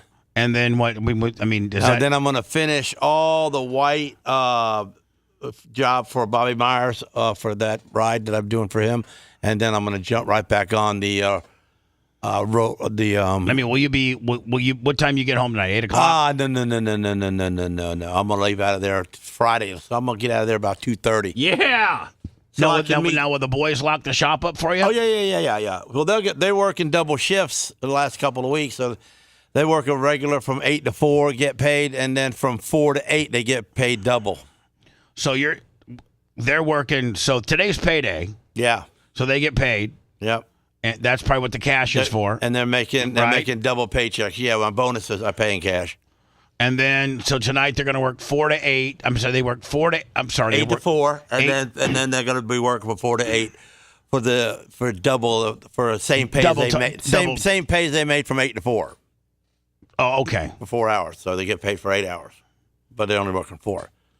So we can get they're getting double time. Yeah. I hook them up and all cash because you're a great guy. Not all cash, but my bonus. It's hard, man, to deal with the taxes on that because they want to just. No, they want to. It takes the whole thing. Yeah. They want to take That's cool, Gene. Yeah. By the way, I think Sicilian Redneck did $20 I missed. Oh, thank you. You know what? Let me look real fast. I didn't get anything on the PayPal last minute, but I think I did get some Venmo and some Cash App. Let me make sure I recognize my cash caller, my cash crier, if you will, is gone today or left. Did a half day, and he deserves a half day off. Let me see here on the Venmo, PayPal, and Cash App. Let me see. No, looks like when Lummy left, the money dried up. It looks like we'll see you guys on Monday. I got a jam-packed weekend that I can't necessarily tell you what I'm doing. Seth, I'm sure you're doing some family time and some card stuff. And I can't tell you what I'm doing. You can't do it, Can't tell you what I'm doing. Gene says he's got to watch the babies. I got to watch the grandbabies while my wife is doing a makeup Mother's Day. Yeah, because it rained out the last one. Sarah's doing a Mother's Day with all her kids and hanging out in the pool with the girls. And so Lasseter's going to take care of the babies. I got to watch the little one. Can you really take care of the babies? Yeah, I drag them around. I build me a cart. I put me a water slide down my hill, and I drag them around on the cart. And yeah, it's kind of dangerous. I'd love to see Gene Lasker babysit. I bet it does a hell of a job. Hey, I take the dog bracket that goes around the belly of the dog. Yeah. And I put it around the babies and hook them to the leash to the dog. Oh, so you leash your babies and then throw them down a water hill. They love it. Oh, God. And then if I put like a life preserver on them, then it's like a bulletproof vest. Yeah, it's like an airbag almost. Yeah, so right? They bounce around and they don't get hurt. Gene puts a dog harness and a life vest, and then throws them down a water hill. And it's probably about 80 foot long, and so they get going. Could you maybe tape some of this? Yeah. Maybe have Coben run a little tape on the deal? I don't want to get in trouble. We'll see you guys on Monday. Thanks for letting me finish. You've been listening to the Bubba the Love Sponge Show, starring me, Bubba the Love Sponge, co-host and show historian, Lummit. It's Seth, co-host and president of podcasting. It's Brian Matroni, king of counter programming. Like you're wiring up. It's Mini Macho. The BRN agent, Thomas Buttoned Up B. Co-host, Dr. Dan Diaco, Esquire of Council. Co-host, J. Diaco, Esquire, the Spitting Cobra of Council. Now, time for the legal disclaimer. Exactly. The Bubba the Love Sponge Show is intended solely for the enjoyment of our listening audience. Any rebroadcast, retransmission, or other use of this show without express written consent of the Bubba Radio Network is prohibited. We must dissuade him of this delusion. Until next time, always remember. I'll repeat hello. I'm back.